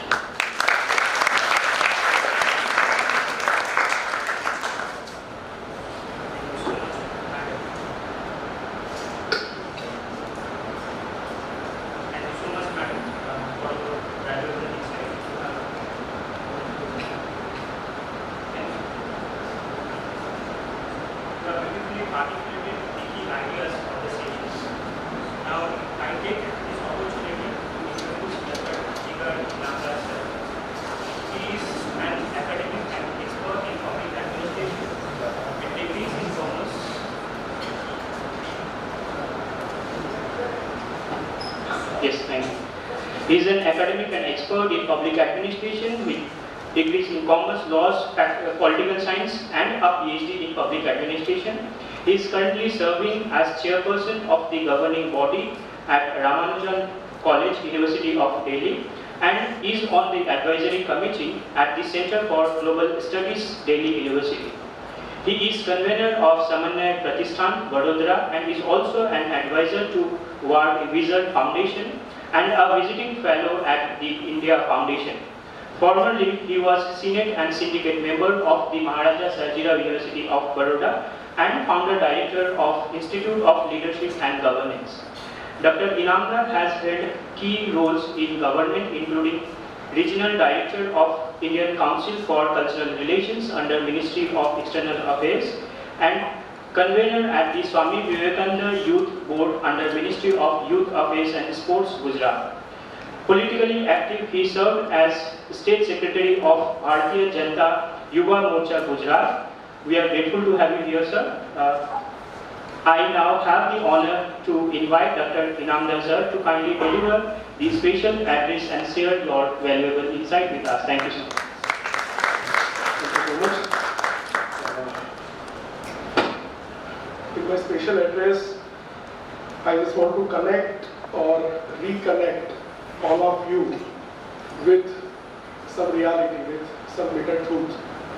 We are having with us honourable Rajmata Subramanya Gaikwad ji. उनकी उपस्थिति हमारे लिए आशीर्वाद है. मैं उनकी उपस्थिति को हृदयपूर्वक वंदन करता हूँ. आदरणीय प्रोफेसर अमित भाई ढोलकिया, आदरणीय सुमित त्रिवेदी मैम, आदरणीय आद्या सक्सेना मैम, हमारे भाई डॉक्टर वीरेंद्र सिंह जी और इंडिया फाउंडेशन, महाराजा सयाजीराव यूनिवर्सिटी के हम सभी team members. I just want to emphasize on 3 major topics. Most of the people present here are academicians or to be academicians. And from last 4 years, I am in academic administration. So as a chairman of the 2 different colleges, I have conducted interviews of more than 170 posts or 170 teachers को appoint करने के बाद जो most concern points ध्यान में आए हैं उसी के ऊपर मैं 3 चीजों पे बात करना चाहता हूँ. The first thing that is academic dishonesty. So the title is modern Indian political thought. So modern Indian political thought का सबसे बड़ा आधार अगर कुछ है तो गुजराती में हम उस शब्द को कहते हैं सत. एंड सत इज अबाउट सत्य, अबाउट ट्रूथ. सत और रुत 2 अलग अलग शब्द होते हैं. सत जो होता है वो सत्य और रुत इसके ऊपर होता है. यहाँ पे जितने भी लोगों ने पेपर प्रेजेंट किए, मैं किसी के हाथ नहीं उठाना चाहता. अपने आप को सवाल करने की जरूरत मुझे फील होती है कि हम में से कितने लोग ऐसे होंगे जिन्होंने इस पेपर को तैयार करने में चैट जीपीटी की हेल्प नहीं ली होगी. चैट जीपीटी की हेल्प लेना कोई पाप नहीं है, पर हम में से कोई ऐसे पेपर प्रेजेंटर्स होंगे जिन्होंने अपने पेपर प्रेजेंटेशन में इस बात का उल्लेख किया हो कि मैंने ये पेपर जो प्रेजेंट किया है ये चैट जीपीटी की हेल्प से किया है. जब टीचर्स के मैं इंटरव्यू कंडक्ट करता था और इंटरव्यू में सुबह 9:30 बजे से शाम के 6:30-7 बजे तक मैं बैठता था. टोटल मैंने 24 डिपार्टमेंट के टीचर्स के इंटरव्यू कंडक्ट किए और सभी इंटरव्यू में जो मेरा रात का 3-4 घंटा जो भी कैंडिडेट्स आते थे उनके सीवीज को स्टडी करने में जाता था. उनके सीवी स्टडी करके उनमें से रैंडमली कोई भी उनके पेपर प्रेजेंट पब्लिकेशन जो होते थे उनके पब्लिकेशन को मैं हाईलाइट कर लेता था. उस पेपर को मैं कहीं से ढूंढने का प्रयास करता था और उसी पेपर के साथ संबंधित कोई सवाल पूछने का प्रयास करता था. और सवाल पूछने के टाइम पे उनकी आंख में आंख डाल के मैं इतना ही कहता था कि ये पेपर आप ही का है, यहाँ पे लिखा हुआ है आपके सीवी में. तो जो पेपर आपने प्रेजेंट किया या पब्लिश किया वो पेपर आप ही ने लिखा था या किसी से लिखवाया. 3,000 रुपए से लेके 15,000 रुपए तक के रेट चलते हैं पेपर लिखवाने के. पीएचडी के थीसिस के रेट 25,000 से शुरू होते हैं. हम में से कितने लोग हैं जो एकेडमिक डिसऑनेस्टी को अवॉइड कर पाए.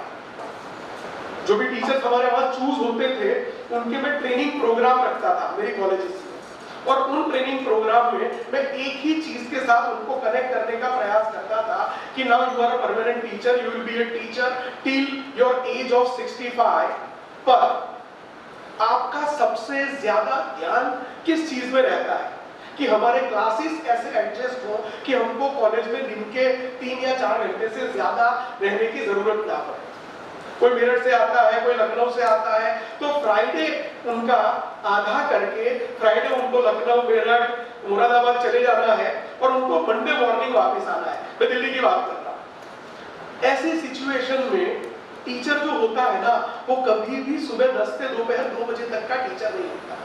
ये जो विश्वविद्यालय है, यूनिवर्सिटी है, ये यूनिवर्सिटी बिल्डिंग्स में नहीं होती. यूनिवर्सिटी के टीचर में होती है. टीचर अगर रेलवे स्टेशन के प्लेटफॉर्म पे खड़ा है वहां विश्वविद्यालय का निर्माण होता है. टीचर जहां जाता है वहां यूनिवर्सिटी ट्रैवल करती है. हम एज ए टीचर कितने ऑनेस्ट हैं अपने साथ, अपने विद्यार्थियों के साथ, अपनी यूनिवर्सिटी के साथ. मेजर कंसर्न जो है वो ये है और आप सब ज्यादातर टीचर्स हैं, बाकी के लोग टीचर्स होने का प्रयास करेंगे. प्रभु आपको टीचर होने में सफलता दे. पर टीचर होने के बाद ये जो मॉडर्न इंडियन पॉलिटिकल थॉट है ना, इस टाइटल पे मत जाइएगा। इस टाइटल के पीछे का जो उद्देश्य है सबकी ओर आगे बढ़ना, उस तरफ जाने का प्रयास कीजिएगा। अगर ये हो पाया तो जीवन में शायद कोई और सिचुएशन आपको हरा नहीं पाएगी, हिला नहीं पाएगी। कहीं न कहीं इस चीज को एक प्रश्न के रूप में कि हम एकेडमिकली कितने ऑनेस्ट हैं, पहला सवाल आप सबके लिए सोचने के लिए मैं छोड़ के जाना चाहता हूं। दूसरा सवाल, सबसे पहले कभी-कभी क्या होता है कि जब कोई एक डिग्री हमारे पास आती है ना, we always used to think कि ठीक है, हो गया, PhD हो गया। अब मैंने एट द एज ऑफ 39 जब PhD की डिग्री मुझे अवार्ड हुई, मुझे तो टीचर बनना नहीं था, जॉब पे मुझे उस डिग्री का उपयोग नहीं करना था। After completing my PhD, I started to search about post doctorate. Mumbai university में 1.5 साल के बाद मेरा पोस्ट डॉक्टरेट का डिस्कशन करने के लिए मेरे जो टू बी एडवाइजर थे उनको मिलने के लिए गया, और उन्होंने कहा कि Jigar tell me one line about you, and on the basis of that line I will decide that whether I will be your advisor or not. मैंने कहा ma'am, I know that I don't know. मुझे पता है कि मुझे ज्यादा कुछ पता नहीं है, मैं सीखना चाहता हूँ, मुझे पोस्ट डॉक्टरेट करके कहीं पे जॉब के लिए अप्लाई नहीं करना है। मैं जो कन्वे करना चाहता हूँ वो ये है कि at the age of 46 from next Monday I will be appearing for my second semester of LLM. LLM का फर्स्ट सेमेस्टर मैंने फर्स्ट क्लास से क्लियर किया, मैं कॉन्स्टिट्यूशन पढ़ रहा हूँ, और इस डिग्री के आधार पर भी मुझे कोई जॉब नहीं मिली। मैं सीखना चाहता हूँ, कॉन्स्टिट्यूशन को कोट करने से पहले मैं कॉन्स्टिट्यूशन को पढ़ना चाहता हूँ, और एज ए टीचर एक सुपीरियरिटी जो हमारे मन में आ जाती है उससे कैसे डिस्कनेक्ट हुआ जाए, ये एक दूसरा पॉइंट ऑफ कंसर्न आप सबके मन में मैं रेज करना चाहता हूं। एज ए टीचर हमको ये लगता है कि हम जो बोलते हैं ये अंतिम है और इससे आगे और कुछ हो नहीं सकता। जीवन में पढ़ाई का, डिग्री का कोई अंतिम दिन नहीं होता। मेरी ये 5वीं डिग्री की पढ़ाई अभी चल रही है, and I am appearing for an interview next week, MA in psychology. मुझे सोशल साइकोलॉजी पढ़ना है, और सोशल साइकोलॉजी पढ़ने के लिए PDEU में मेरा चल रहा है कम्युनिकेशन कुछ सीनियर प्रोफेसर्स के साथ, और उन्होंने मेरा इंटरव्यू शेड्यूल किया है ऑनरेबल वाइस चांसलर के साथ। वो डिसाइड कर, मैंने उनको रिक्वेस्ट किया है कि मेरा ट्रैवलिंग बहुत है, मैं वीक में 2 दिन पढ़ने के लिए आ सकूंगा, बाकी के 2 दिन अगर आप मुझे वर्चुअली क्लास अटेंड करने की परमिशन देंगे तो I would like to pursue MA in psychology. Recently I have joined IGNOU for MA in CSR। हम CSR का एक काम करते हैं समन्वय प्रतिष्ठान में, तो मुझे MA इन CSR करना है। जो चीज आप अथॉरिटी के रूप में हासिल करना चाहते हैं उसको पढ़ना जरूरी है। आप कुछ भी कोट कर लेंगे, ये टेक्नोलॉजी का जमाना है, चैट GPT आपसे ज्यादा आपके स्टूडेंट्स यूज करते हैं। आप कुछ भी लगा देंगे उनके सामने, वो वेरीफाई करके क्वेश्चन करेंगे। सो आपका नॉलेज अगर क्वेश्चन ना हो तो उस नॉलेज को थरली प्राप्त करना जरूरी है, और कोई एक विषय पे अथॉरिटी बनना। यहाँ पे ये पीछे कुछ फोटोज, कुछ स्केच आपको दिख रहे होंगे, राजा राम मोहन राय से शुरू करके विनोबा भावे तक, यहाँ बहुत सारी अथॉरिटीज आपके सामने हैं। As an academician, as a student, आप कम से कम कोई एक अथॉरिटी को अडॉप्ट कर सकते हैं, कोई एक अथॉरिटी के थॉट्स को कहीं न कहीं अपने अंदर आप एब्सॉर्ब करने का प्रयास कर सकते हैं। ये सारी ऐसी प्रतिभाएं हैं जिन प्रतिभाओं का पूरा जीवन एक अलग विचार को जन्म देने के लिए समर्पित रहा। आपका समर्पण क्या हो, ये आपको सोचने की जरूरत है। तीसरा और अंतिम सवाल आप सबके लिए रख के मुझे मेरी बात को पूर्ण करना चाहिए। तीसरा और अंतिम सवाल ये है कि हम कभी भी ये एक्सेप्ट कर पाते हैं कि जो हमारा सत्य है वही अंतिम सत्य नहीं है। जो मॉडर्न इंडियन पॉलिटिकल थॉट है ये हमें ये सिखाता है, जो भारत की संस्कृति है ना, भारत का मॉडर्न पॉलिटिकल थॉट छोड़ दीजिए, भारत का ओरिजिनल थॉट ये है कि सभी दिशा से हमें शुभ विचार प्राप्त हो रहे हैं। ऋग्वेद की ऋचा, वो ऋचा हमें वहां से ये हमारे ज्ञान का अर्जन शुरू होता है। बहुत छोटी कहानी हमेशा कोट करता हूं। एक राजा और राजा के मंत्री के बीच में चर्चा हुई कि सत्य की व्याख्या क्या है। राजा ने बोला सत्य तो सत्य होता है, उसकी व्याख्या क्या करनी? मंत्री ने बोला सत्य सत्य होता है, ऐसा नहीं होता, हर एक व्यक्ति को अपना सत्य ज्यादा सत्य लगता है। बोला सत्य और ज्यादा सत्य कम सत्य क्या होता है? प्रूव कर। प्रूव कैसे किया गया? दरबार में हाथी को बुलाया गया, उस हाथी के आसपास 4 जन्म से जो प्रज्ञा चक्षु थे, जन्म से अंध थे, जिनके लिए जिन्होंने जीवन में कुछ देखा नहीं था, ऐसे 4 लोगों को लाया गया। उन 4 लोगों को रखा गया, उनको कहा गया कि आपके सामने जो प्राणी खड़ा है उसे हाथी कहा जाता है।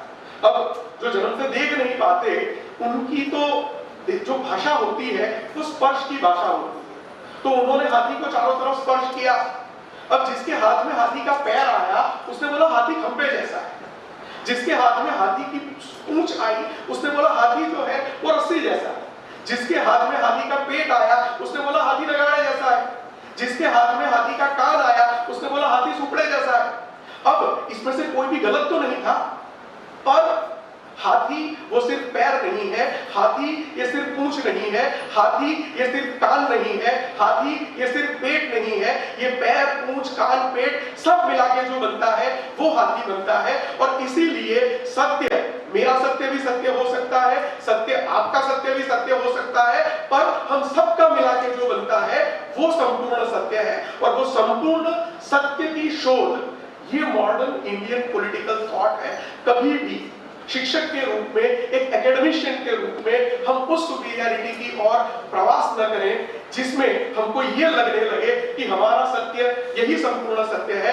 हमारे सत्य के ऊपर भी कोई सत्य होता है, उस सत्य की शोध, उस सत्य की खोज, वही मॉडर्न इंडियन पॉलिटिकल थॉट है। इस 2 दिन की कॉन्फ्रेंस का हमारा टेक अवे क्या हो सकता है, ये हम सबको सोचने की जरूरत है। और हमारा टेक अवे ये होना चाहिए कि हम निरंतर सत्य की खोज करते रहेंगे और उस सत्य को प्राप्त करने के हमारे उस प्रयास में, हमारे उस प्रवास में जो हमें समर्पण देने की आवश्यकता हो, वो समर्पण इसमें से किसी न किसी एक विभूति को हम हमारे जीवन के अभ्यास का विषय बना के उनके उस कंट्रीब्यूशन को आज के जमाने में रिलेवेंस उसका एस्टैब्लिश करने में हम हमारा समय और हमारी क्षमता का समर्पण करें। यही आज का मेरी दृष्टि से हमारा टेक अवे हो सकता है। आप सब इस 2 दिन की इंटरनेशनल कॉन्फ्रेंस के हिस्सा बने, आप सबको मैं हृदयपूर्वक धन्यवाद देता हूं। और इसी प्रकार से कोई एक पेपर प्रेजेंटेशन, कोई एक इंटरनेशनल कॉन्फ्रेंस का आपका अटेंडेंस ये आपके बायोडेटा को मजबूत करने में या इंटरव्यू में 3 या 5 पॉइंट बढ़ाने में तक इसको आप सीमित न रखें। सच में कुछ सीखने के लिए आप कॉन्फ्रेंस अटेंड करें, सच में कुछ ज्ञान अर्जन करने के लिए आप ऐसी कॉन्फ्रेंस का हिस्सा बने, यही आप सबसे मेरी अपेक्षा। फिर एक बार आदरणीय राजमाता शुभांगिनी राजे गायकवाड़ जी की उपस्थिति को वंदन करते हुए आप सबको इस 2 दिन के ज्ञान अर्जन के इस यज्ञ में सम्मिलित होने के लिए बधाई देते हुए मेरी बात को पूर्ण करता हूं। सबका बहुत बहुत धन्यवाद।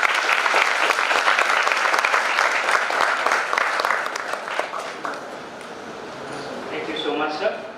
Your words were truly inspiring and you are inspiration to many of us. It is also my privilege to introduce Professor Amit Dholakia, sir. He is the head of the Department of Political Science at the Maharaja Sayajirao University of Baroda and Director of Atal Bihari Vajpayee Institute of Policy Research and International Studies. At the same university, he previously served as Provost of GFSC University, Baroda, and also served as Registrar of the Maharaja Sayajirao University of Baroda. Professor Dholakia is the author of several books and numerous research papers, and his articles are regularly published in both mainstream and digital media platforms. He has also been invited to participate in international academic programs in the United States, Germany, and Sri Lanka. I now have the honor to invite Professor Amit Dholakia, sir, to deliver the valedictory address.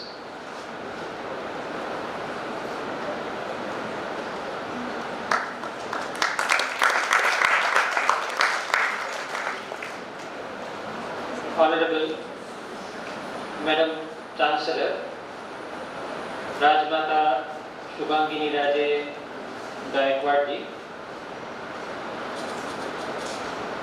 my esteemed colleague from the India Foundation, Professor Sonu Trivedi ji,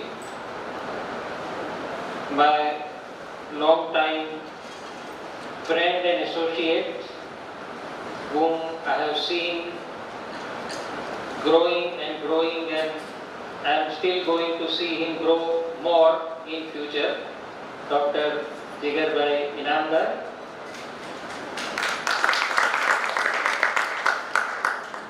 Esteemed colleague from the faculty, Professor Adya Saxena ji, all distinguished experts, delegates and resource persons who have graced this two-day international conference honoring the joint invitation of the India Foundation and the MS University of Baroda. Faculty members from the Maharaja Sayajirao University of Baroda, student friends, ladies and gentlemen. Let me at the outset sincerely thank Sonu ji and Jigar bhai for giving me this opportunity to share my ideas with this august gathering, which according to the protocol is absolutely inappropriate, because a valedictory address is to be delivered by somebody who is deserving of it, first of all, and who is an external expert in the requisite field.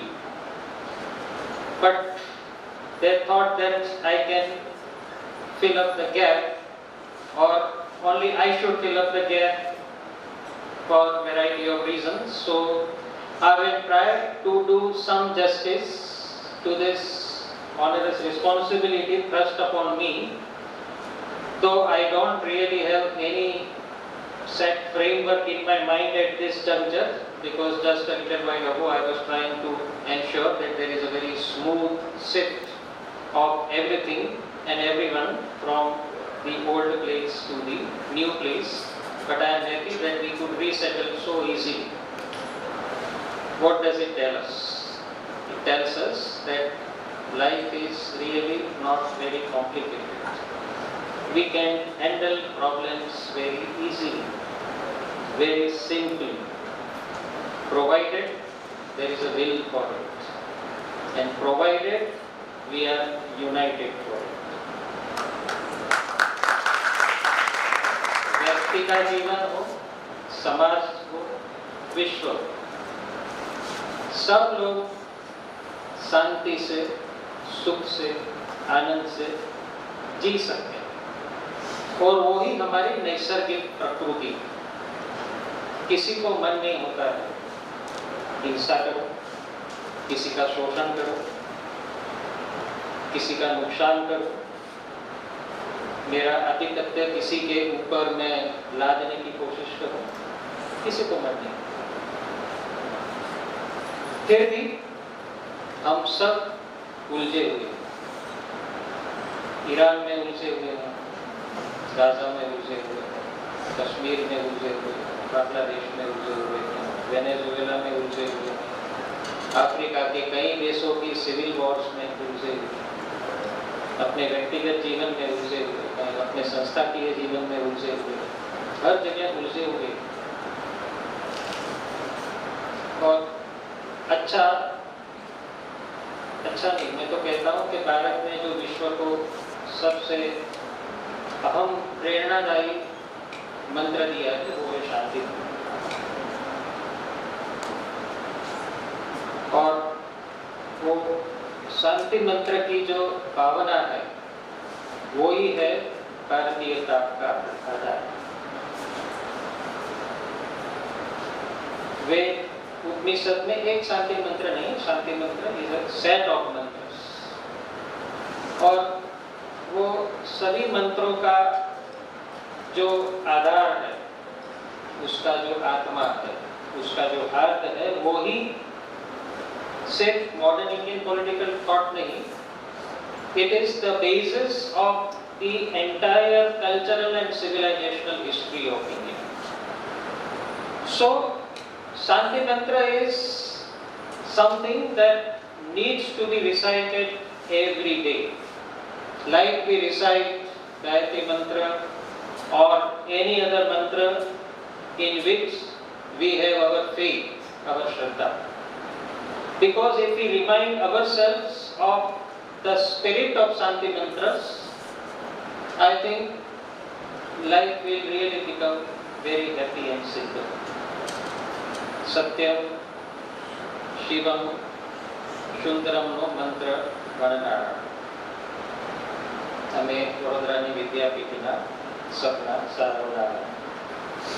तो शांति मंत्र से ही सत्यम, शिवम और सुंदरम को हम अपने जीवन में आत्मसात कर पाए.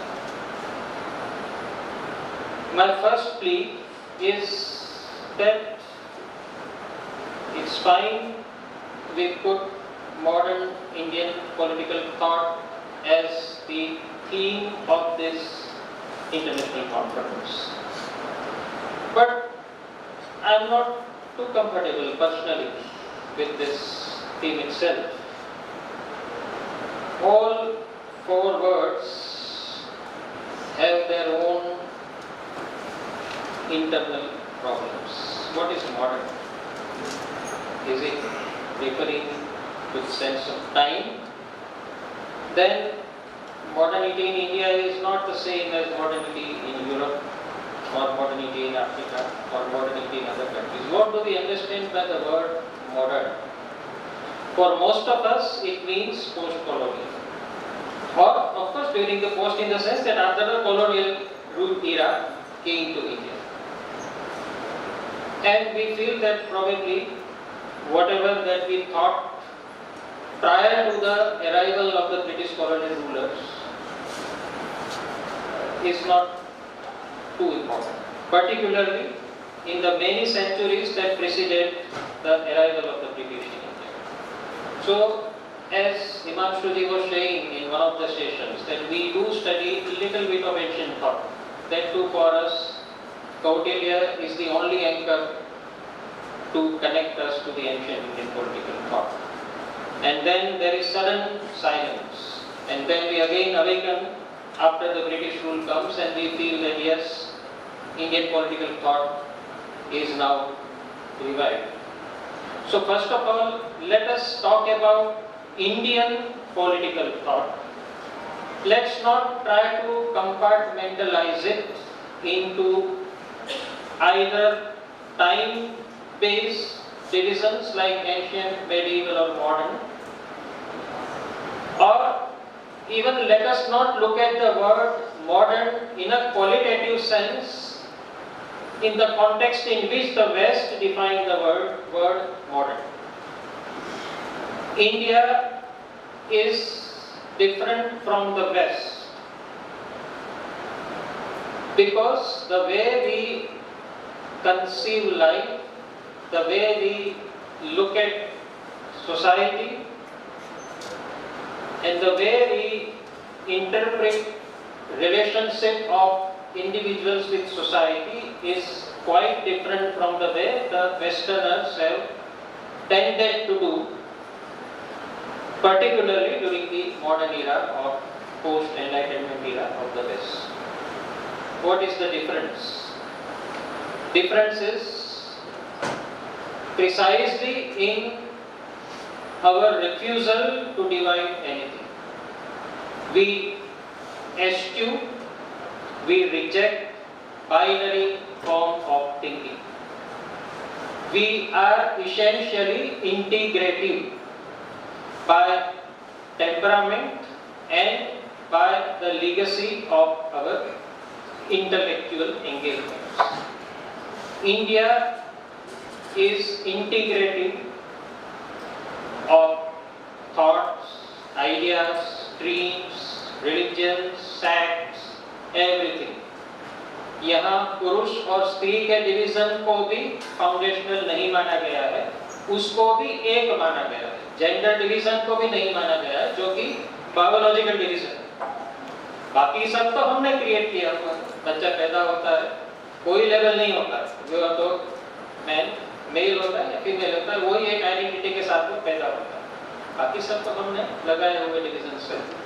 तो भारत में ये डिवीजन करना, डिवाइसिव लेंस से चीजों को देखना, that has always been philosophically and intellectually discouraged. Secondly, we have never also seen individual as different from communities and communities as exclusive of individual interests.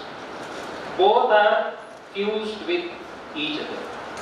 So the part and the whole, that division it's beyond our understanding. Even in our social behavior we find that लोग कहते हैं कि भारत के लोग गोल गोल क्यों बोलते हैं, पता नहीं चलता इधर है उधर है, क्या बोल रहे हैं, एक दिन एक बोलते हैं, बाद में 5 मिनट के बाद कुछ दूसरा बोलते हैं. Best is very clear, yes, no, only 2 options. It's not that we are ambiguous, that is the way we are. You see that I am not with this only this thing, what Digger is saying. I am with many things, it's fine, I mean, because that is why I will not articulate anything in an absolutely definite, straight-jacketed, final, absolute way. We are integrative by nature, not analytical. We are synthetic in our thought and in our social practices. So let us not miss the whole in our short-sighted pursuit of divisive interests. Let's not forget that all of us are one. Sarve Sukhino Bhavantu. Sarve. तो सर्वे में सब आ जाता है. Non-human species, पशु, पक्षी, वृक्ष, प्रकृति, सब का कल्याण, ये भारतीयता का मूल मंत्र है. Science supports this. Genetic science says that 99.9% of us are sane.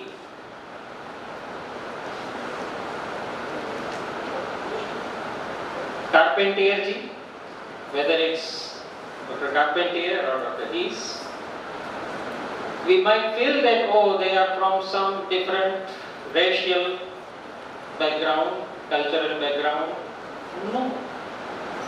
99% of him, 99.99%, 99.99% of him and us are same.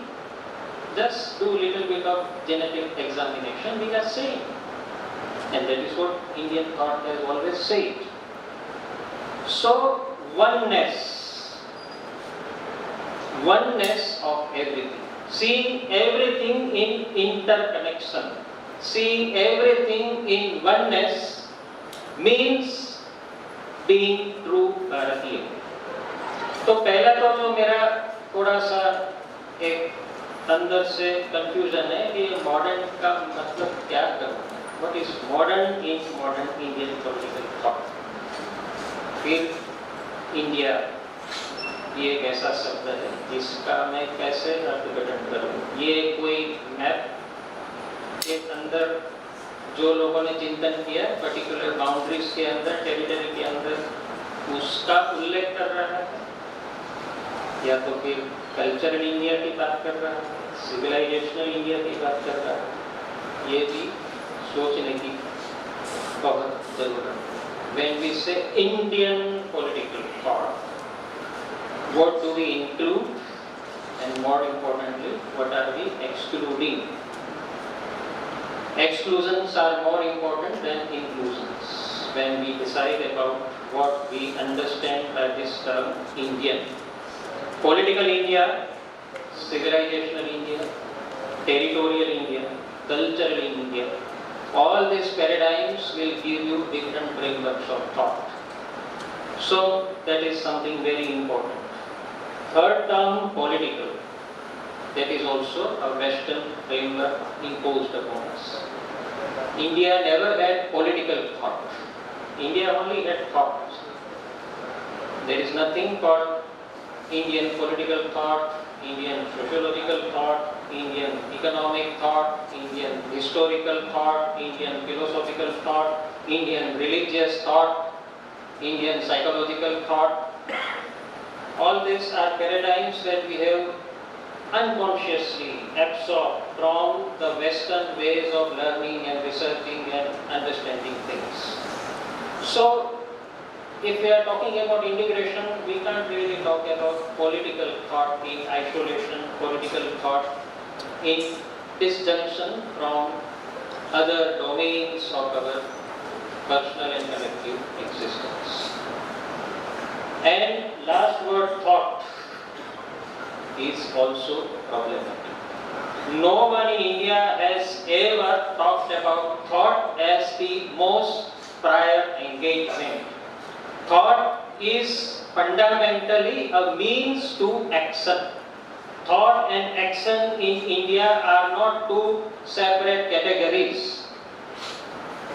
You are thinking because you want to do something in action. Thought is a step that leads to action. Therefore I said, let's leave Gandhi rather than only read it. Then only you will understand anything. So Indian thought is something that emphasizes the lived experience. You have to live it, you have to do it. It's not just a matter of giving such lectures and then fine, it's done usually. No.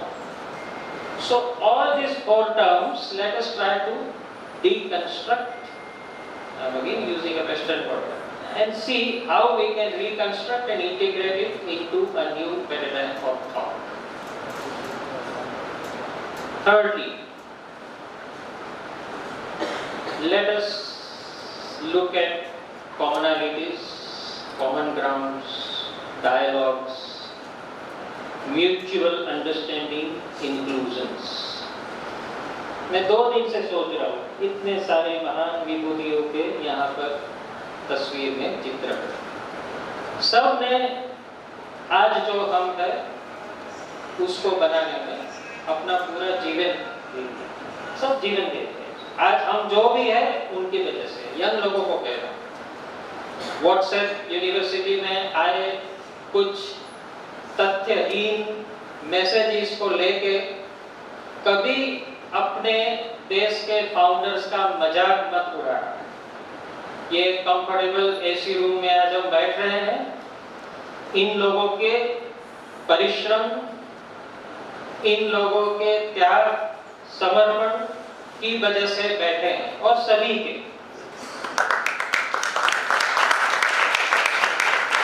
It is the most glorious era of India. The 19th and the 20th century, something that we will ever be proud of, and I hope it gets repeated, but somehow we lost it after independence. From where to where? And it's a deep pain within that how have we fallen from this glory to where we are today. So first task is to seek inspiration from them, so that we improve our ways of living and connecting with each other, we improve our ways of governing. एक विचार ये भी है कि चलो अगर हमारा सद्भाग्य हो तो सपोज ये सब लोग जीवित होके आज 2026 में हमारे पास सब आते हैं, वो क्या करेंगे? वो सौजन्य से, सौहार्द से, बहुत नम्रता और अंडरस्टैंडिंग के साथ एक दूसरे का हाथ पकड़ेंगे, गले लगाएंगे और कहेंगे कि चलो साथ में बैठ के भारत को और उन्नत बनाते हैं। विकसित भारत के लिए हम सब साथ में मिलकर काम करते हैं। क्या कोई एक दूसरे के साथ लड़ेंगे? कोई नहीं लड़ेगा। I assure you, कोई किसी के साथ नहीं लड़ेगा। खेडकेवार जी गांधी जी के साथ नहीं लड़ेंगे, गांधी जी साबरकर के साथ नहीं लड़ेंगे, नेहरू जी सरदार पटेल जी के साथ नहीं लड़ेंगे, कोई किसी के साथ नहीं लड़ेगा, कोई लड़ भी नहीं रहा। अंबेडकर जी और गांधी जी भी एक दूसरे के प्रति असीम प्यार और सम्मान और आदर की भावना रखते हैं। तो यंग जनरेशन को कभी कभी ये जो तथ्यहीन कोई भी हिस्टोरिसिटी के बगैर जो भी चीज कही जाती है वो मान लेते हैं, उससे आप सावध रहिए। ये सब लोग साथ में मिलके आज भी भारत को विकसित बनाने के लिए जुड़ते हैं। वो अपने आप को डिफरेंट नहीं मानते, एक ही मिशन के लिए यूनाइटेड मानते हैं। अभी स्वतंत्रता मिल गई है तो भारत को विश्व का सबसे उन्नत देश बनाना है, उसके लिए वो सब साथ में मिलके काम करते हैं। सो ideology is also not the word applicable to India. We talk about competing ideologies and so on, or it's nonsensical understanding of India. ये कोई आइडियोलॉग नहीं थे, एक राष्ट्र के रचयिता थे, आइडियोलॉग नहीं। आइडियोलॉजी में लड़ते हैं, वेस्ट में लड़ते हैं, कार्ल मार्क्स मिल के साथ लड़ता है और बेंथम टीजेस मिल के साथ लड़ता है और हेगेल मॉडर्न लिबरल्स के साथ लड़ता है। लड़ने तो उनको, वो आइडियोलॉजी में मानने वाले लोग हैं, तो लड़ने दो। तो let us not say that Indian और modern Indian political thought is about liberal democratic stream, about Gandhian stream, about Hindutva stream, about socialist stream, about social justice and emancipation stream of Baba Saheb Ambedkar. Baba Sahab Ambedkar ने कोई अलग ऐसा वैचारिक कोई अपना खेमा नहीं बनाया था, न गांधी जी ने बनाया था, न हेडगेवार जी ने बनाया था, न नेहरू जी ने बनाया था, न किसी ने नहीं बनाया। हम मानते हैं कि उन्होंने कुछ अलग अलग अपनी अपनी आइडियोलॉजी के अलग अलग खेमे बनाए और अभी आनंद लेते हैं, इसको उसके साथ लड़ाते हैं, उसको उसके साथ लड़ाते हैं, ये उससे अच्छा है, वो उससे बुरा है, मेरा वाला ज्यादा अच्छा है, तुम्हारे वाला कम अच्छा है, मजे लेते हैं। मत करें, इससे ज्यादा बड़ा अन्याय हमारे लिए सब आदरणीय राष्ट्र के जो गड़बड़ियां हैं उन सब नहीं हो सकता। So let us have a synthetic, unifying, integrative approach to understanding modern Indian political thought. And in this integration, even West will not be excluded. West is not an evil that many a time we are told to believe in. Let's not demonize the West. West has so many glorious intellectual contributions to make our country, our society better. So let's be open. Let's be cosmopolitan. Let's not also talk about a conflict between reason and emotion. मजा आता है, भारत को एक खिलौना दे दो, खेलते रहते हैं भारत के बौद्धिक लोग। उससे ऊपर उठ के जो सही भारतीयता है वो यूनिटी में, इंटीग्रेशन में सर्वे सुखिनो भवन्तु की भावना है, उसी में विश्व का होता है sustainability. There is no escape from the perennial Indian ideas. Ahimsa is not just Mahatma Gandhi's. He carried forward an ancient Indian tradition of thinking, of Buddhism, Jainism, parts of Hindu philosophy. And there is no escape. There is no choice but to pursue non-violence. Otherwise, just die. See what is happening in Iran. Let's the whole world be like them and finish, destroy. Thousands of nuclear weapons, justify national security, realism, this, that, power, blah, blah, blah, maza aa gaya. Is that a choice? No, it's not a choice. So, non-violence, sustainability, connect and deep integration with nature. Nature is not outside. We are the nature. Because nature is there, we are there. That is what Indian philosophy says. So how to provide sustainable solutions, non-violent solutions, inclusive solutions, integrative solutions to contemporary global challenges and problems based on Indian political thought. Let us work out a research agenda on it. Then and then only I think India will fulfill its intellectual obligation, cultural obligation to the world.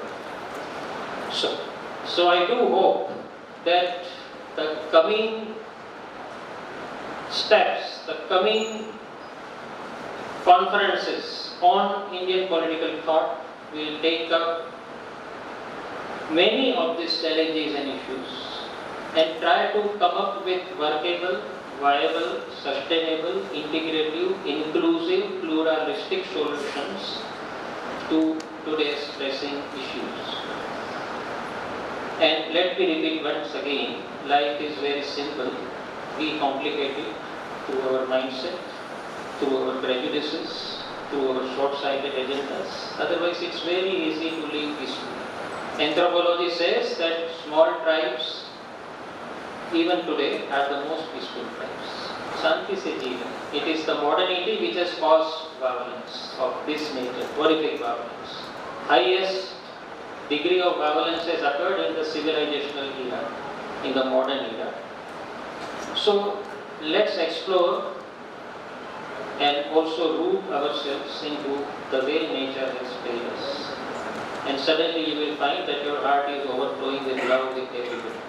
All the hatred, all the divisions, all the exclusions, all the binaries would suddenly melt, and you will see world through the survey Shrutino Bhavantu lens. Thank you so much.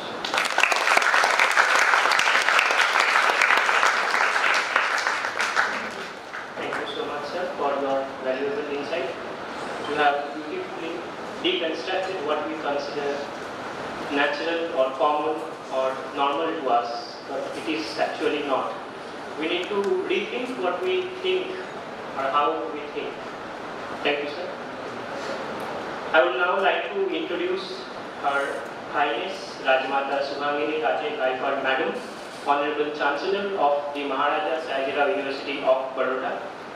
She is a graduate with honors in History, English Literature and Economics from Lucknow University. A dedicated philanthropist, she has championed women's welfare, environmental sustainability and universal education throughout her life. She has served as President of Mahila Sahakari Bank from 1986 to 1998 and co-chairperson of the Family Planning and Social Welfare Committee, Federation of Indian Chambers of Commerce and Industry from 1999 to 2001, reflecting her long-standing commitment to women's economic empowerment. She serves as trustee and president of several esteemed institutions including Maharani Santa Devi Hospital, a national award-winning child-friendly hospital, Maharaja Fateh Singh Museum Trust and Swar Vilas, one of Gujarat's oldest organization for Hindustani classical music. She is chairperson of Succulents Greenery Promotion Committee and a member of Worldwide Fund for Nature, India, underscoring her commitment to environmental protection and sustainable development. A strong advocate for industry-academia collaboration, she has worked closely with teachers and students to promote universal primary education with special emphasis on the girl child. We are grateful to have you here, madam. I now have the honor to invite Rajmata to give chairperson's remark.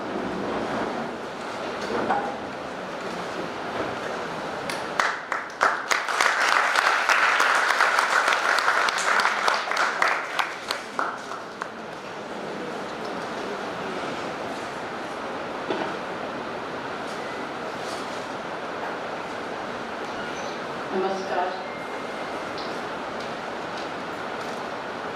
On the dais, Dr. Jigar, former Senate and Syndicate member and convener of the Samanvay Foundation, Professor Amit Dholakia, coordinator of this international conference, Professor Sonu Trivedi, distinguished fellow of the Indian Foundation, Professor Adya Saxena, head of the Department of History of our University,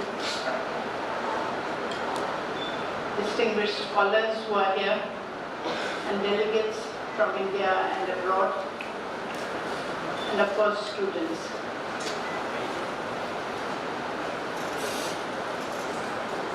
After two thought-provoking talks by Professor Dholakia and Sri Jigar Inamdar, I'm wondering what I'm going to say. To wind up this conference, which was a very important subject, the International Conference on Modern Indian Politics, Political Thought, jointly organized by the India Foundation and the Maharaja Sayadaw University of Baroda.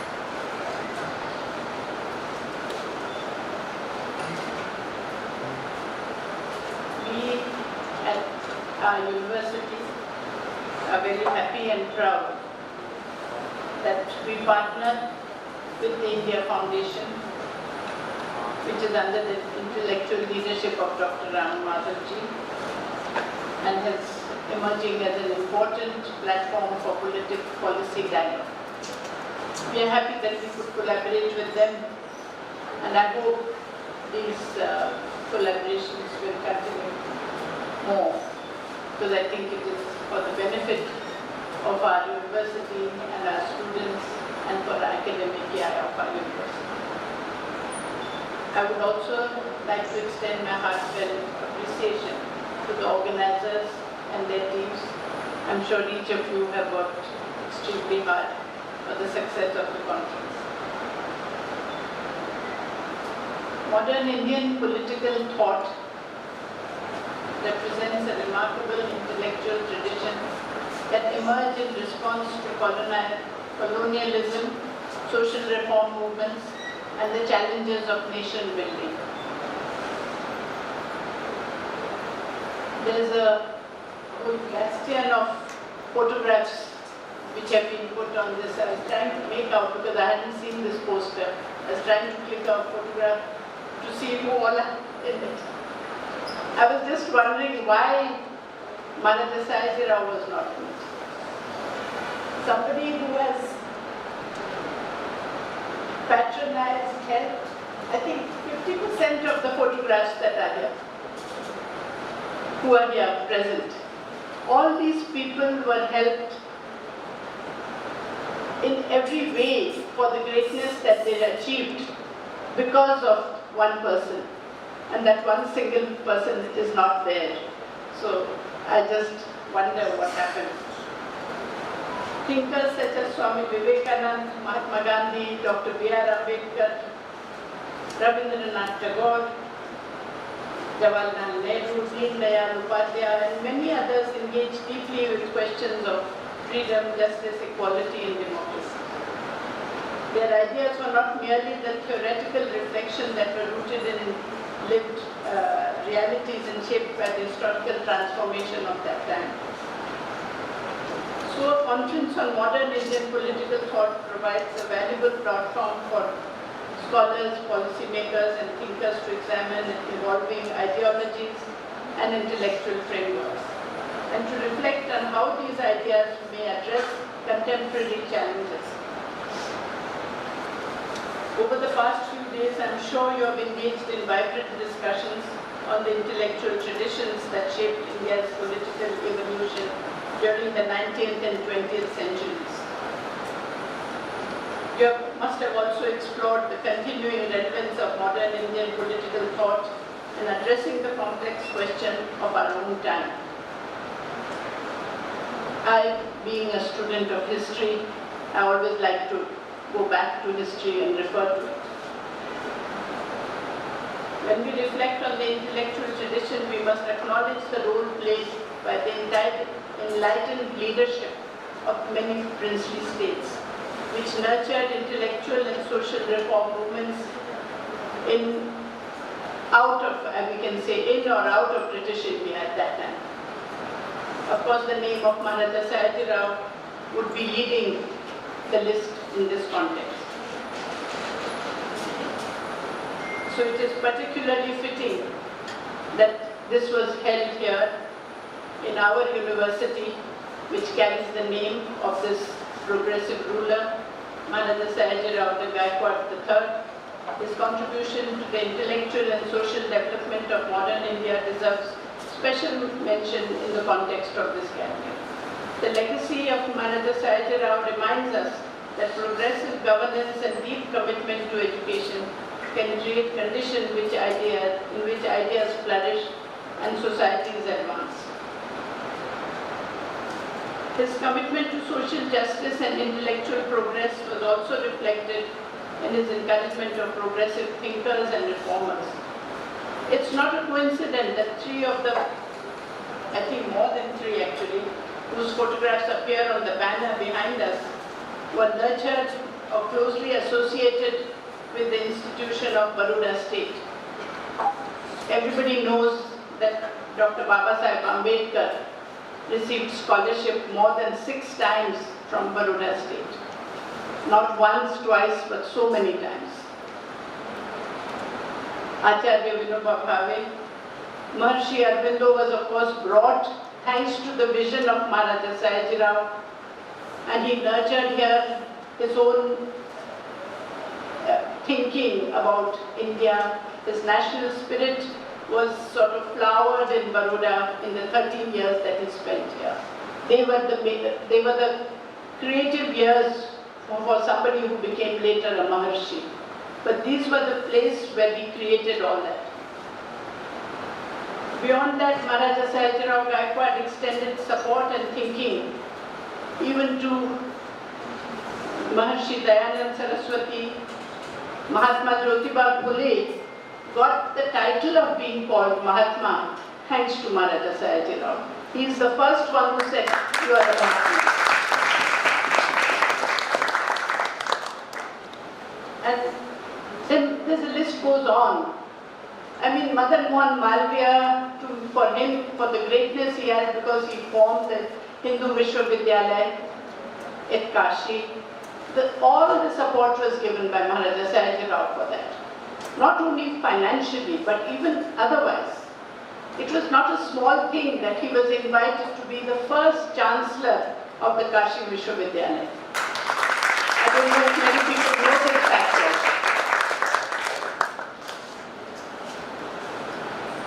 Of course, Swami Vivekananda and he were contemporaries, and it has been recorded in the books of the Ramakrishna Ashram, their books, that Swamiji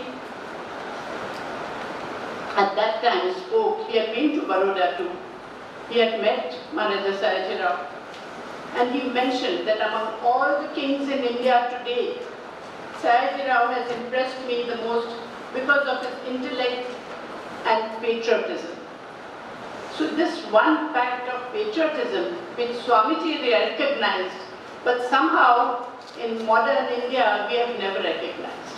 He is only known as a person who has brought social reform, who has been a good administrator, who has done good for the people, and he was supporting art, culture, everything. But behind all that was a strong feeling of patriotism, which has never been emphasized and will never been recognized by even any historian. They don't talk about it at all. It was not for nothing that he got Raja Ravi Verma when he could have had so many artists from the European people here, but he wanted to promote someone Indian. And he brought him up at a time when he most required it. Kept him here for 10 years, built a studio for him, kept him here, built a bungalow for him, and let him work and flower out here. It wasn't just for nothing that for all these things that he was doing at that time behind was a great spirit of nationalism. Baroda was the safe haven in spite of the British keeping a very strict eye on him. This was one place which was a safe haven for all our freedom fighters, thanks to the Maharaja. I mean, people like Tilak and Ranade, Veer Savarkar, everybody was coming to Baroda and discussing, deciding what steps to take, what to do, what not to do. Even Bhagat Singh sought refuge here in Baroda. Coming from Punjab, he came here. Why? Because this was the safe place thanks to the patronage of Maharaja Sahib. So his work as a nationalism or his patriotism has never been recognized ever or even talked about. And going on to that, when we talk about one of the most striking features of Indian political thought, it draws simultaneously from India's own philosophical traditions and from global intellectual currents. Concepts such as Swaraj, social justice, constitutionalism, democracy. Now, Swaraj was a word given by Maharaja Chhatrapati Shivaji Maharaj. He gave the word of Swaraj. And that is what we followed. He was the first ruler to say that we need Swaraj. And he made a democratic rule in Maharashtra or in his area at that time. Swaraj was just not a word. It was much more. He gave the pride to the people at that time who had lost and depressed. He gave them honor for their own pride of their own existence, made them feel something for their motherland. So all these things are important. I mean, you think after the history also, so much was done. All over the world we see, how did democracy come? Only with bloodshed. Everywhere there was bloodshed. You have the French Revolution, you have the Russian Revolution, the monarchs are killed or butchered, they are taken away, they are put on gallows. All this happened, and that was the preview to democracy.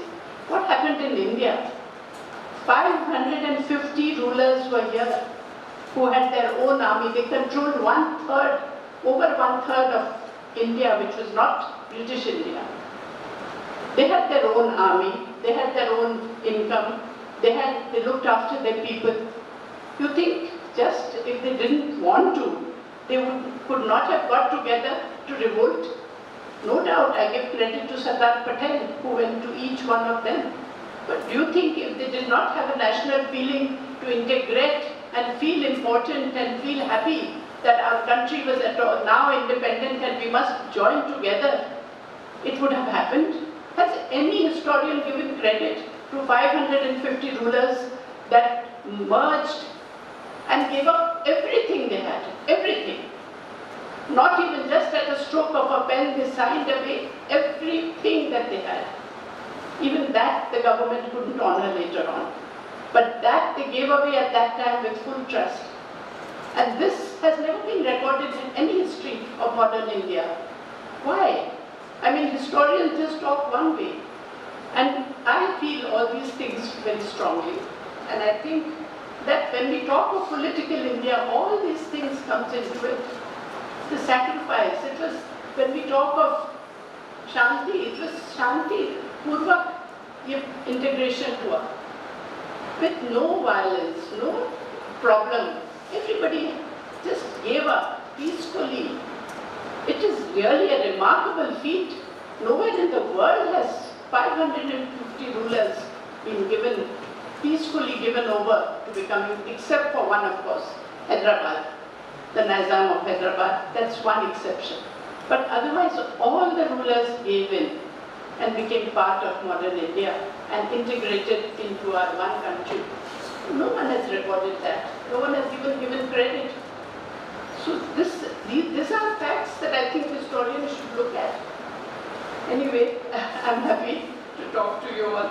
Over the past 2 days, I'm sure scholars from a range of disciplines must have talked of political science, philosophy, history, sociology, etc. And as we conclude, we remind that the study of political thought is not only about understanding the past, it is about also reflecting on the moral and institutional possibilities of the future. The idea of freedom, justice, dignity, and democratic participation, so central to modern India, was all followed here. There was so much inclusiveness here. There was so much social justice. And that's what we need to do even now, today. One has to be inclusive in your thought, not in your action. Thought, of course, precedes the action, and in our action. We have to think as one. We have to treat everybody as one. And that we are all a part of this big one. Let me just say with these words that I wish that I was invited to give this opportunity. I was wondering why I'm coming here actually, when there are enough good speakers. But however, I'm glad that I got this platform, and let me congratulate you once again for organizing this conference. And let us go back away from this, back wherever we go, that we have to have good, let noble thoughts come to us from all sides, and we wish everyone the best. Thank you.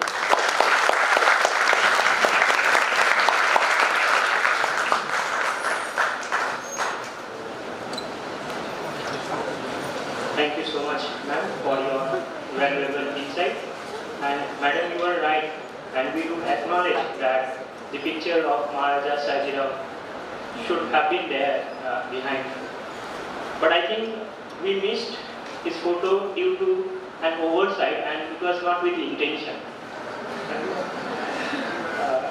Now, I take this opportunity to introduce Professor Adya Saxena. She is a renowned historian with over 30 years of academic excellence, specializing in urban history, environmental history, and history of science and technology in South Asia.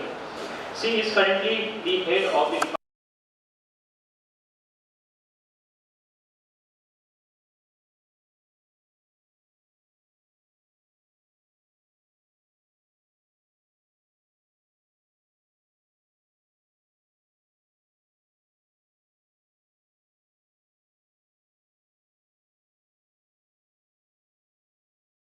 of Baroda. Her notable achievements include research projects funded by ISRO, UGC and ICSSR, and Gazetteer of Chota Udaipur by Government of Gujarat 2026. She has several research articles in reputed journals and chapters in books from international and national publishers. Thank you, ma'am, for being here. I would now request Professor Saxena to deliver the vote of thanks for this event.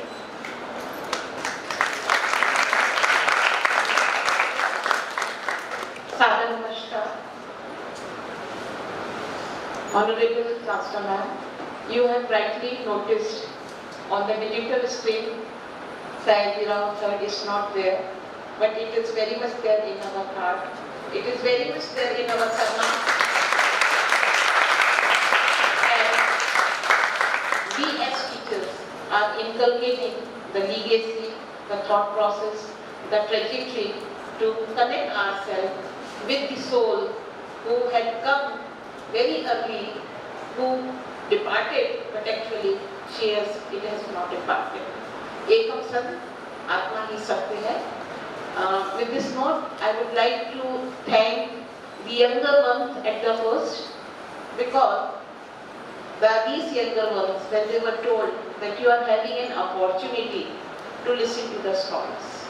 And these younger ones are the graduate, postgraduate students of Department of History, Sociology, and Department of Political Science. So they are direct beneficiaries because their wisdom is telling them that what is left by their seniors and what trajectory they have to follow with. From this platform, I ensure Chancellor Ma'am, because I have a larger responsibility of the History Department. Under NEP 2020, we have started with the internship program. I know each department is working in that, but the History Department, ma'am, it has gone to the archives, it has gone to the museum, and they are 89 in number, and they are doing micro-level dissertations. So what ma'am was indicating, the message is loud, it has been to them now, and now they would be adding the argument in that. Similarly, the sociology student, the political science student, and others would be doing in the faculty of arts. Linguistics is very important. Throughout, when we were talking about Maharaja Sayajirao III, we were not talking about how many languages he was known. He was instrumental getting several languages. He was instrumental at that point of time developing multidisciplinary research. Ma'am, we have continued with that connected trajectories. We interact, we do at micro level in isolation, but when it comes to macro, we cross our own borders and we enter into the territories of the other discipline. Having said so, food for thought, I have been deliberating on, but food for appetite was also provided, and in fact it was possible from the kind grant management of the Jigar Bhai and of course from our university, because we have to thank two ministries, Ministry of Culture, from which this Arvindo grant had come and we could utilize that. But at the same time, Ministry of External Affairs, under ICCR Western Regional Center, we could have another appetite which is for action, the action that gives rhythm, the action that gives happiness. We have started with a note of happiness, and if you actually see the memento which is given to us, at the back happiness is written over there. So in these 2 days, happiness was there. And this happiness had come because of our non-teaching staff, because they were working 24 hours, night and day, in all the auditoriums, in the conference room, so we cannot leave behind. As I have started from the youngest ladder, but now I would like to thank my university administration, our Honorable Vice Chancellor, Honorable Registrar, and the other officers of University Engineer, the officers of the guest house. So I don't want to leave a single one. I actually want to thank the deans of the 2 faculty, deans of management studies and dean of the commerce faculty, because both of them had come to help us in several ways. Their staff was with them. I will once again I thank each and every student and share the same thing which has come from this platform, that be Karmayogi, be Satyayogi. Dhanyavad. Thank you.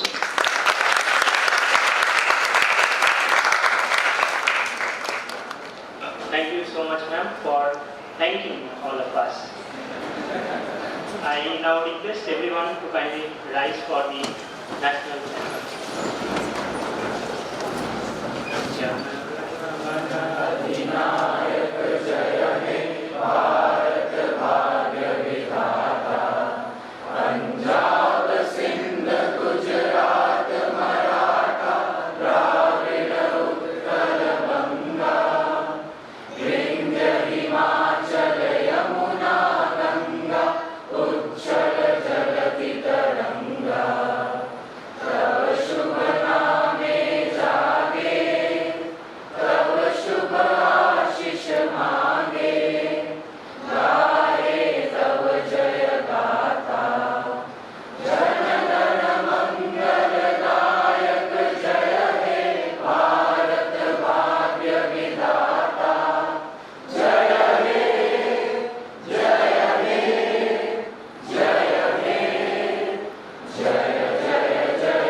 May I now request everyone to kindly proceed for the high tea that would be served at the same place where we had lunch. With this, I formally conclude this session. May I request everyone to kindly remain seated there. We will have our group photo.